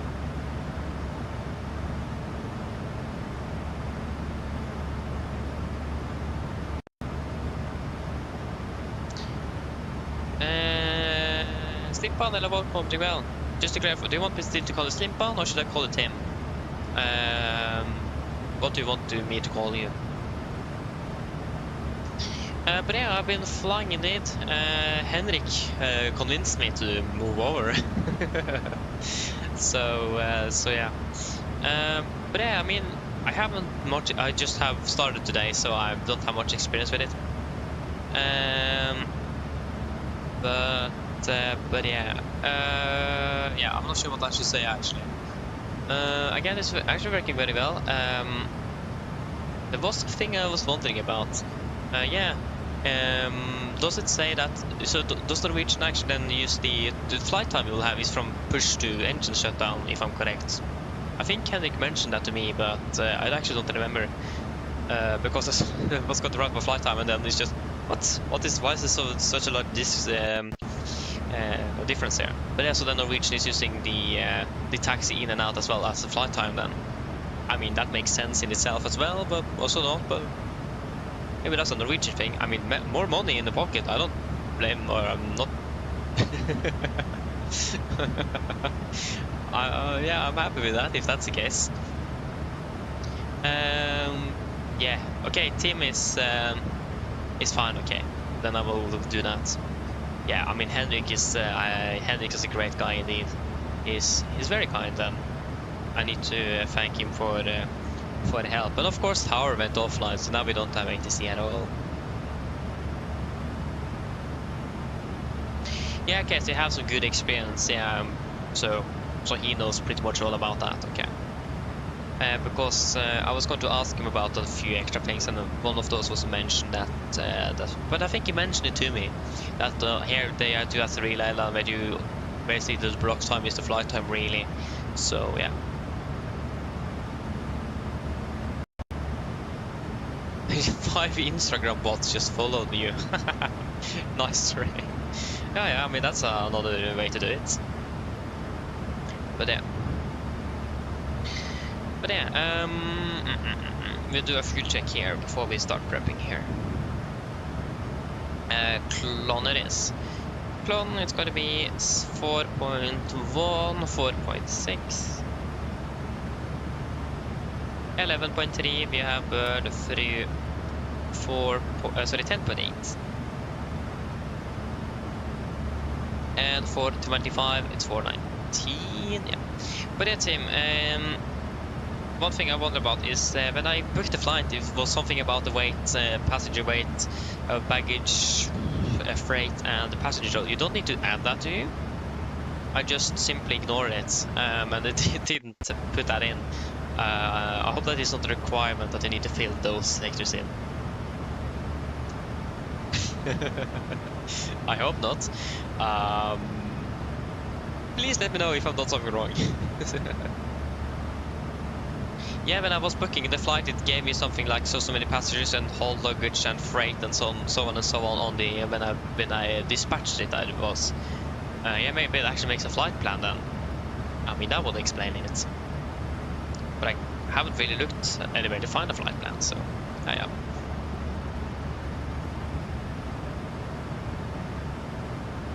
Oh, you got over 100 pilots in just 3 days. Okay, that's impressive. But I mean, it looks very good though. But yeah. But I hope you understand what I'm talking about.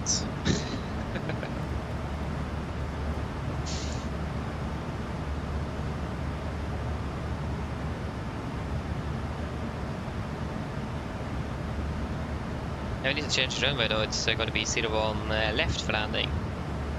Or maybe not actually, maybe 01 right because of noise restrictions.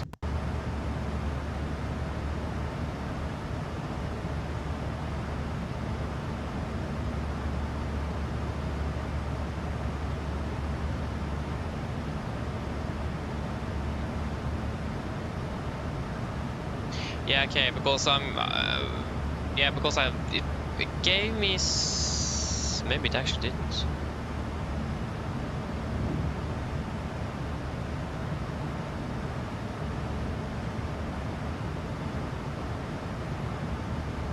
Because yeah, I was using SimBrief and it didn't match up with what I got on SimBrief, so I just left it blank. But yeah.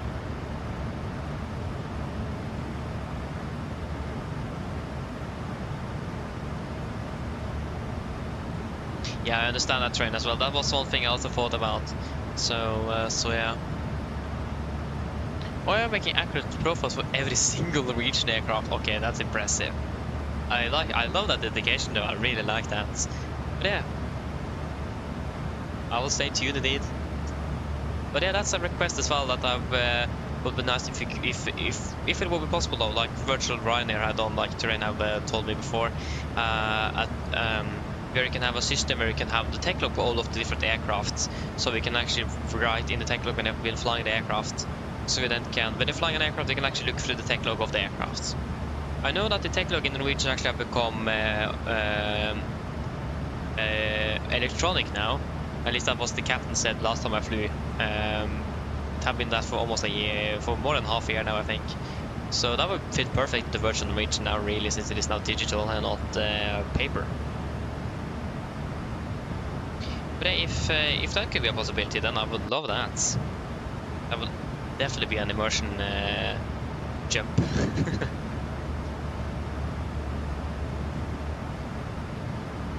Yes, nice.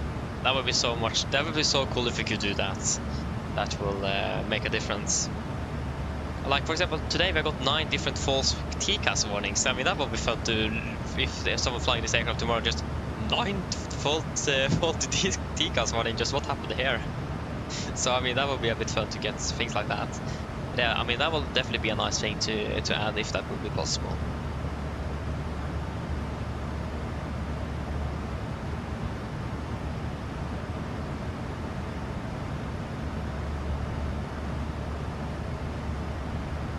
Yeah, but yeah. Okay, I see. Yeah, I mean, that makes sense in the terrain, it does. So yeah.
Yes, okay, apologies. But yeah, again, sorry Tim, Terrain have more information about that than I have.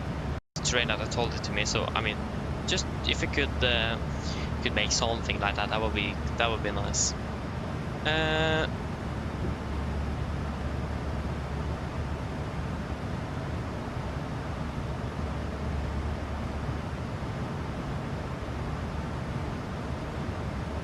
Yeah, because I'm looking at pretty much everything he makes. I mean, I'm a big fan of Metropilot. He's really good at what he's doing, and I've also been learning so much from him generally. So he's recommended indeed.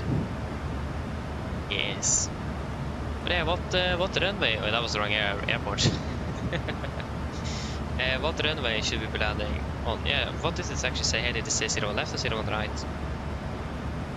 Let me check what it says even here. There is our aircraft. Yeah, 0 on right for landing. Yeah, we'll go 0 on right for landing then. Oh, not changing destination airport. There we go.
.7.1.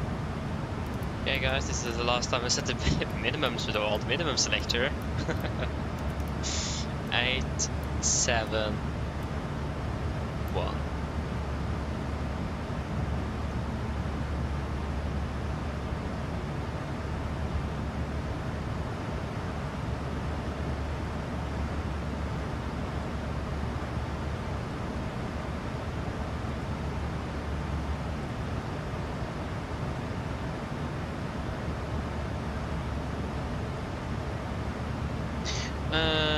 Yeah.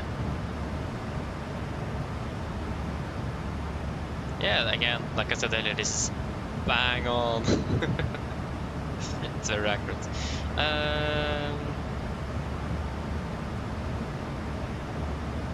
Expecting a direct as well, as always. Something like this. 5 plus 3 is 8, so 57.1.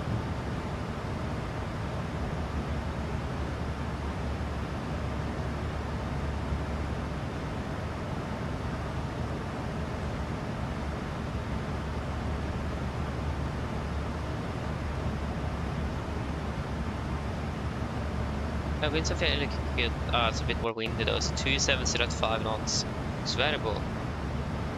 270 at 5.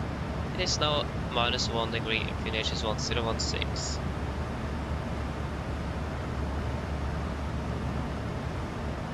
Actually, if the temperature goes down by another degree, then we need to do cold temperature corrections as well. Ooh. No thank you. I would like to avoid doing that. It's the dry runway.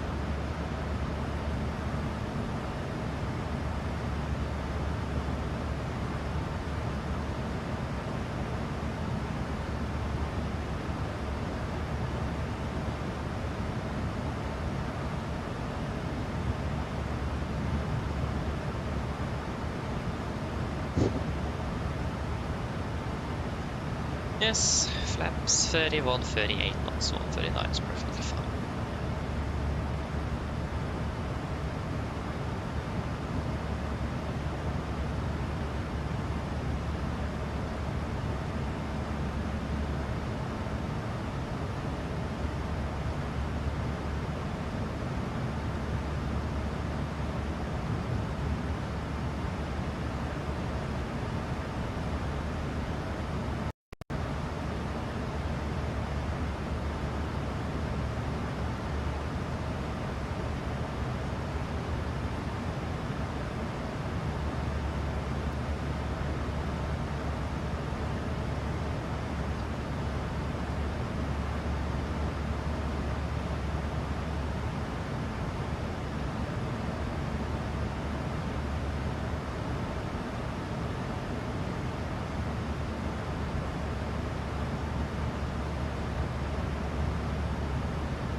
Yes, yes, yes.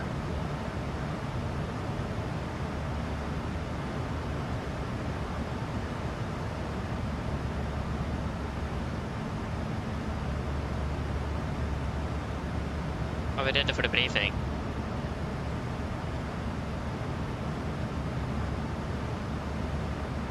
So, approach briefing. And of course it isn't here.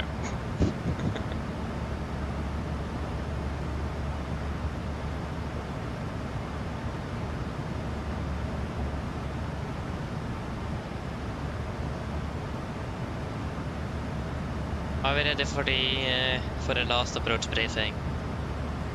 Yes. Approach briefing. So, we are expecting the Adobe 311 arrival. This is on chart 10-2, effective 24 March 25. Yes, starting with Adobe, or we currently inbound Adobe as well. Maximum 250 knots. Continue descending to Nivdu, maximum 250 knots. Golf Mike 402, maximum 220 knots at flight level 100. And we'll hold this restriction via Golf Mike 405, Golf Mike 406, Golf Mike 404 and Golf Mike 455. Before we turn into Valpu, the initial approach fix should be maximum 220 knots above 5,000 feet. MSA is 3,900 feet, maximum 250 knots unless otherwise instructed. And we do expect a direct to Valpu. To Valpu at some point, but we do not anticipate that to be causing any significant deviations to the expected vertical profile for the approach. So it should be fairly straightforward in, and we are quite used to this approach, so nothing, nothing out of the ordinary with this one. For the approach itself, we are expecting the ILS for 01 right, chart 11-2, effective 20 March 25.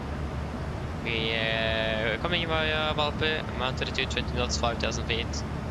Continue descending to no slide the intermediate fix, 4,200 maximum. Good heading, 012 degrees, ILS miss 11195, Oscar November Echo. For 012 is set triple and 11195 is set triple, and we also set corridor on VR and 115.95 on standby on both nav radios. Standard 3 degree glide today, minimums is going to be 871 feet. Transition level, flight level 80, and for the mist, we're going to be climbing on 012 degrees to 2.5 dmi, Oscar November Echo. Then we'll take a right turn and proceed on track 048 degrees to 4000. And expect vectoring by Oslo approach. And we're also going to be flying a minimum 160 knots until for DME. It will be a flap 30 landing, 139 on the VRF, wing correction 5, final speed of 144, with second detent reverse thrust and manual braking.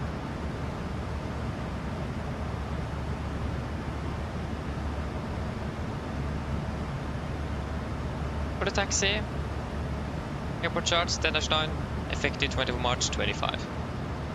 We are landing 01 right, go to Vake var Bravo 7, and then taxi via Papa and Delta, and expecting stand 64, and that's going to be you down here. There is no hotspots, taxi restrictions, any no times affecting us this evening. Weather conditions are looking absolutely fantastic. With cloudy conditions, just lots of light winds from the north, it's looking fantastic. And RCR as well is 666 dry, so I mean we couldn't really get more or better weather conditions for the last landing here. So it's going to be an absolutely beautiful approach and landing into Gardermoen. A bit dark, but that's fine. So nothing really, anything out of the ordinary with the weather at least. Threats. First of all, fatigue. I mean we've been flying for a long time now. So fatigue is definitely going to be playing a role in here, so have that in mind, and we will be affected by it. And of course the fact that this is going to be the last landing in 2020, it's been a blast, and yeah, not a breakdown on final approach there, try that. So that would also be a potential threat. If we see that we need to go around, we will just go around. There is no shame in that, even though it's the last landing. But it's fantastic weather. I don't see a reason why it should be anything out of the ordinary happening here. But just be aware of the threats. That's going to be fatigue. We will try to have a conversation going like we're doing here now, and just try to stay awake. And the emotional thing, I just not to try to think about it before after landing. We just act professional as we normally do, and just do what we have always been doing, and just do what we are used to do, and then it should go quite well. So yeah. Without any questions for the briefing.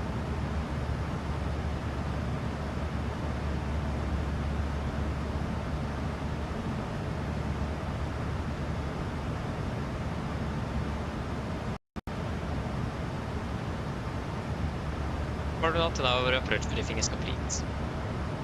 Send checklist. Wait, we need to... there you go. Presentation. Landing altitude 7 feet. Recall checked. Auto brake off. Landing data. VRF 139. Minimum 871 feet. Approach briefing completed. Descent checklist complete. QNH is 1016.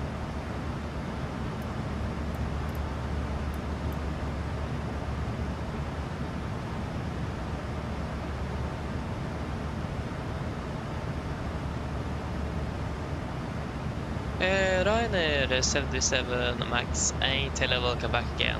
Welcome back. The last briefing indeed. Last briefing. Now it's done.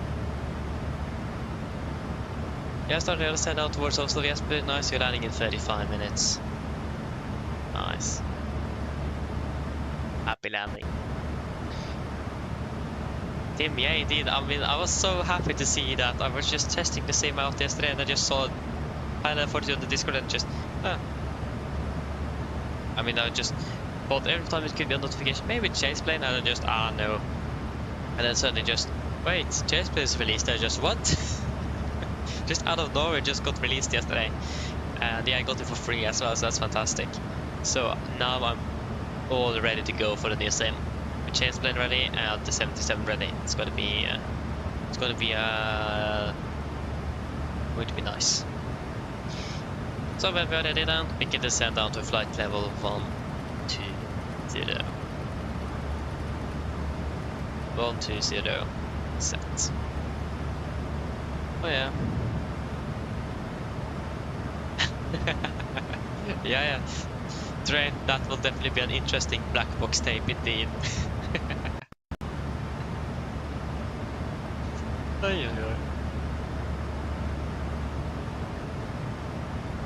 Oh, you're already crying. Oh no.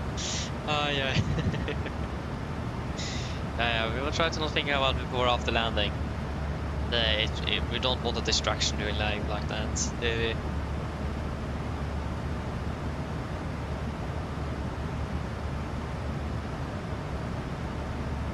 Like, if I had that time, I would have like made a video as well, just with different memories from all of these years, and maybe I'm gonna be able to make that one day.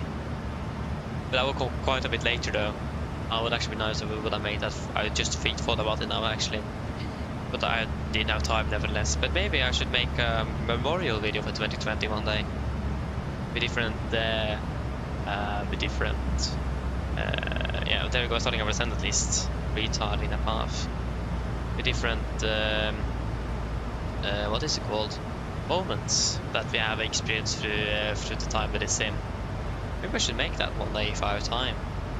The question is time. I just need time, and I don't have much time, so that's it's good. Why is there so many aircraft arriving at Gardermoen now? What in the world? We even have a Bergen flight for whatever reason. Of course, Bergen needs to come and mess up everything. It's a company aircraft as well. Not good. I mean, it would be fun to make something like that one day, but I don't have much time though.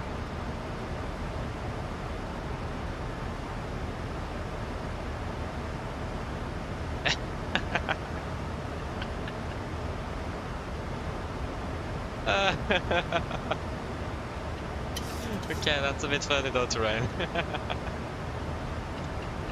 And you're in normal as well. Okay, that's a bit funny. Oh, nice. And try to explain or why. We expect to be landing at 32. We expect to be landing in about 25 minutes. And weather is looking absolutely fantastic.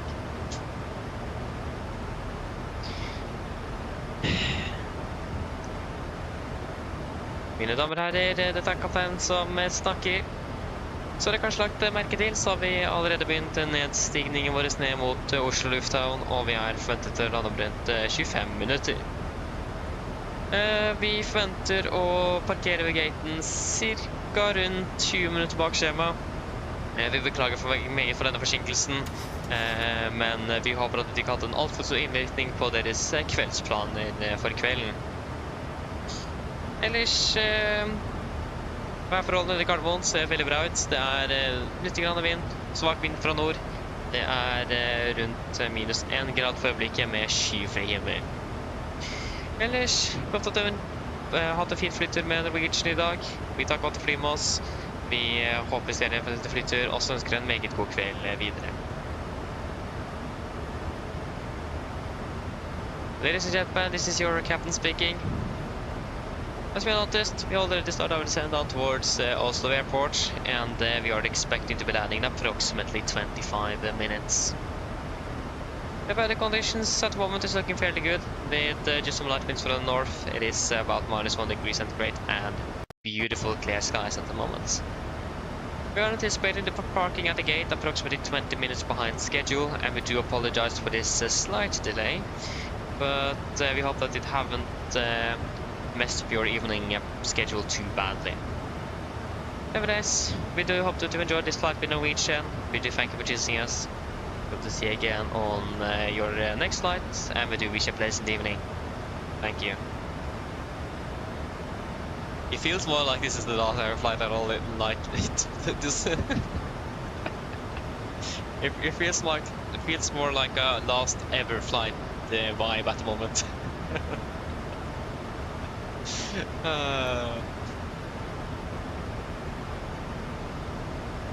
Okay, direct to Valpu, nice.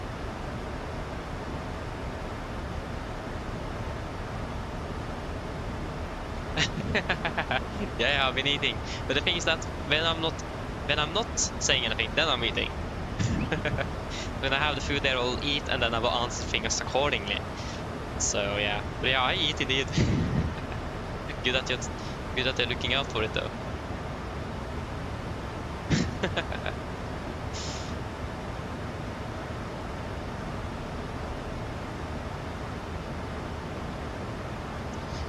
Super Sorrow, hello, welcome, opening bell. Thank you. That's good to hear. Are you speaking Norwegian yourself, or do you just like the language?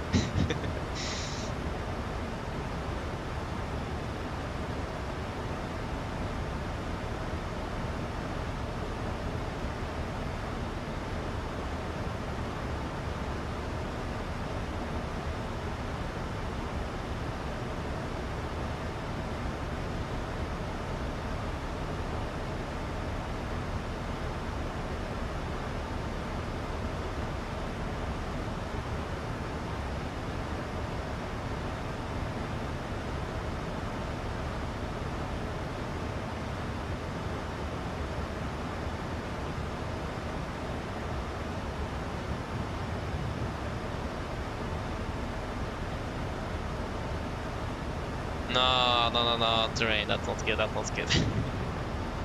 Okay, so you don't, but you would love to. Hey, nice though. I appreciate that you like my language. Nice, not bad. I mean, it is actually very nice to not be a native speaking English person, if that's even the correct phrasing. Because then it's something else to know another language. So I really like that. I mean, of course it would be beneficial to know English by heart as a native speaker, but it's not as interesting, if you can't call it that. I mean, one thing I really like is that it is so easy to hear Norwegians speak English. It is so fun to listen to all the time. We're flying out in Europe and then we hear someone speaking English in specific Norwegian dialect. Just, yeah, he's definitely from Norway. It's so fun to listen to all the time. It's so recognizable. So yeah, it is a lot of fun.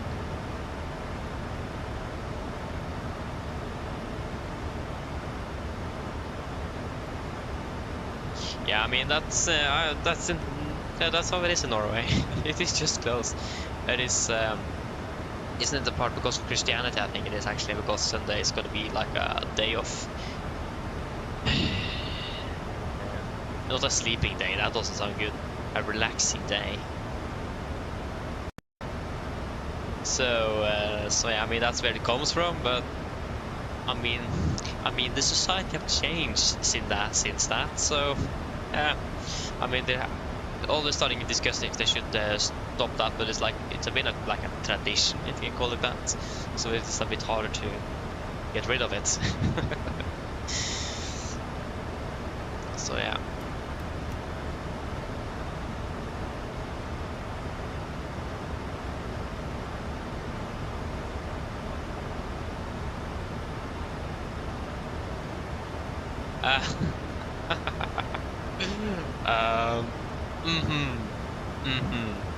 Okay, Tim. Okay.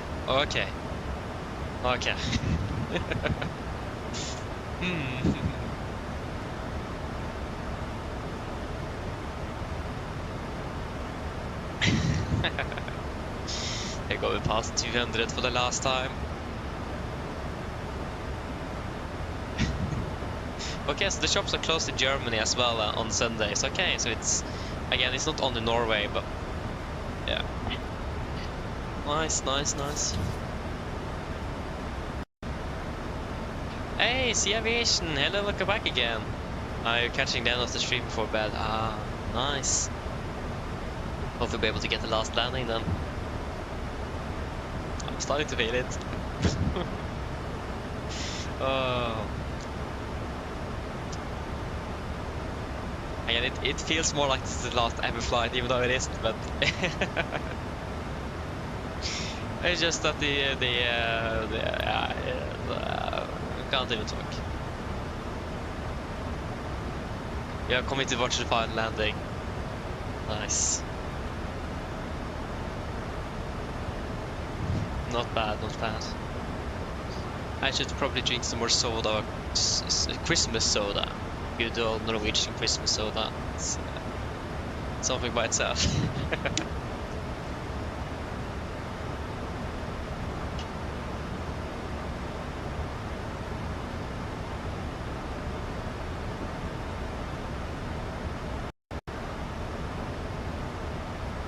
We'll wait with the crying until we are landed, okay? But I'm definitely starting to feel it though. We're getting closer to the end. Oof. Yeah, we reached the decel point as well. Soon the 15-minute call.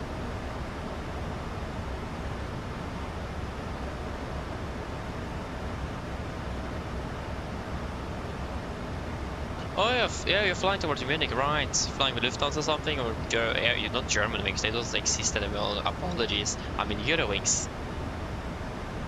But they are flying on the Neo, not the CEO though. Okay. I mean Neo is a nice aircraft though, I actually I don't think I've flown in it, but yeah. Looks like a nice aircraft to fly. Yeah, you call it Jule Must in Sweden, yeah, I heard. Someone else told it to me some time. Oi. Now my iPad is dying as well. Hey. Oi, sorry. Oh my days, I should not have drinking that Christmas soda. That was a bad idea. We don't need to think about that.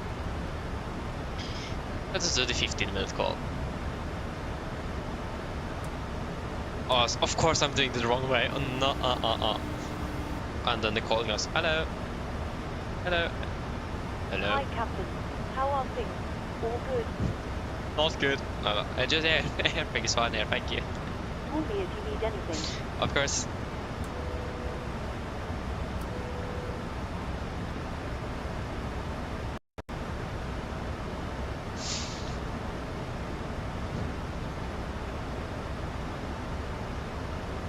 Okay, okay, interesting terrain, okay.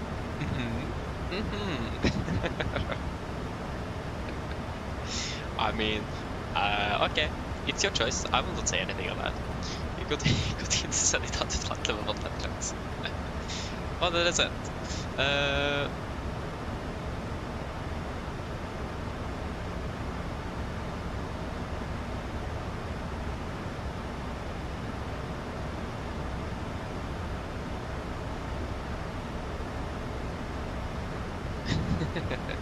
Nice. Yeah, you're the most in Norwegian is julebrus. Good old julebrus. So yeah. What is actually soda in Swedish? It isn't brus, is it? And this is brus in Norwegian. So julebrus.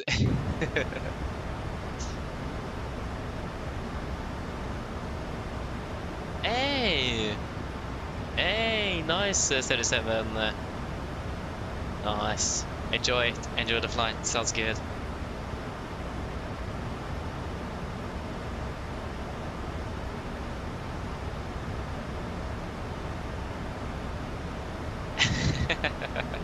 Oh yeah, I understand that terrain. I do.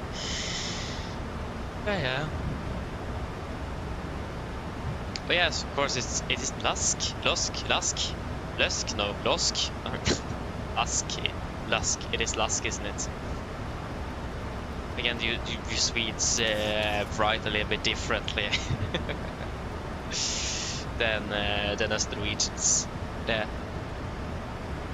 Dricka. Lusk. I think it is Lusk.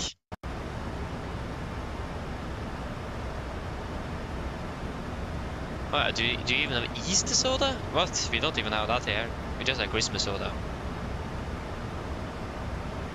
Easter soda? I never heard of that before. Påskbrus. Ooh. Actually, that sounded fairly good. Actually, maybe someone should make påskbrus. I do have påskbrus actually. Solo. That's Easter soda. Oh yeah, läsk. Oh yeah, sorry. Läsk is what it is. Okay, läsk. I'll say it correctly. Läsk. Okay, Easter is the same thing, but okay, interesting. Learning something new all the time. Okay, köp precis till vapen. Vapen confirm. Excuse. And we can continue descending down to 5,000 feet. Yeah, 5,000 feet set QNH 1016 approach checklist. Just let me double check the QNH. QNH is currently now 1017, of course it has changed. QNH 1017 approach checklist. Approach checklist. Both meters. Yeah, passing flight level 107.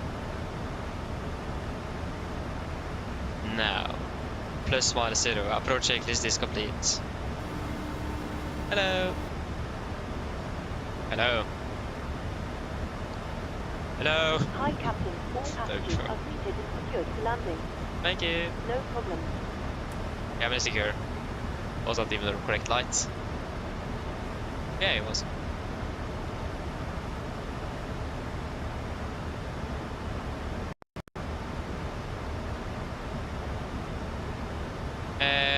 Barbecue.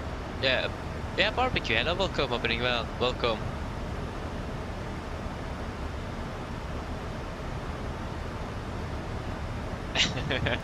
Okay, fair enough, trade, fair enough. Okay, we are passing flight to 100.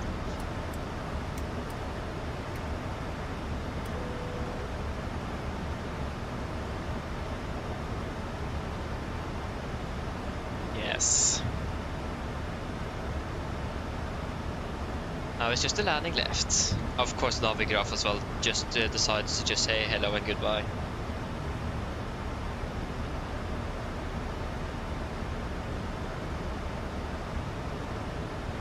Oh shit.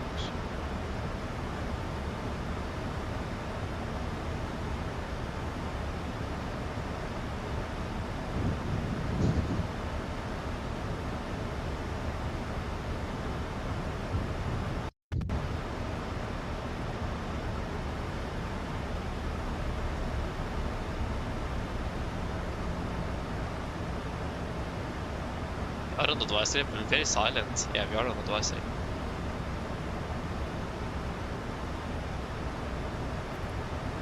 Oh, that was that was the wrong button. Apologies.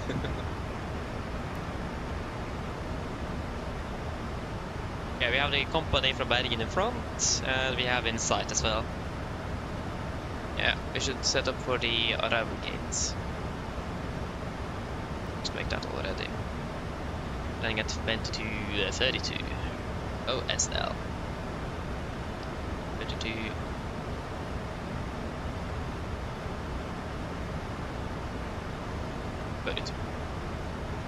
Stand 6-4.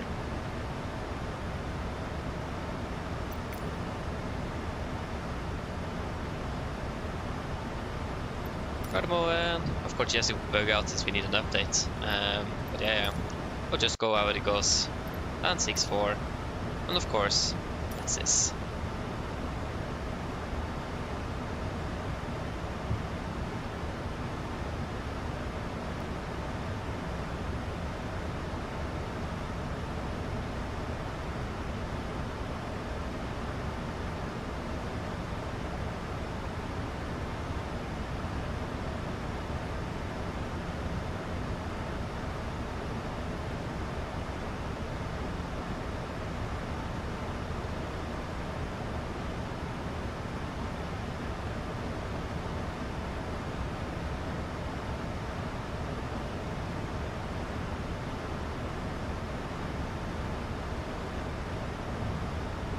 Yeah, at least the first aircraft is touching down shortly. The second one is right behind.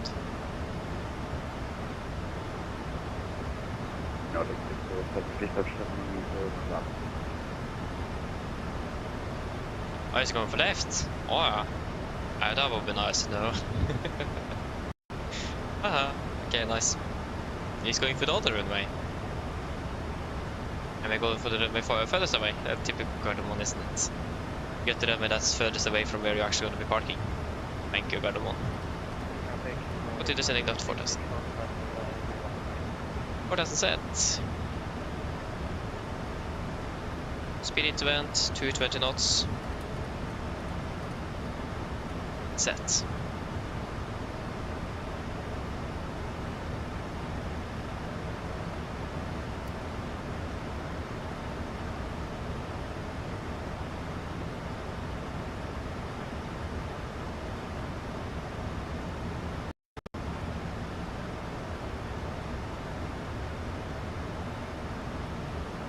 He's going for 0 left, then it's not going to be a problem at all with traffic separation, and since he's heading on a parallel runway.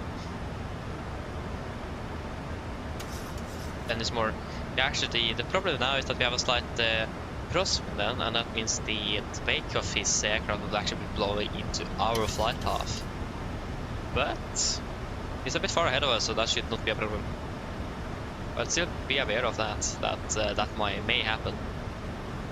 But also the fact that we're flying at pretty much the same glide path means that actually we're going to be flying a little bit lower than he is, because the wake of course will descend accordingly as well, so it will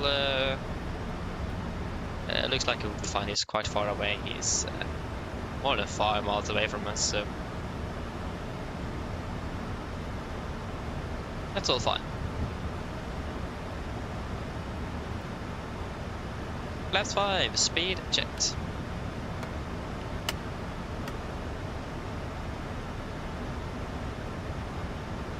And speed 200. Come on fast. 200 set. Hold the car.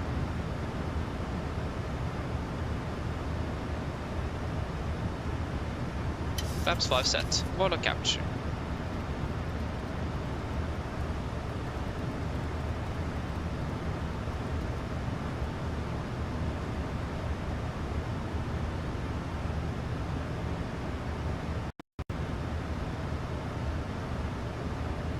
Runway in sight.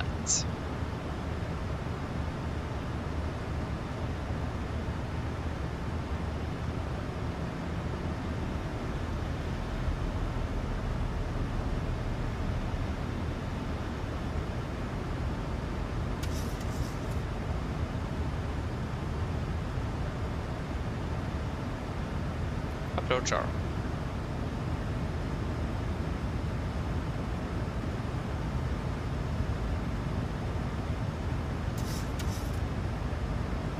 And glide slope, capture, speed 180 knots, set. Is the approach altitude? Yeah, that would actually be 4000 feet, yeah, 4000 set. Yeah, 4000. Carbon traffic, Nordic, 9 Foxtrot Zulu is established, LS 01 right, 9 miles out, Gardermoen. Opposite meg på riktig call sign. 9 Foxtrot Zulu. This call sign was surprisingly hard to memorize.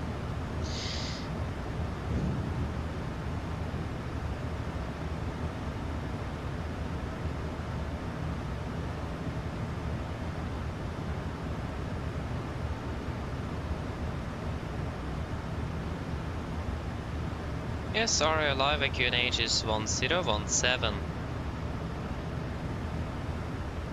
Get down, flaps 15, speed checked. Landing checklist flaps.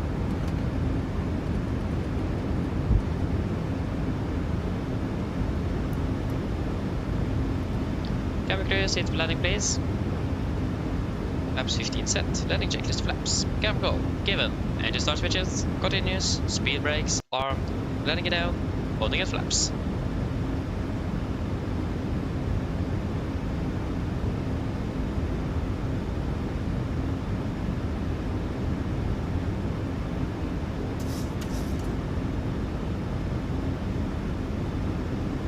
Flaps 30, speed checked.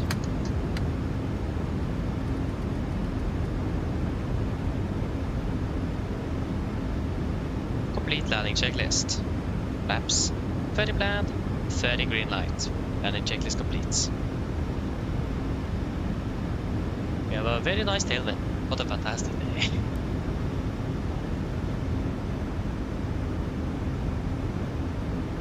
Gardermoen traffic, Nordic 9, Foxtrot Zulu, short file 01 right, Gardermoen. Oh, apologies, I accidentally hit my 1000. hardware. There you go, 1000, we are stable. And we don't have that. We are clear. And we could have a cross tailwind of 9 knots. We are quite starting to switch direction here.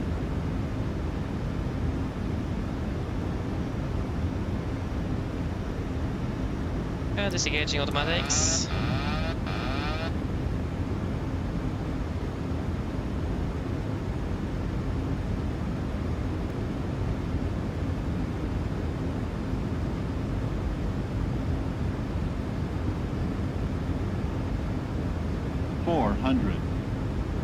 Approaching minimums. Contact. 200. Minimums. 100. 50. 40. 30. 20. 10. Speed brakes up. 2 reversers.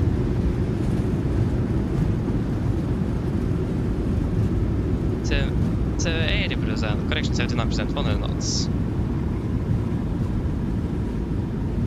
80 knots. 60 knots. There we go, guys. Back in Oslo. 5 hours, 6 minutes. And that was the last landing.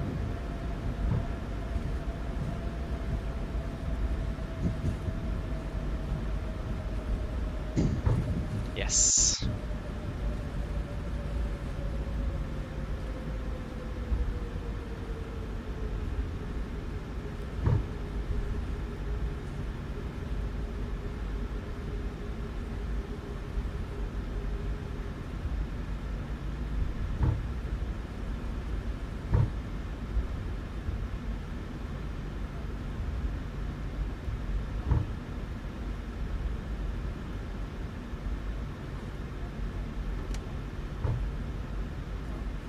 Left clear, right clear.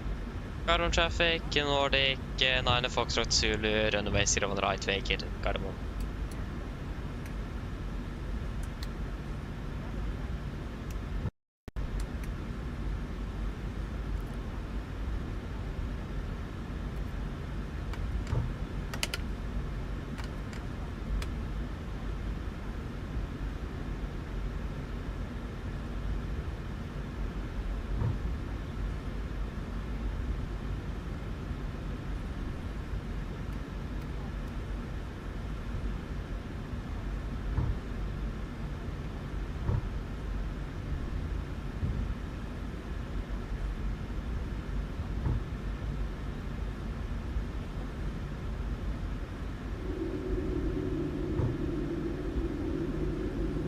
What the what the sound? Oh.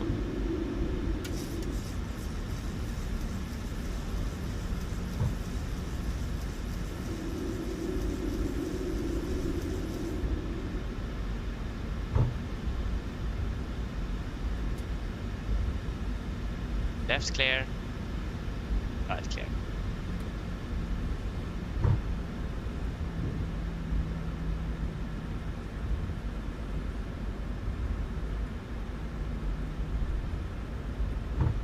Varmuus trajectory on you the FSIPanel.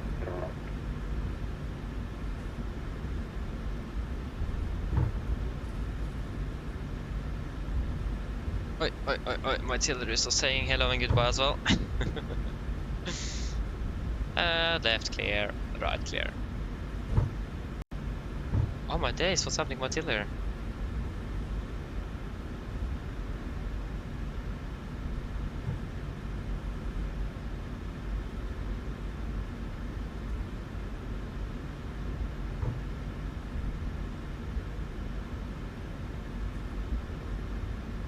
Oh, can it be stop?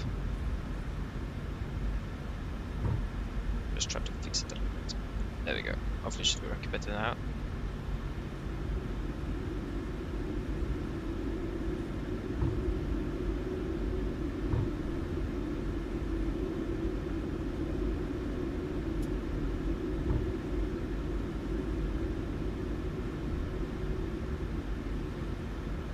Right, clear.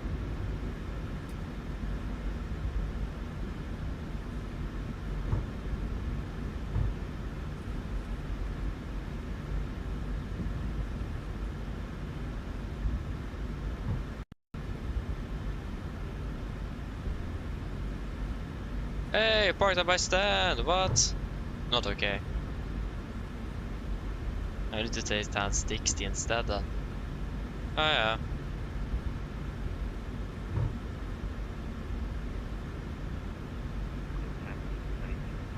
God, my tiller don't work again. Okay, now I just need to quickly change this then to the neighboring stand here. Got to win. Stand 60, 60, 60, 60. Come on, 60. Past 60. No. Please. Got him 1. 60, 60, 60, 60. There you go.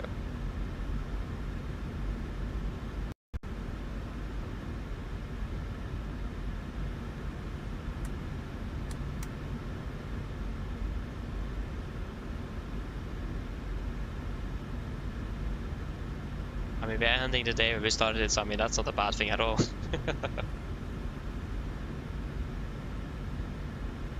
Yeah, no, it is for that.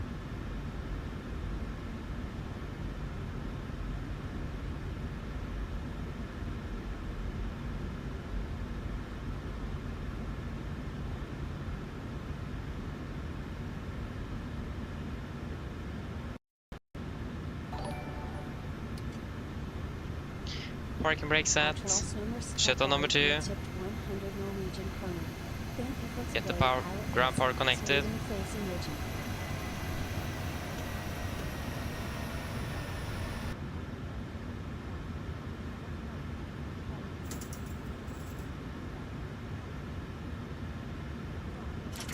For the last time in 2020, shuttle number 1.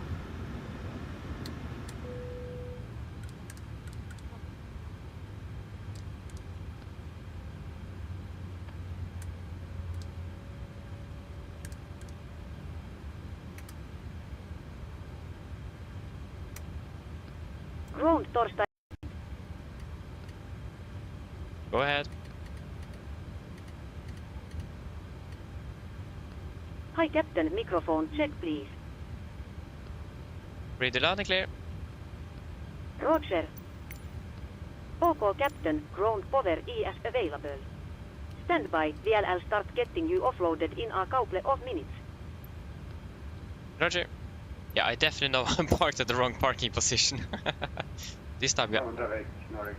Actually, 60. No. Fences.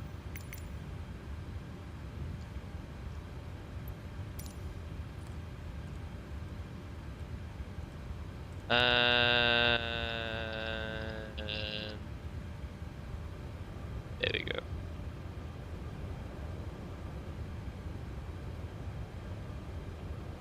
Oh, I hit the wrong wrong button on my change the light in the room. That wasn't meant to happen. Then looked like we were in the hospital. Okay. Shutdown checklist to the line. Fuel pumps. Off. Browbeat. Off. Autopilot. Set. Flaps. Open light. Parking brake. Set. Engine start levers. Get off. Radar radar. Off. Shutdown checklist to the line is complete.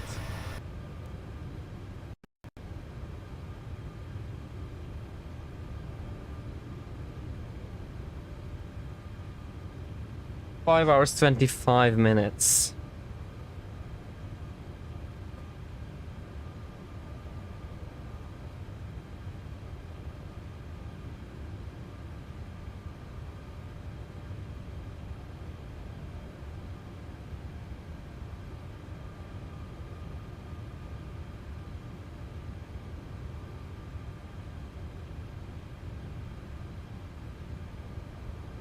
And is there anything except for the 9 false TCAS warnings that you guys want to want to add in the technical log of the aircraft?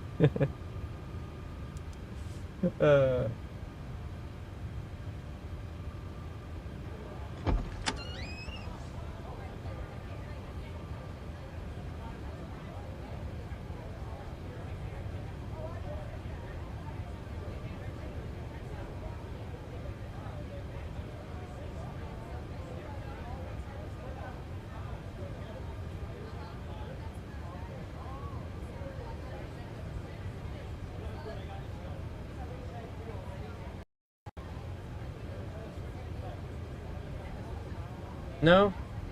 Then I have added the 9 false TCAS warning over Dublin into the tech log and shutdown checklist below the line. Technical log completed, EFB completed, shutdown checklist. Yeah, I see some things have happened there, apologies, but I was shutting down the aircraft so I couldn't really respond and I didn't hear the sound either, so apologies. Oh my days. No way.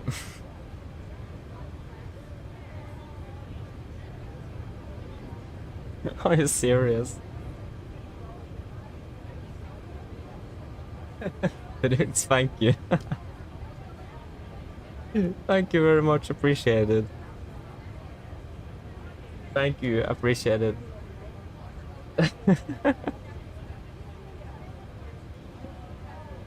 What? Okay. Again, thank you.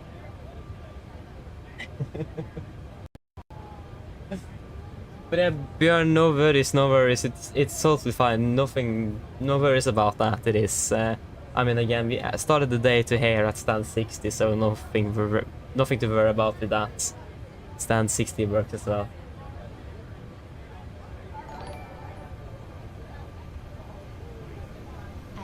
I got the pilot this family industry. My days. Yeah.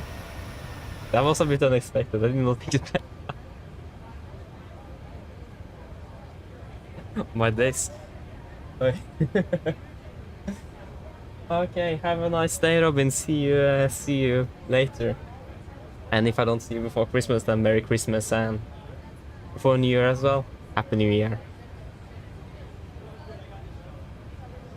Eurovision, thank you very much. Thank you, it's appreciated. Thank you very much. I'm glad that you have enjoyed.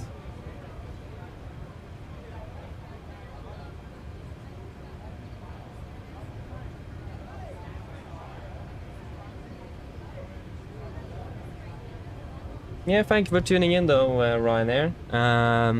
Next flight is going to be on the 24th of December and we're going to be flying around through to Berlin. And that should be in 2024.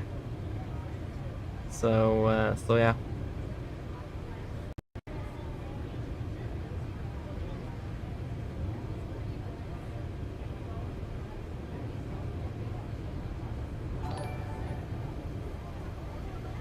Did we land exactly? Oh, we were landing at the same time with the charter flight though.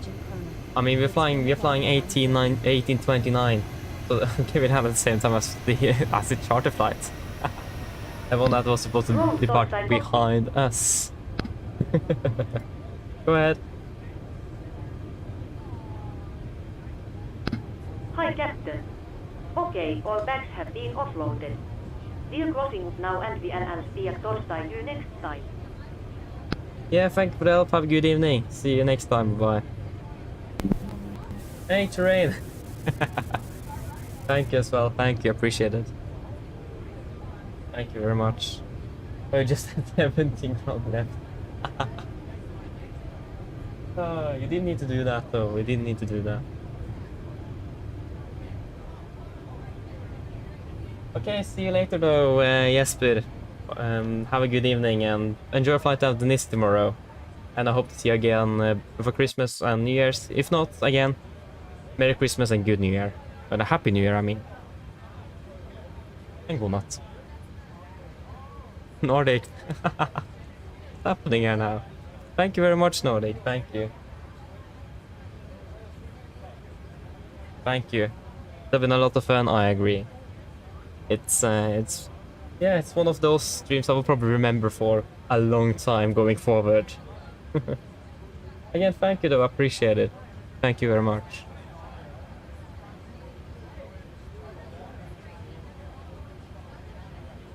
Oh, I'm so far behind in the chat. Oh, apologies.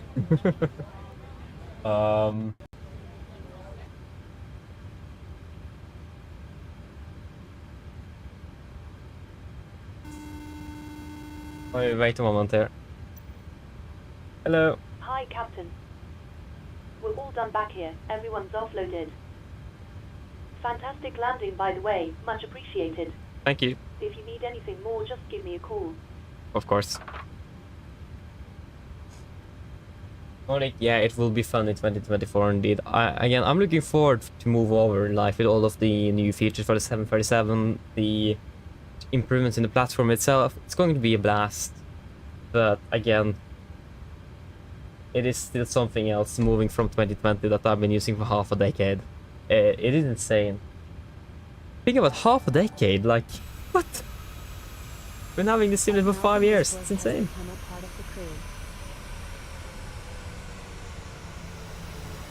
Yeah, thank you for tuning in though, Super Zoro, and yeah, happy that I've enjoyed. So I'm looking forward for this as well, and again, have a good evening, and if I also don't see you before Christmas and the New Year, Merry Christmas and Happy New Year.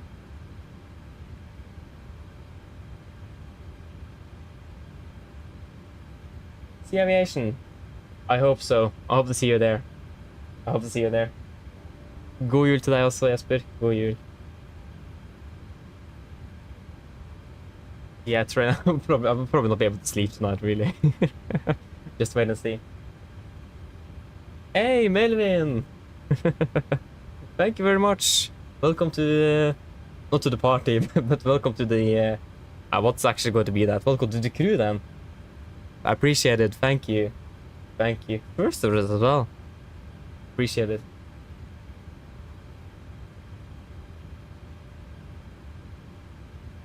Yeah, do the second floor in 24 PMDG, nice. Really nice. It's a bit buggy. I mean, what do you expect? It got released 2 days ago. It's still going to be a few issues, but yeah.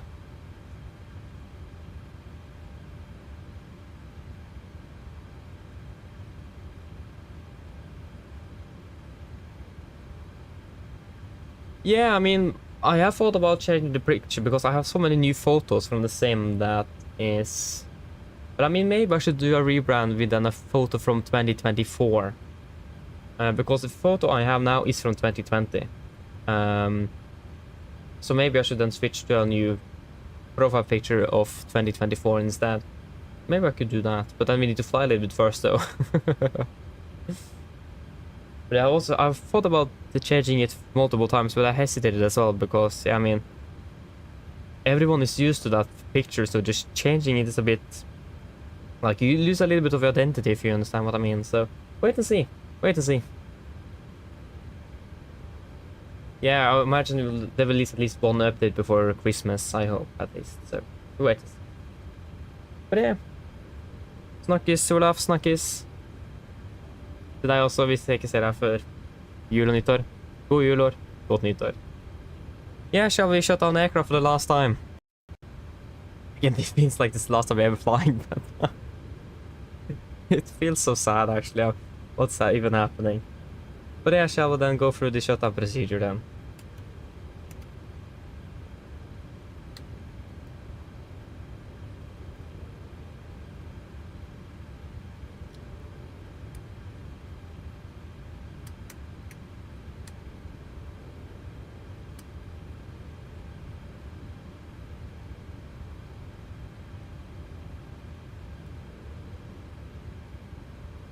Forgot you, actually. Hope that was not on the shutdown checklist, otherwise that would... No, it isn't. Okay, are we ready to do the secure checklist? Secure checklist. IRSs. Off. Emergency exit lights. Off. Window heat. Off. Packs. Off. Ground power. Emergency exit lights. Sorry. Battery. Off. Secure checklist complete. Yes. Let me just grab my things and then we can head out of the aircraft.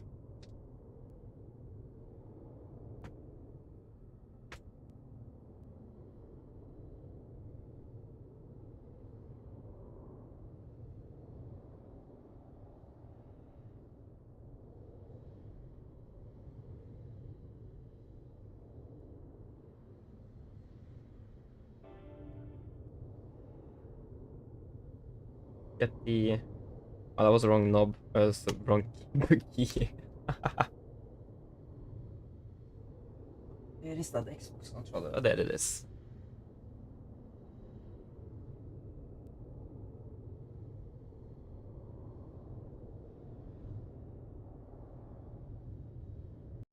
Yeah, actually, you have a good point there. Should be Nordic forever or 2020. Yeah, actually, it should be. Unfortunate that was not the case today, though. A bit late to think about that as well.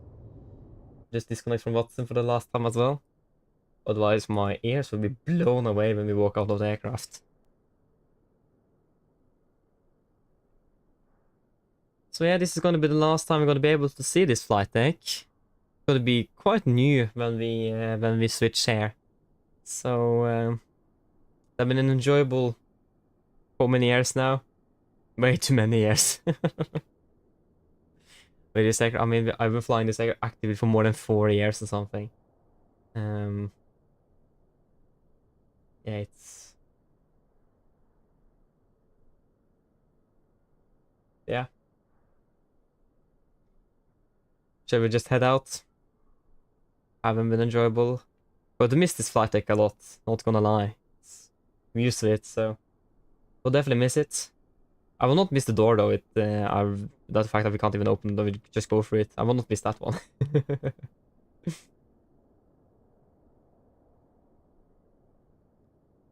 So yes. Oh, that was wrong button. Shall we close the door for the last time? There you go.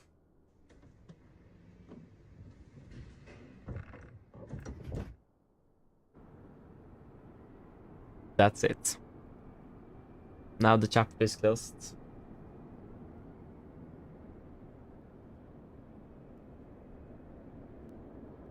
I mean, this aircraft, even though it is, how many, 3.5, or maybe it's actually just 3 years.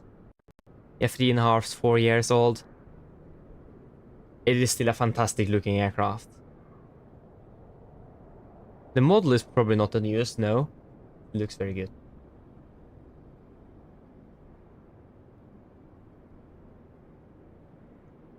And welcome home. Velkommen.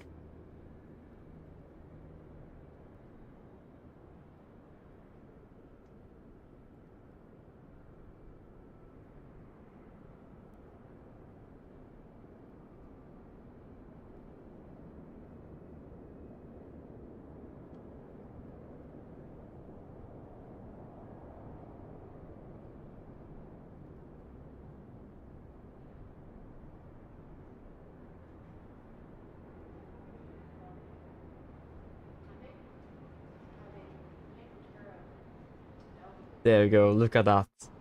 The beautiful sight. I mean, this is going to be the last picture I will take from 2020. And I will remember that. The last screenshot. I mean, this is a beautiful screenshot, a beautiful sight. Let us, before we finish off, I want to check how many hours that you have this flight simulator before I'm closing it completely. It is probably way too many hours.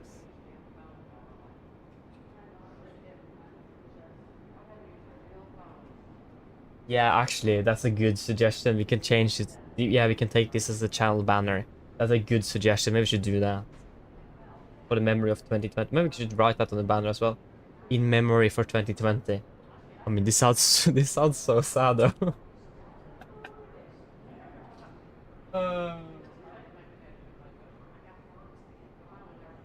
Yes, to an empty years of scenery. Yeah.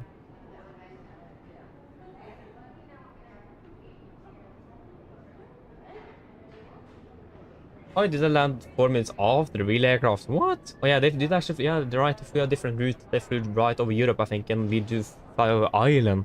So yeah, we definitely flew a different route.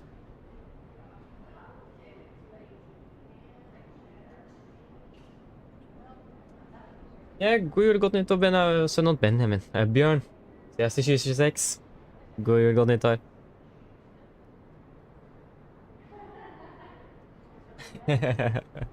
But yeah, how many hours do I have? It says I have 301.8 days in the sim. That's quite a bit, I would say.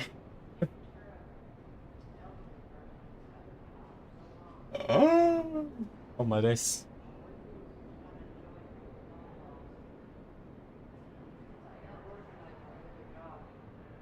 Okay, are we ready for how many hours I have?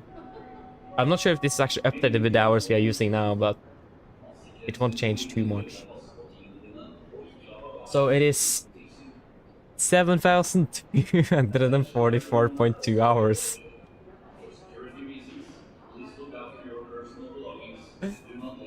It is insane. 7,244.2 hours, plus probably another 14 hours on top because of this flight today.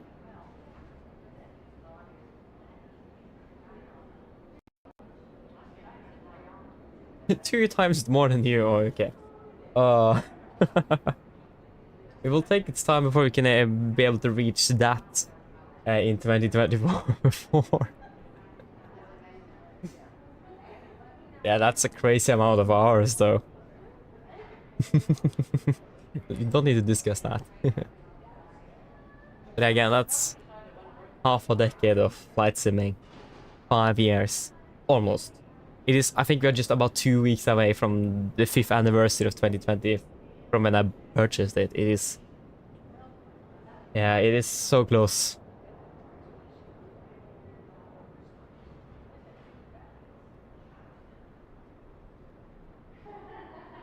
Okay, you have 40 days. Not bad though, not bad. But yeah, it is about almost 302 days, Björn. 302 days.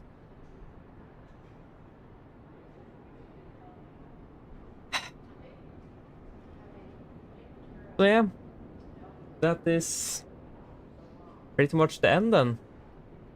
It, again, like I said earlier, it has been 5 years.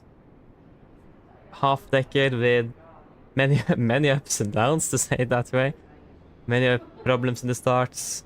Didn't run on the best computer. Got a new one that improved things significantly. Yeah, many issues here and there, but that have been fixed. And like now the simulator is just running perfectly. It's insane how good the simulator have been compared to what it was just a few years ago. It was so unstable and crashed all the time. Now, you don't really notice much at all. And it's just fantastic to see how Microsoft have been able, and Asobo as well, been able to make the simulator so stable as it is now. So I hope it will be like that in 2024 as well. So yeah, that is pretty much half a decade. Yeah, the chapter is closed. Half a decade of flying. We'll be moving on to the new generation. It is going to be something new indeed, and I will definitely miss the simulator. I started everything. Started the channel with this simulator, with this specific aircraft. Started my flying career with this simulator. The first simulator I bought myself. My first ever add-ons as well was for this simulator. Not this aircraft specifically, we don't need to discuss the aircraft in question, but but it have been a blast, and I have, even though we have, like I said, these ups and downs, and I've been so demotivated in using this simulator sometimes, it have been a fantastic way and fantastic to use this simulator, and I really enjoyed it. So yeah.